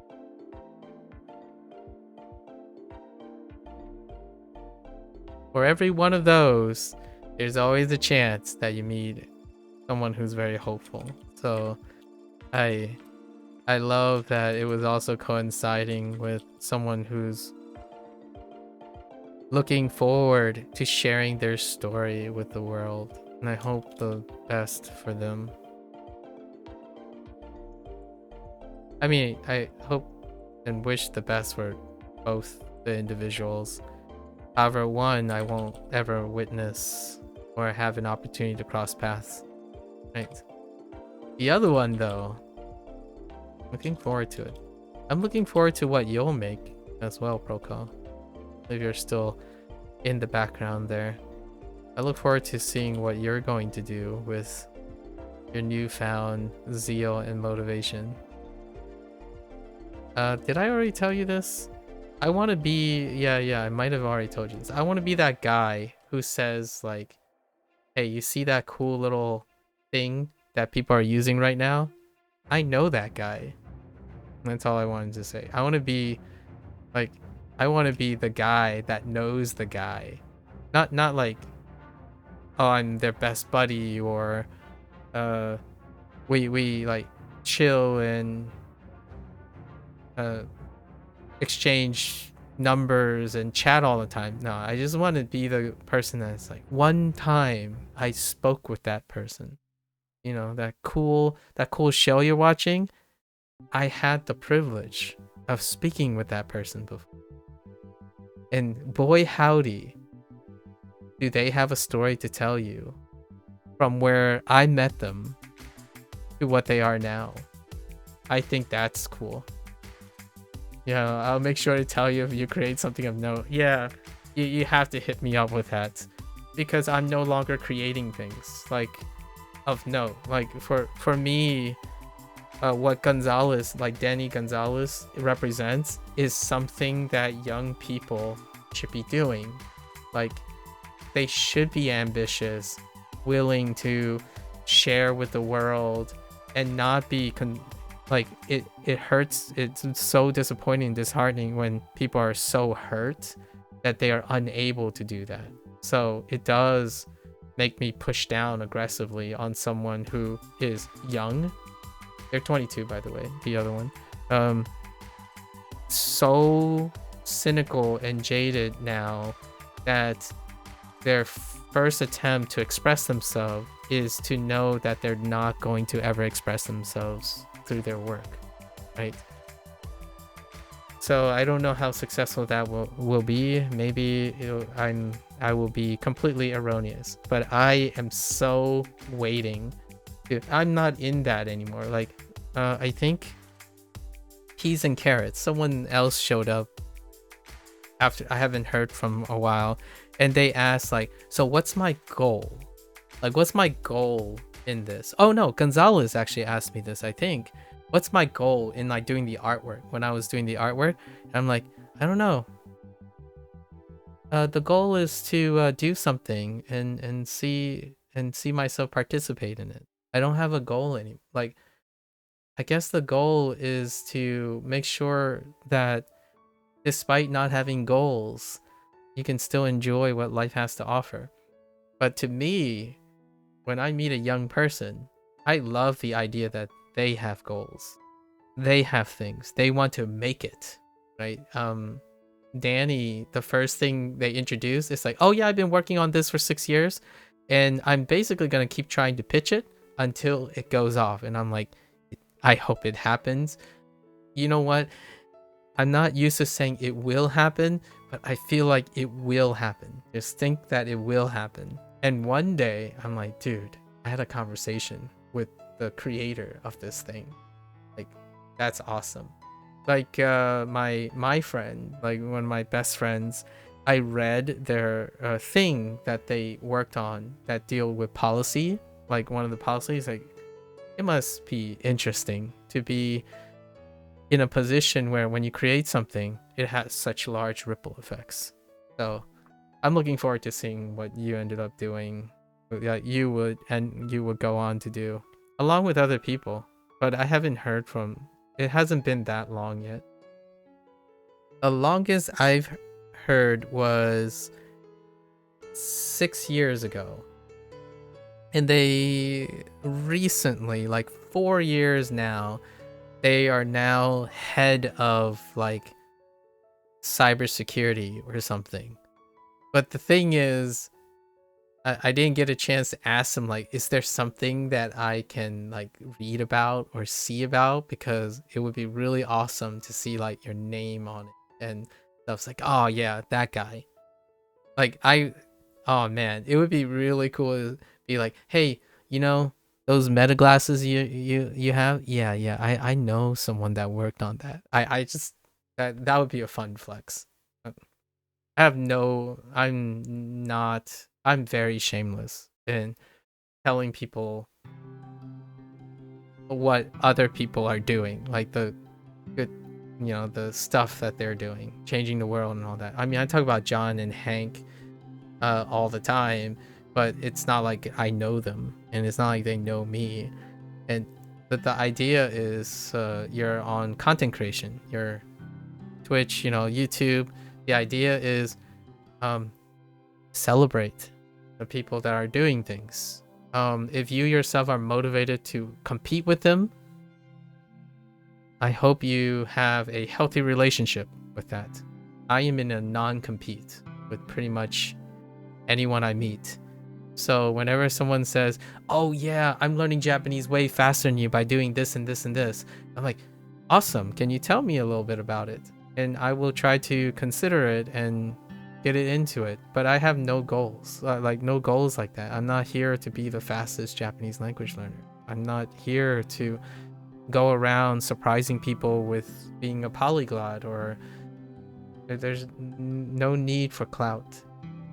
But I wish for all the clout for those people who have shared time with me. Like, it's kind of I said this before about teaching.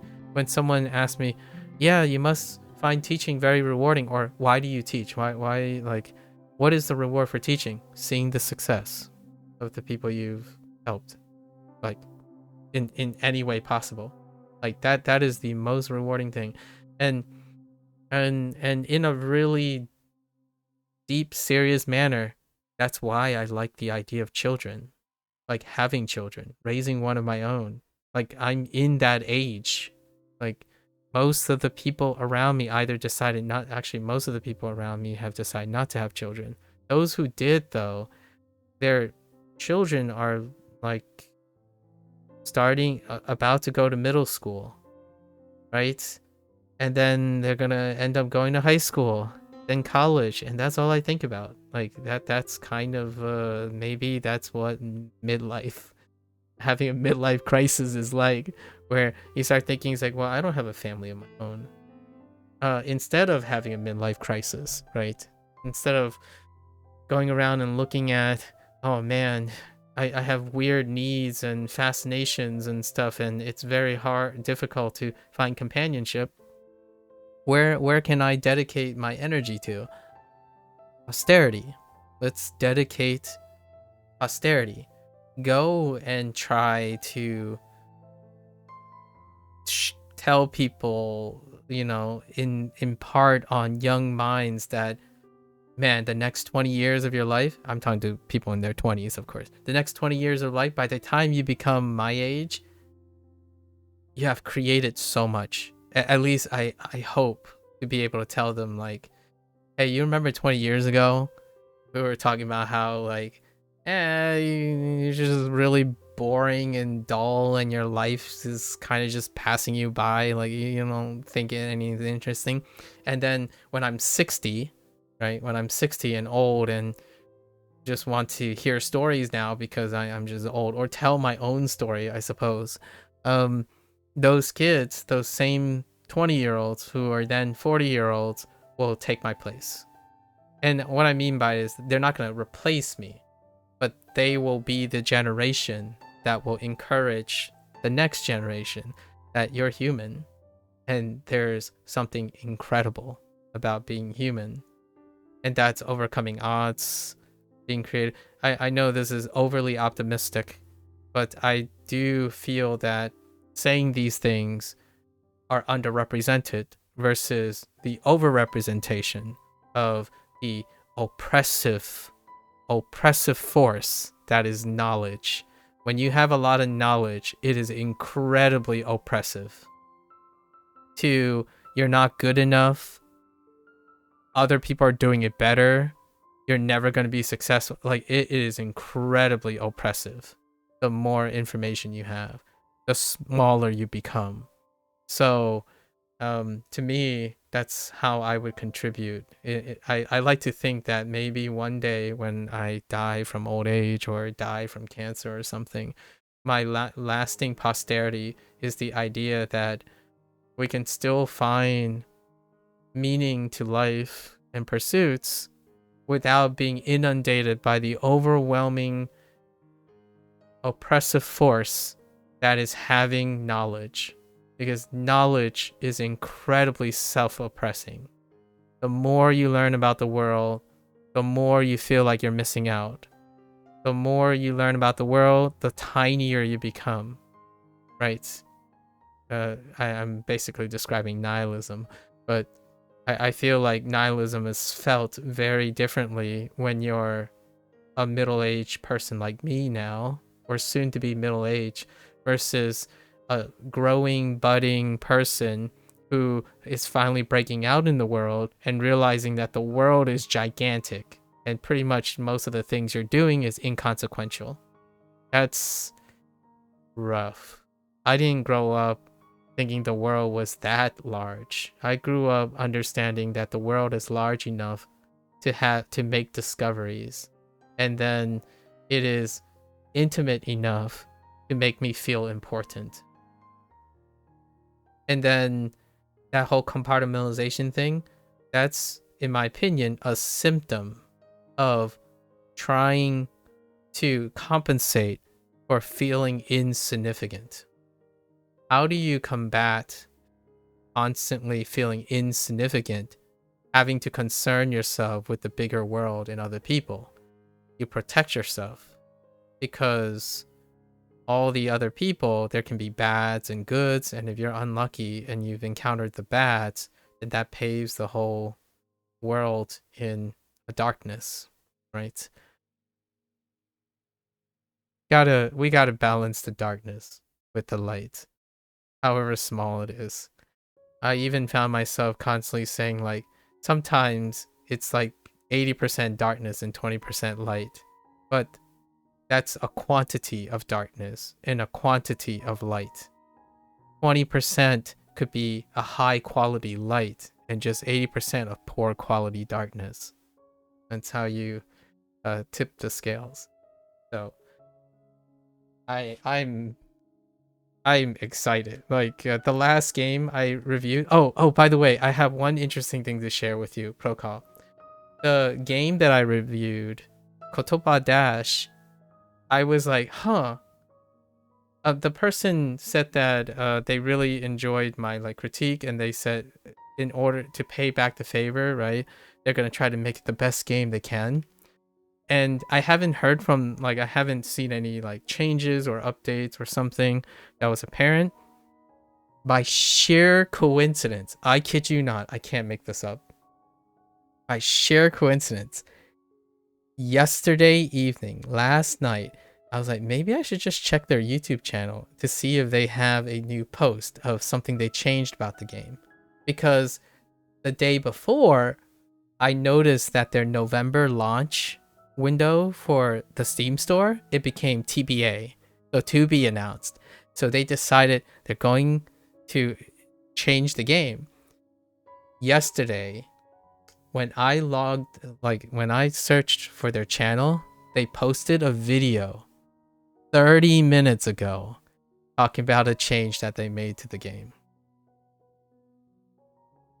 And it was an interesting take. It like, I made a comment. I'm not saying it's like off what I said, but at the same time, it addressed something that I said, and it was an elegant solution. It was even more elegant than my like convoluted way of like creating timing and scoring. So I'm excited. That's what I think is so awesome about when generosity breeds generosity. Like, I'm hands down, if 2027 rolls around or something and this guy releases the game, I'm gonna be talking about the game. Like, I haven't ever been part of someone's creative process, so that's, I feel alive again. Like, I mean, I want to do some of these things professionally, but at the same time, it's kind of like, I'm gonna admit something. I do get scared that I might also be the reason people fail. So that's kind of a responsibility thing. So yes, I could say that I am very cowardly when it comes to only finding investment. Like, I have a very high selection factor, right? So the reason why I'm very critical and want to speak very at length in things is because those who do stay, I like to think that my aversion to being the reason someone fails is, I can own those far more than not trying. So the high gate that I give myself is also the high gate I'm willing to invest. So if I lower that gate, it would mean that I'm more willing to invest in a lot of things, but at the same time, it would proc my fear of failure. Like, I'm not gonna go around and tell everyone like, you'll always succeed. You will succeed. Where there's a way, there's a, hot take. Keep trying until you succeed. Or easy solution to life. Just don't care about what other people think. It's that simple. Just go after the things you only care about, right? Those type of things make me nervous and very scared. So I don't do that. And it shows because most people want to hear that. And I totally get it. I understand what people want to hear. I have to also balance it with my own adversity or like my own aversions. I try to avoid individuals who choose not to be committed to things, right? And that doesn't mean they're not going to be successful in their own way. I'm not equipped for that at the moment. However, if someone convinces me because they want to invest in me, oh, I'm down for that. I'm absolutely down for that. I think working a job and becoming dependable again is something I'm missing. I'm missing that a little bit. And every once in a while when someone comes by and say something, like I still push people away, obviously. Like, oh, it's not my job. I don't want to make you dependent on me, right? Codependency is something that a professional does. Someone who's obligated to offer a service. Since I'm voluntarily doing this, I often worry that I can't meet those qualities because my fear is that there's no reciprocated obligations. You are not my client and I am not your employee, so to speak. But I do miss it. I miss having that pressure. I often wonder if I'm applying myself hard enough, because when I was in science, it felt awesome and awful at the same time. It's awful that I can never meet the constant demands that I could do better. At the same time, that made me the best me. Or best me in some ways, right? Some ways. And just seeing in the background people doing better and constantly doing more because I somehow want to believe that I contributed even 1 or 2% to that is something I miss so much. I do miss working in a lab and contributing to a bigger whole or a bigger project or contributing to a group, because you can feel it. You can actualize your contributions. I don't think speaking and willy-nilly catering to myself all the time and doing digressions for self-improvement, that is an act of self-serving. So like what I said to Gonzalez when they asked about what my goals are for you doing Inktober, and we talked about this before Procall as well. It's I'm not a good person. I try to be kind. I'm not a nice person because most of the things I do are self-serving. It makes me I'm doing things for my own benefit. I'm self-improving. Until my self-improvements contribute to someone else, it's purely selfish, right? It might not be for clout, but that doesn't mean it's not selfish. The things I'm saying now is a selfish way of me rationalizing my desires, right? And by sheer coincidence, when my expression of my selfishness online, through content creation and stuff, meets an opportunity to be selfless, that whatever that thing is, it's all my energy, because I miss it. I absolutely, most definitely miss it. Would I charge towards it to remind myself of how I miss it? No, I wouldn't, because I know what happens when I do that. I burn out. It's kind of like an addiction. It feels really good. It is also the reason why I drove my body and my physical capacities into the ground, right? It's kind of oh man, I really want to buy those Pokemon cards.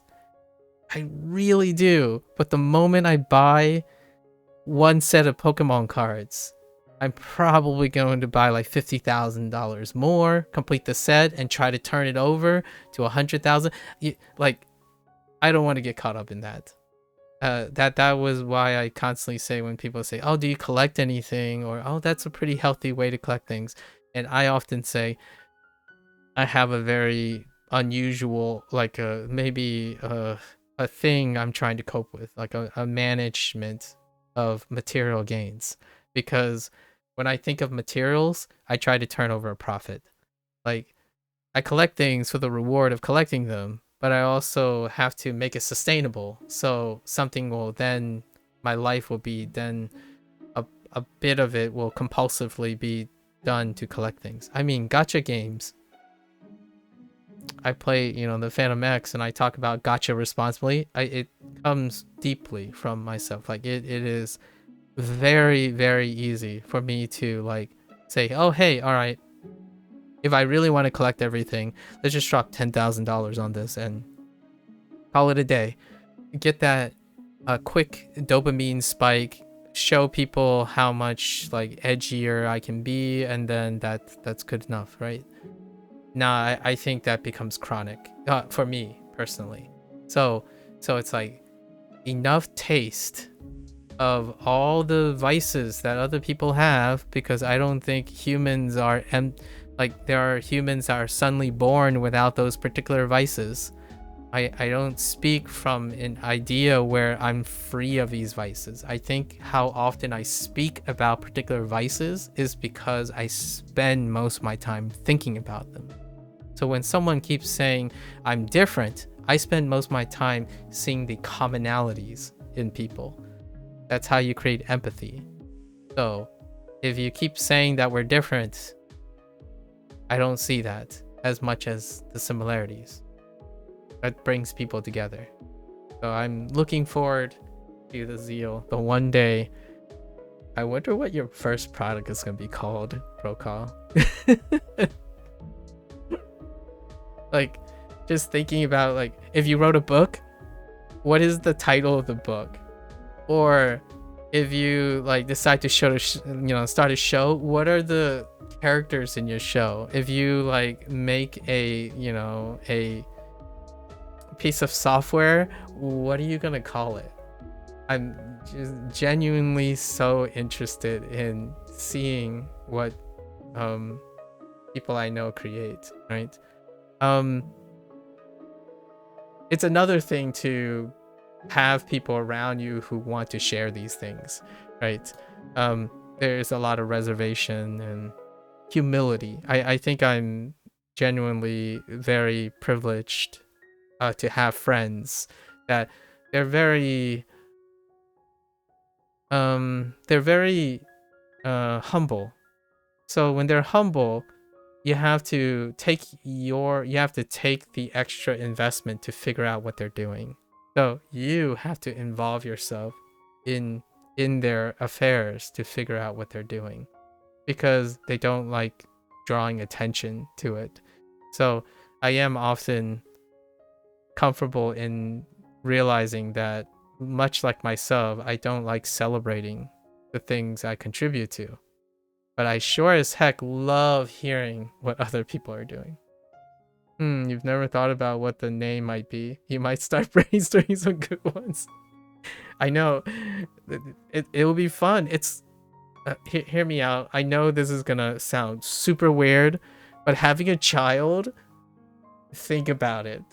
Like, think about the moment when you name your child, when you and your significant other decides a name for your child. That's like, I think, I know, since I don't have a child, I can't possibly imagine the difference yet, but when you build something and you put all of your life into it, right? Your life force before, you're younger, so you're thinking about your product. That baby is your baby.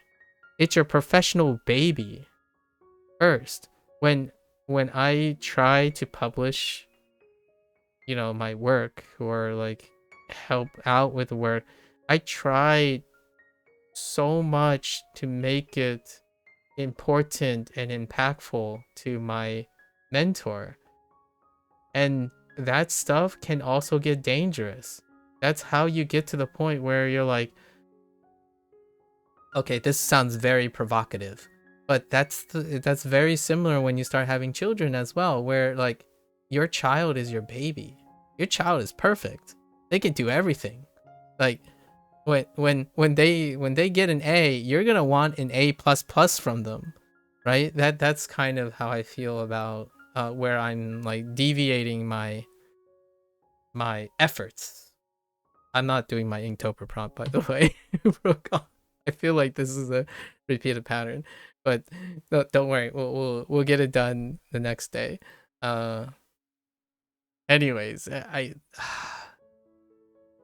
mark my words, in 5 years, if I ever cross paths with someone, I check up on people, by the way, the ones that never come back, the ones that like I know that they have a public presence. So like I look at their channels every once in a while, or I look at their like feeds and stuff to see if they're in a public like a creation profession. Maybe fortunately or unfortunately, the vast majority of the ones that occasionally come back and say their life is doing well, they work in an environment that's non-creative.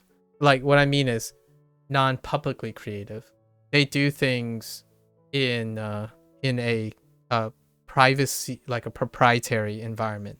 So the way I could possibly get more updates on them is to ask them how they're doing, like indirectly, right? So I think that characterizes like 90% of the people that I still keep in contact with. They work jobs that have proprietary consequences, be it NDAs or non-competes and things like that, where you can only talk about it at arm's length. And also, they might be so specialized that I can't comprehend it unless I maintain consistent contact with that field, right? So neat, though. I don't think I have a... Oh, I do, actually. Sort of. So I have a best friend who has a family member who started writing books. And I've yet to read the book. But apparently she's publishing the 3rd book in the series. Technically, my best friends also publish things, like for reading pleasure and stuff. And occasionally I dabble. Maybe that's where I should invest some more time. They don't know I'm talking about it. Shh, right? Don't tell. Some of the people I've met online have wised up to this, where I often talk about them, like whenever they like occasionally stop by, they would know that I'm talking about them. But it's often like talking them up, and I hope that one day, I really do hope that this day doesn't come where someone like dislikes me for talking them up, because I genuinely think if I had to take a gamble, talking up instead of being apathetic, like indifferent, or talking down as like at the expense of someone is rarely income. 10 out, if I had 10 times, I would do it all 10 times. I would talk the person up. I overestimate people and I deal with the disappointment. I don't ever underestimate someone and lose hope. Like that is the consequence. That's one of the ones that I find clarity in my life. When someone says they're going to do something, I look for any possible way that it works. You deal with the disappointments. You look forward to overestimating yourself, right? That is the thing. So I secretly do this all the time. Like I've talked about Shashinko multiple times, and I don't play Shashinko anymore, or I don't do. I hope Ryan like just randomly drops a thing. We talk like for 3 seconds, you know, like maybe like 15 to 30 seconds. There's also Eric, who's making So to Speak. Like, there's so many interesting things. Can't wait. So help me, pro call. If your thing that you're gonna make is called pro call, listen, you gotta make it funny. Nah, I'm kidding. I'm kidding. I'll probably call it pro call. Call it pro call's baby, and no one will understand except for me. Oh man, dude. I'm basically talking about the very reason why I wanted to be a teacher or a professor. Like that is the big thing. Like, what can you do for a teacher and a professor? You make something and you put an inside joke to tell them that they remember you. And that is the world. That is absolutely the world. It's no short of having a child of your own and seeing that child graduate and cite you as a form of like motivation or a source of motivation. That's like unbelievable, right? I feel that I would live 20 years longer just to see that. Obviously, if I was 20, I would think differently. When I was 20, I was like, oh, I can't wait to become like finish my education so I can make money and like build things so that other people will know that it's me who did those things, and that would be the perspective. But now it's like I can't wait. Like, I'm not anxious for myself. I'm not in a hurry or anything. But sure as heck, I gotta keep myself from making the people around me, the younger people around me, incredibly nervous, because sometimes I'm kind of nervous for them, as in like I'm nervous in the sense of not a bad thing, but I'm anxious, I'm excited, like as though it would happen overnight. And I totally get that, because if I do that, I'd be contributing to the internet hustle culture, right? So I don't want to do that. I actually am trying very hard not to make it seem like that. So like it's a message to myself when I say, oh yeah, when you're learning Japanese, this is how it is. It takes time, it takes practice, it takes commitment, it takes discipline. But man, if you're a 20-year-old and you found somehow you cracked the secret to becoming fluent in Japanese in 1 year, I would be fist pumping in the background. But I wouldn't be trying to say that's the standard. But man, good for you. Like, I genuinely mean when someone says, oh, they can prove me wrong, and then they prove me wrong, it's like, good for you. That is exactly why you are young, ambitious, and successful. Because when you get older, in my opinion, things kind of slow down. And the reason why the things kind of slow down is it makes things manageable and healthier. Not, it's a good thing that things slow down. To me, like it's a good thing. It makes so that you're stop being anxious about certain things, like anxious with your ambitions, or making moves and making large moves and then realizing you can't do them anymore. That type of thing can be very self-defeating when you get older. So anyways, thought I end with a more positive spin on things.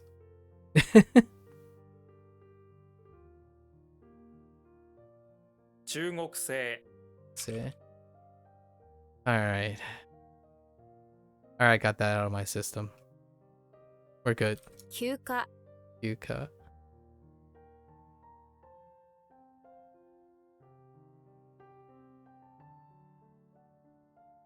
Zetsu.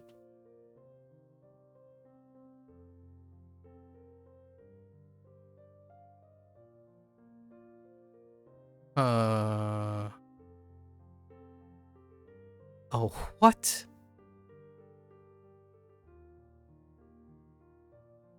A what?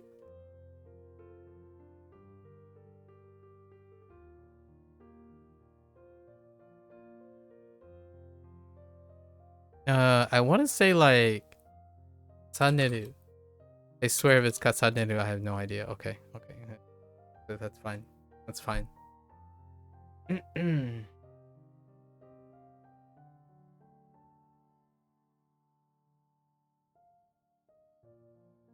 Say and direction. Like if you're yelling in a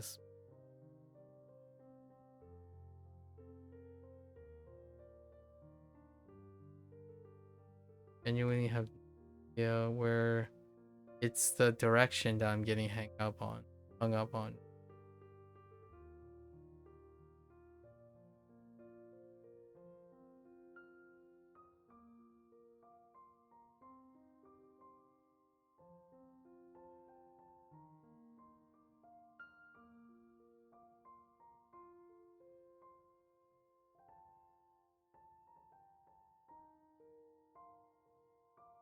I have like a big blank.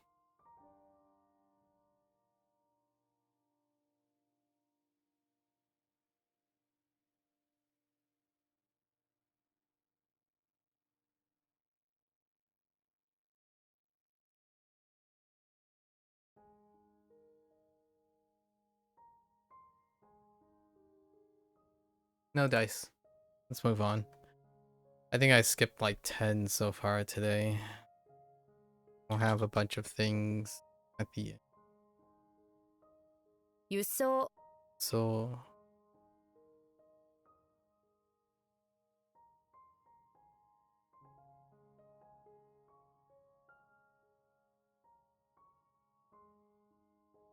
時々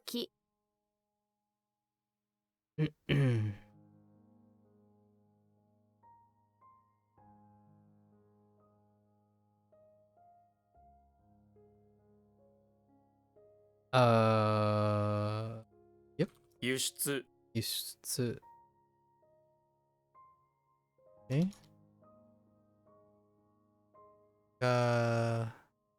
Wari? Warihiki. No? I think it is. Warihiki. No? Wahiki? No. E? E? Send help! Okay. Alright, hold up.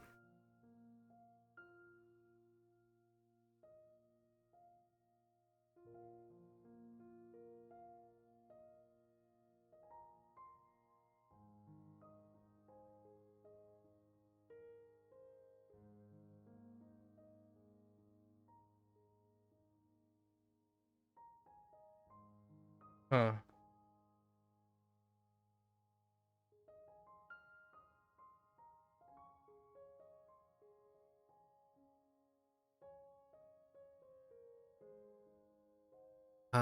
This could be it could be onyomi.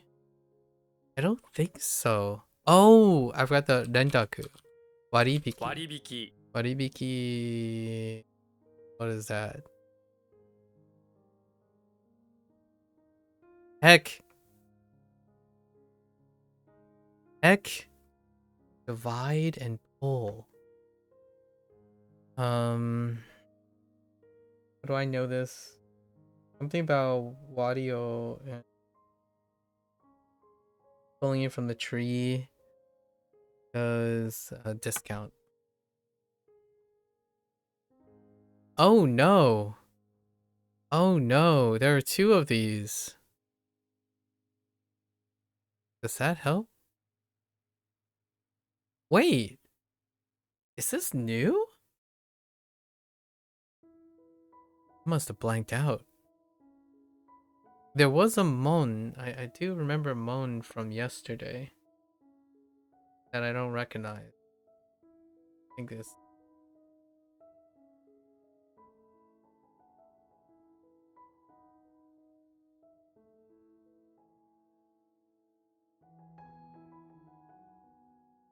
Oh no, it's It's gotta be this. So Mon shouldn't. Why can't I? Oh, it's visit. So Homon? 訪問 I think this is still visit though. Yes. Alright. はじめにはじめに at first? Firstly. What? To begin with? Oh my gosh. It's still at first. Or in the beginning. Yeah, at first. At first. Oh, to begin with is actually one of them. Oh, and I misspelled to begin with to being with. Alright, it's fine. Wait, that's not Nen.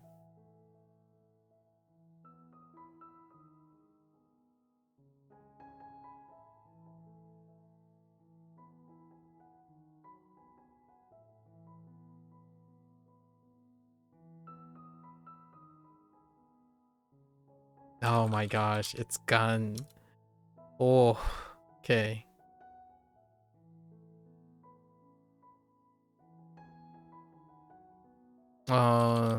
切腹 Seppuku. Of course.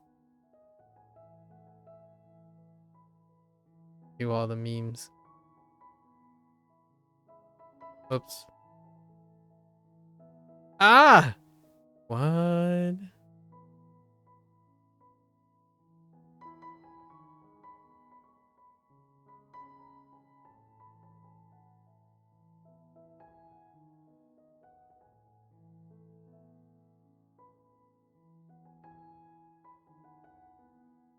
Hold.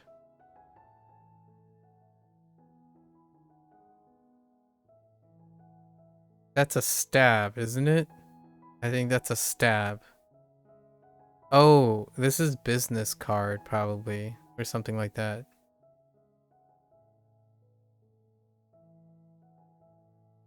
I feel like this is business card.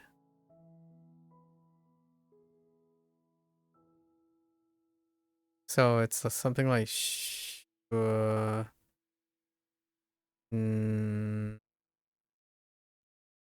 dealing with a sheep. Can't see how this is anything else. A Tadashi business card. Oh. Mashita.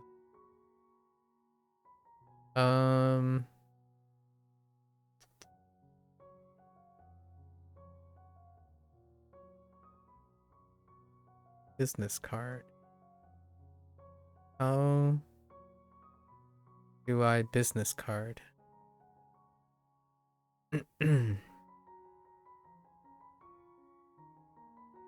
It's got to be just replacing the she, right? So meshi. 名詞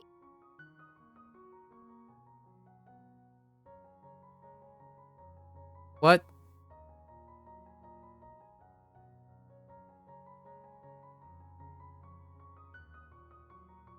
The heck? 南極 Nankyoku. Apple. Okay.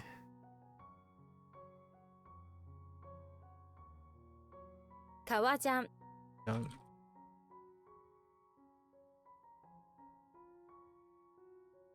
I. I. I. し She. Ooh.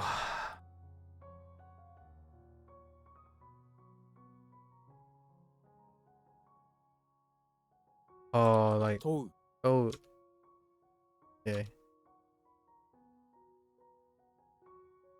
Atama? No.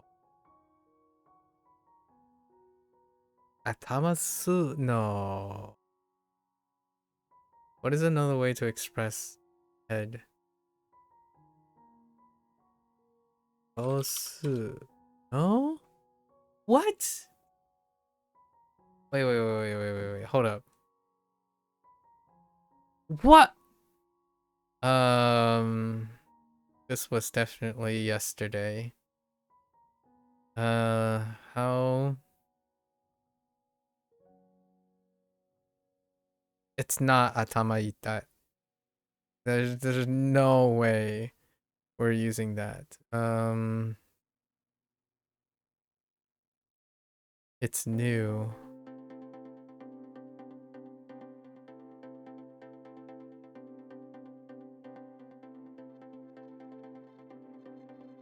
Oh, the zoo. 頭痛 Zutsu.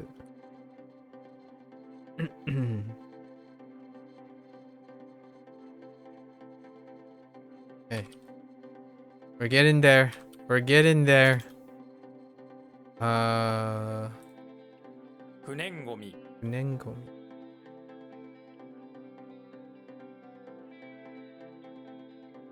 How do I say just not burnable? Unburnable? Is unburnable a word? Is it in or unburnable? I feel like non-burnable is fine too, right? Oh, I went for it. Probably no. What?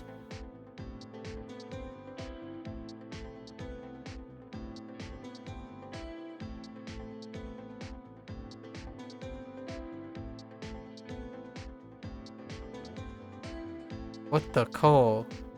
Wait, is that coal?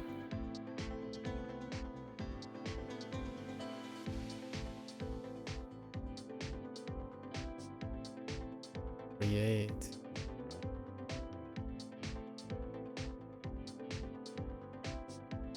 I don't think so. Yeah?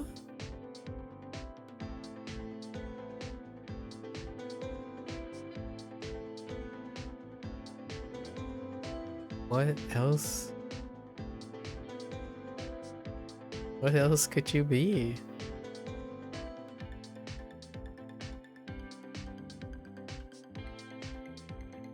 Wait. Am I think I might be getting this mixed up with Bill. It's definitely create, right? Yeah. And oh no, yeah, it's definitely build, but it's not a ta. Like, oh wait, no, it is ta. It's gotta be. 立つ Yeah, tatsu to build. Like, I think I typed tatetsu. Wait. Oh, to be built. Okay. I think that one's okay.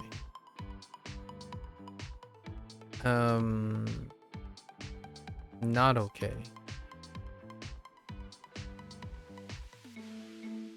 Oh. 憧れる Akogareru. Akogareru. What the?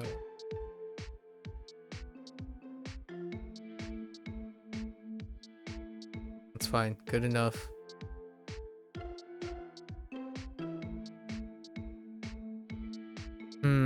I feel like this changed. Because yesterday I was like, oh, it's gotta be Chidan, right? But it's not. Because it's Nedan. Yeah, right. 値段 Nedan. Nedan wa ne? The price. Okay.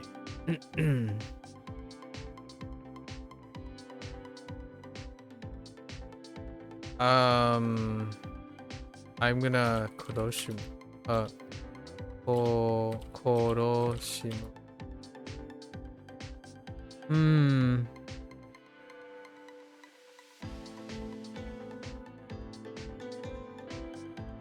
苦しむ Kuroshimu. Shimu.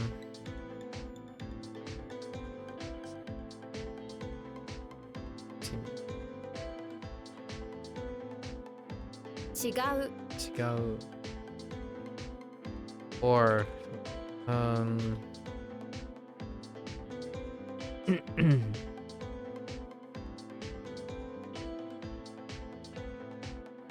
wait. Wait.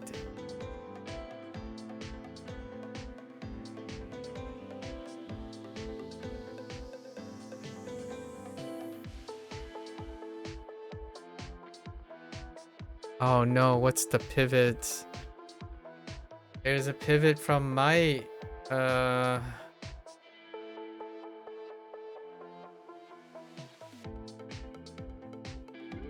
in May. Oh no, that's May.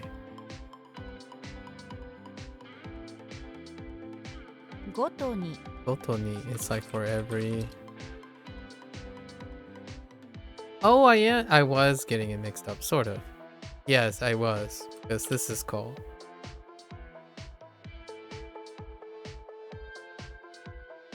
Right? Just kidding. 健忘症 Kenbosho. Just kidding. Kenbosho. Eh?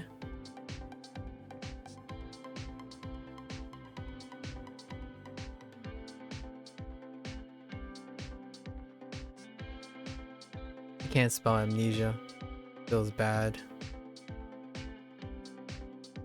What in the... 売り切れ Urikire. Stop sale? Oh no, just sales. Sale numbers? What sale? Like a sale? Like a sale discount?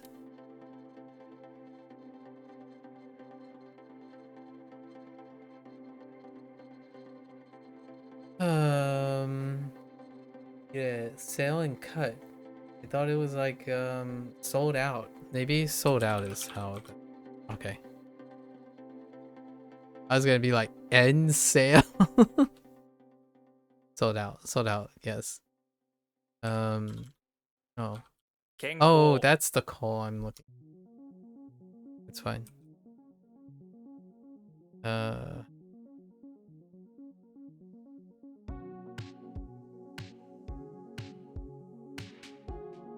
What? It's not Sawaru?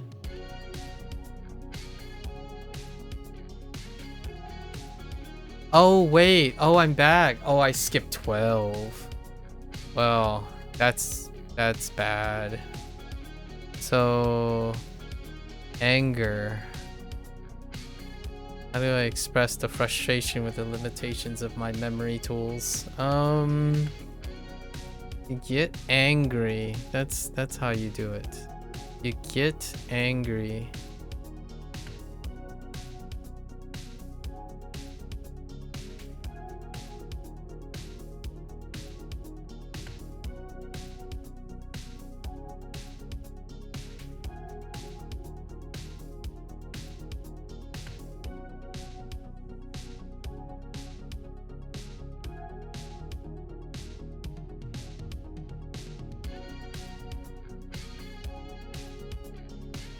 It's like okoru, but I don't know where the okoru is. 怒る Okoru, yeah. Get angry. I don't know where the ko is coming from. Okra. Oh man. Ah man. Oh, this is gonna help me with another thing.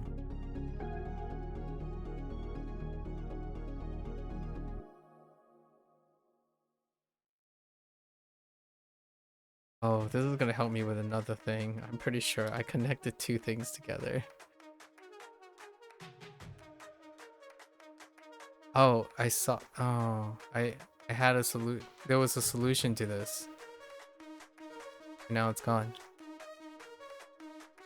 It's because I got this thing mixed up with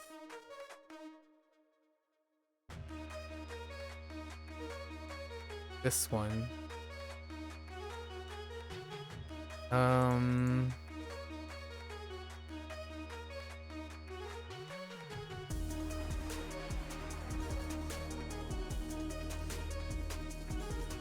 The left is wild. It's ya. Pretty sure. It's ya. Heck.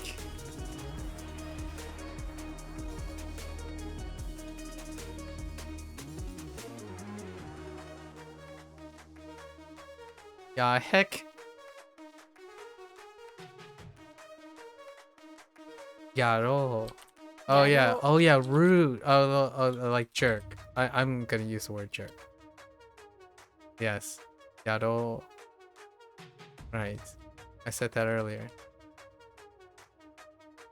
Oh, I really thought that was it.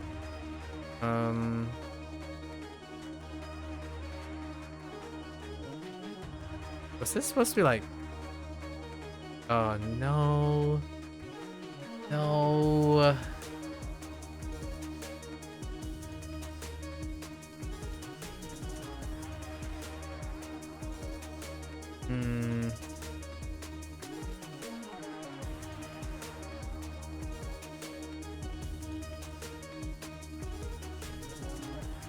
I thought it was you. Oh, wait. This is Wata. Transit. Oh, no.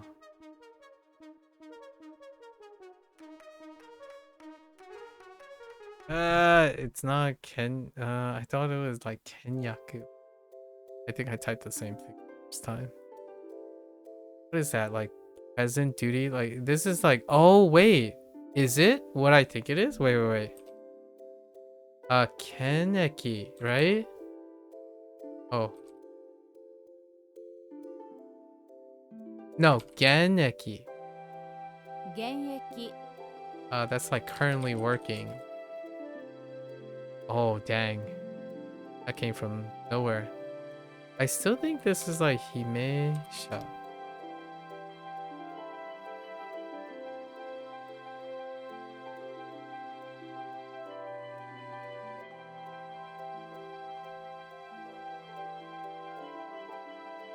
It's a revolutionary.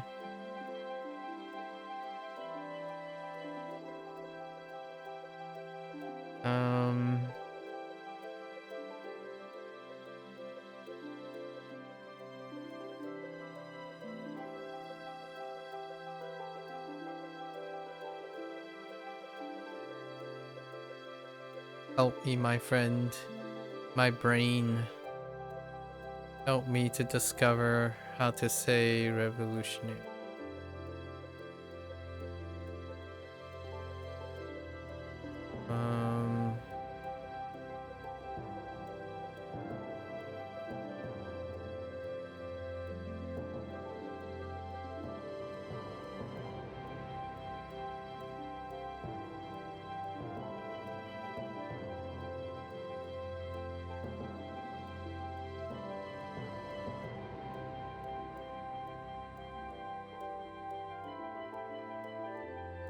I think the... Oh, no, wait. That's not Sha. Hime...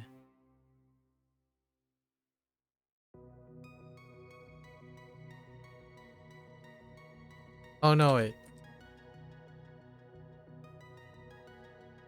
What?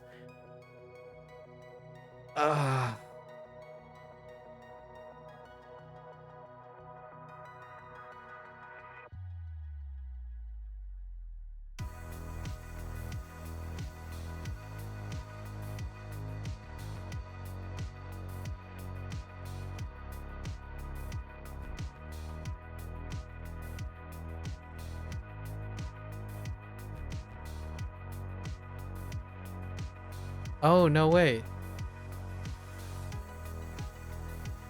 Kaku. Kaku. Kakume. Meka. 革命家 Oh, heck. Harry. 担ぐ Katsumu. Okay. That just came back to me too. The meaning for the... Dang. Like to lower something. To fall down. Oh, to take down. Oh, that take down. Wait, how do I know what this was? Orosu, right? Take down. Yeah, to lower something down or to take down. Okay. Oh, to bring down. That's kind of.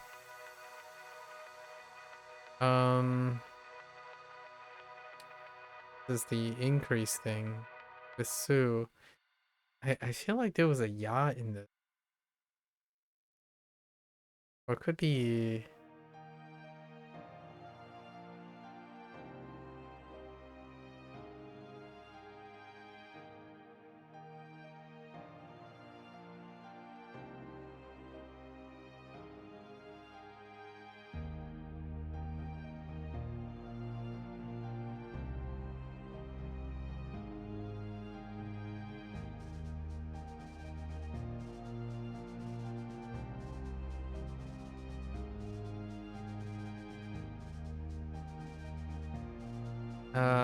Masu. ます Masu. Oh, increase the love. Oh, right. Yeah, that's right. To improve the soul. Okay.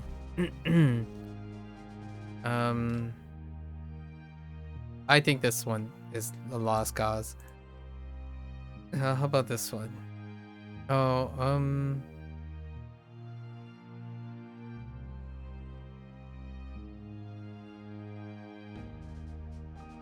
I had this on I had this in the bag. And now it's gone. The nature of memory.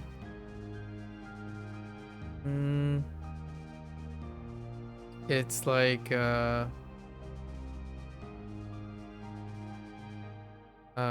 Suno, right? Oh, nothing changed, right? It's yeah, Suno. 素直 How the heck do you Suno?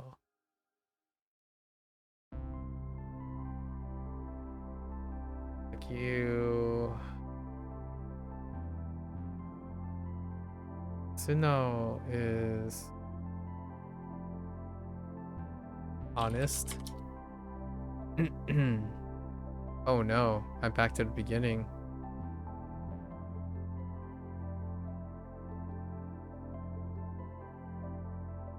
Oh, this is wait, I got this. I know what this is.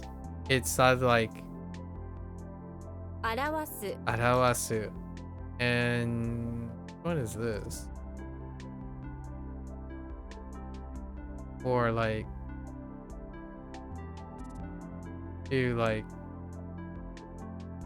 to become it now or something, like you are now, or like to occur, or how do you be the thing now?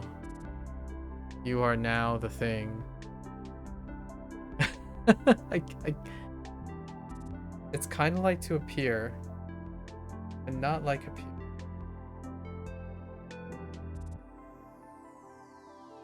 I don't make sense.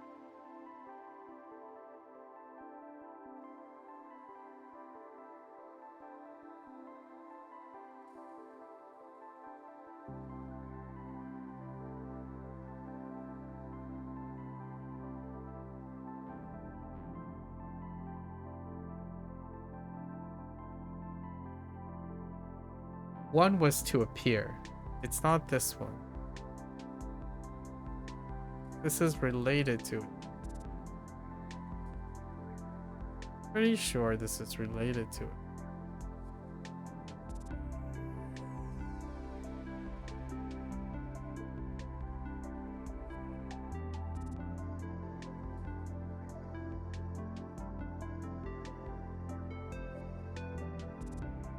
What are my other choices?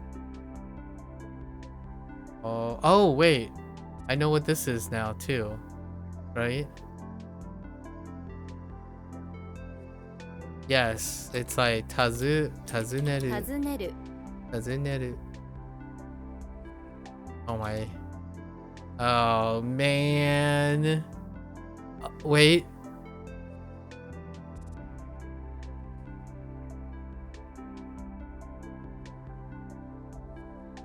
It has to be cocoon, right? But what does it mean?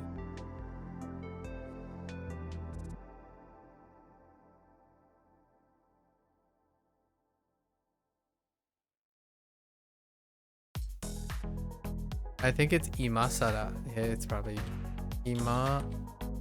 今さら Imasara. And it's too late.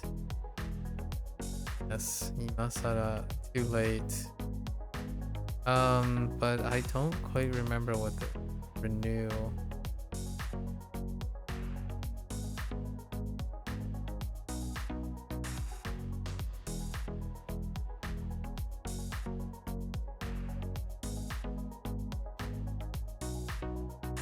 Sarani is where that's coming from.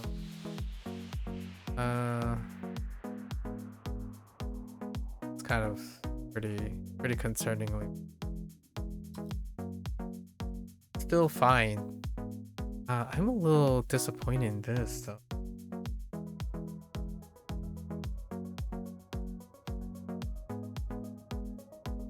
Like you just become, you are the thing, you made something and now you are, or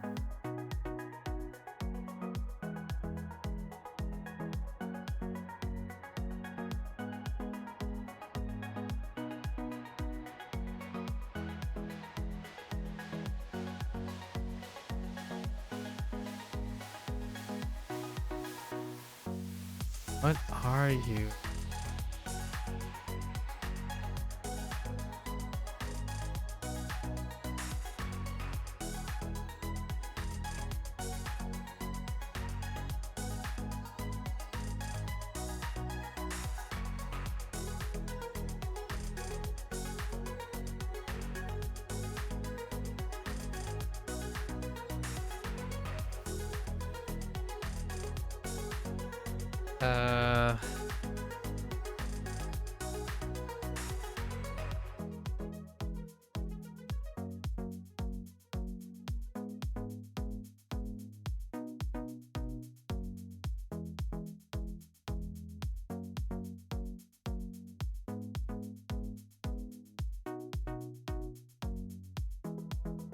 Can't phrase this.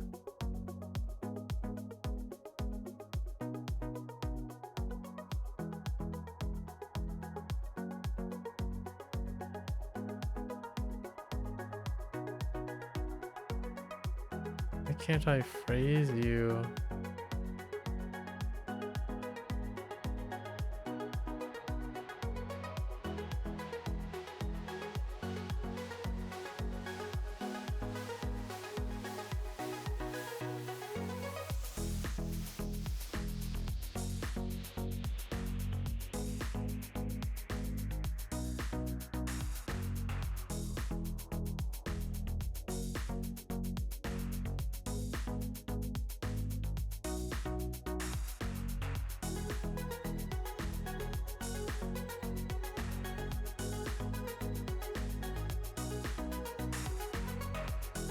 If you're gonna appear, like, well, this is not appear.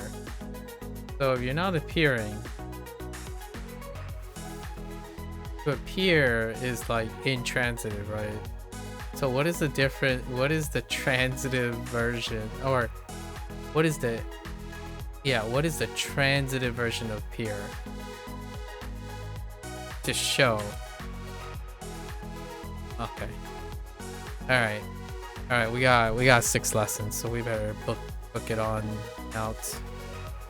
Oh my lordy, what is tomorrow look like? Okay. Anyways. Let's see the new one. East Asia. Okay. So Asia. Really. 東アジア Asia. Okay. That's fine. Afternoon sun. Oh, west sun. Nice. Nishibi. Okay, yeah. Kitakaze. Okay. Double kun for north. Okay, that's fine. North makes sense. South wind. Minamikaze. Okay, Minamikaze. Atlantic Ocean. Oh, there's Atlantic Ocean. They added it back. Nice. They might have just skipped over it. What is it? Dice. Xiyang. Xiyang. Or Tai Xiyang. Am I being a pep? Xiyang. Okay. So this is what? Tai Wu. Taiseyo. Okay. So they went with all. Okay. Alright. I think I got it.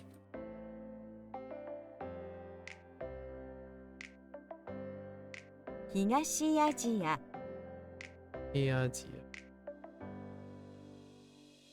Nishibi.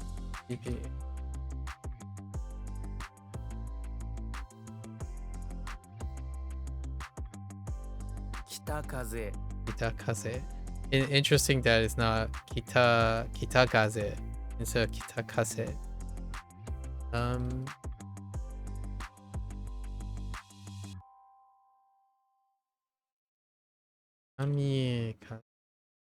Minamikaze. Heck. Taiseiyo. Alright, let's get to this. You know, I'm feeling pretty energetic. I might actually still do my Inktober prompt. We do have upcoming 3 days to... We have 3 days to squeeze in 2 double prompts. Alright. So, gotta go over what...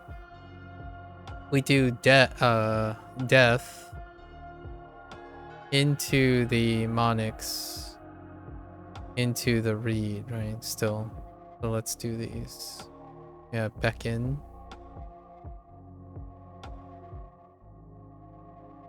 Beckon. Shogun.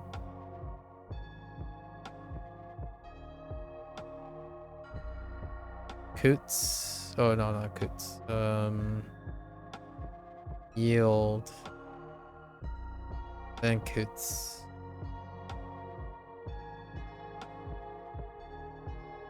Lend.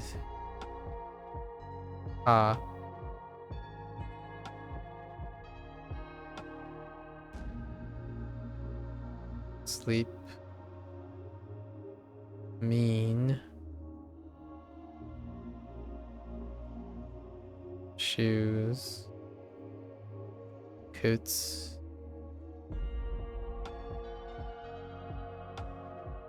Edge. And root. Oh. Alright. Now we do the reads and then the definition outside of these. So, show. Dan, steps. E, stomach. Gut, belly. Tsu, pain. I, retreat. Tsu, naya. Naya, worry. Spare time. Shiki, shoku. Weave. Me, astray. Waku, misguided. You, invite. Not invite. Yes. No, visit. You visit. No, invite. This is invite, yes. Yes.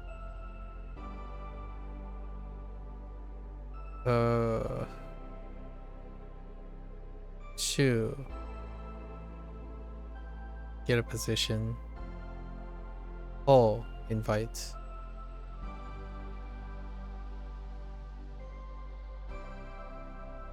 Go.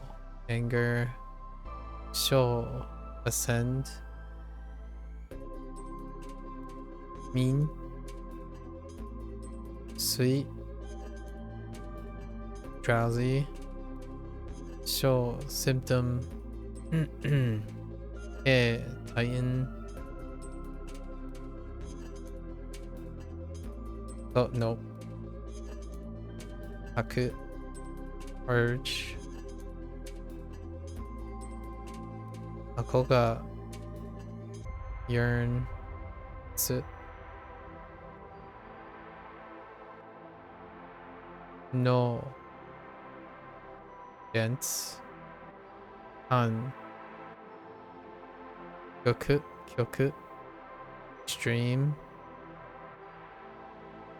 Oh. Hen. Healthy. Oh. Ease.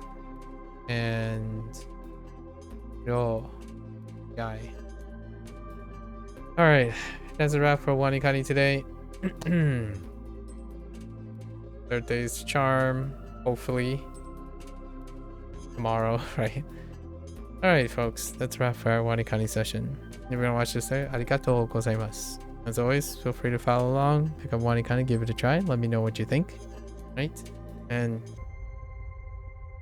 with open arms, you're more than welcome to come on by, yap about things, talk about things, trying to establish some empathy, I suppose.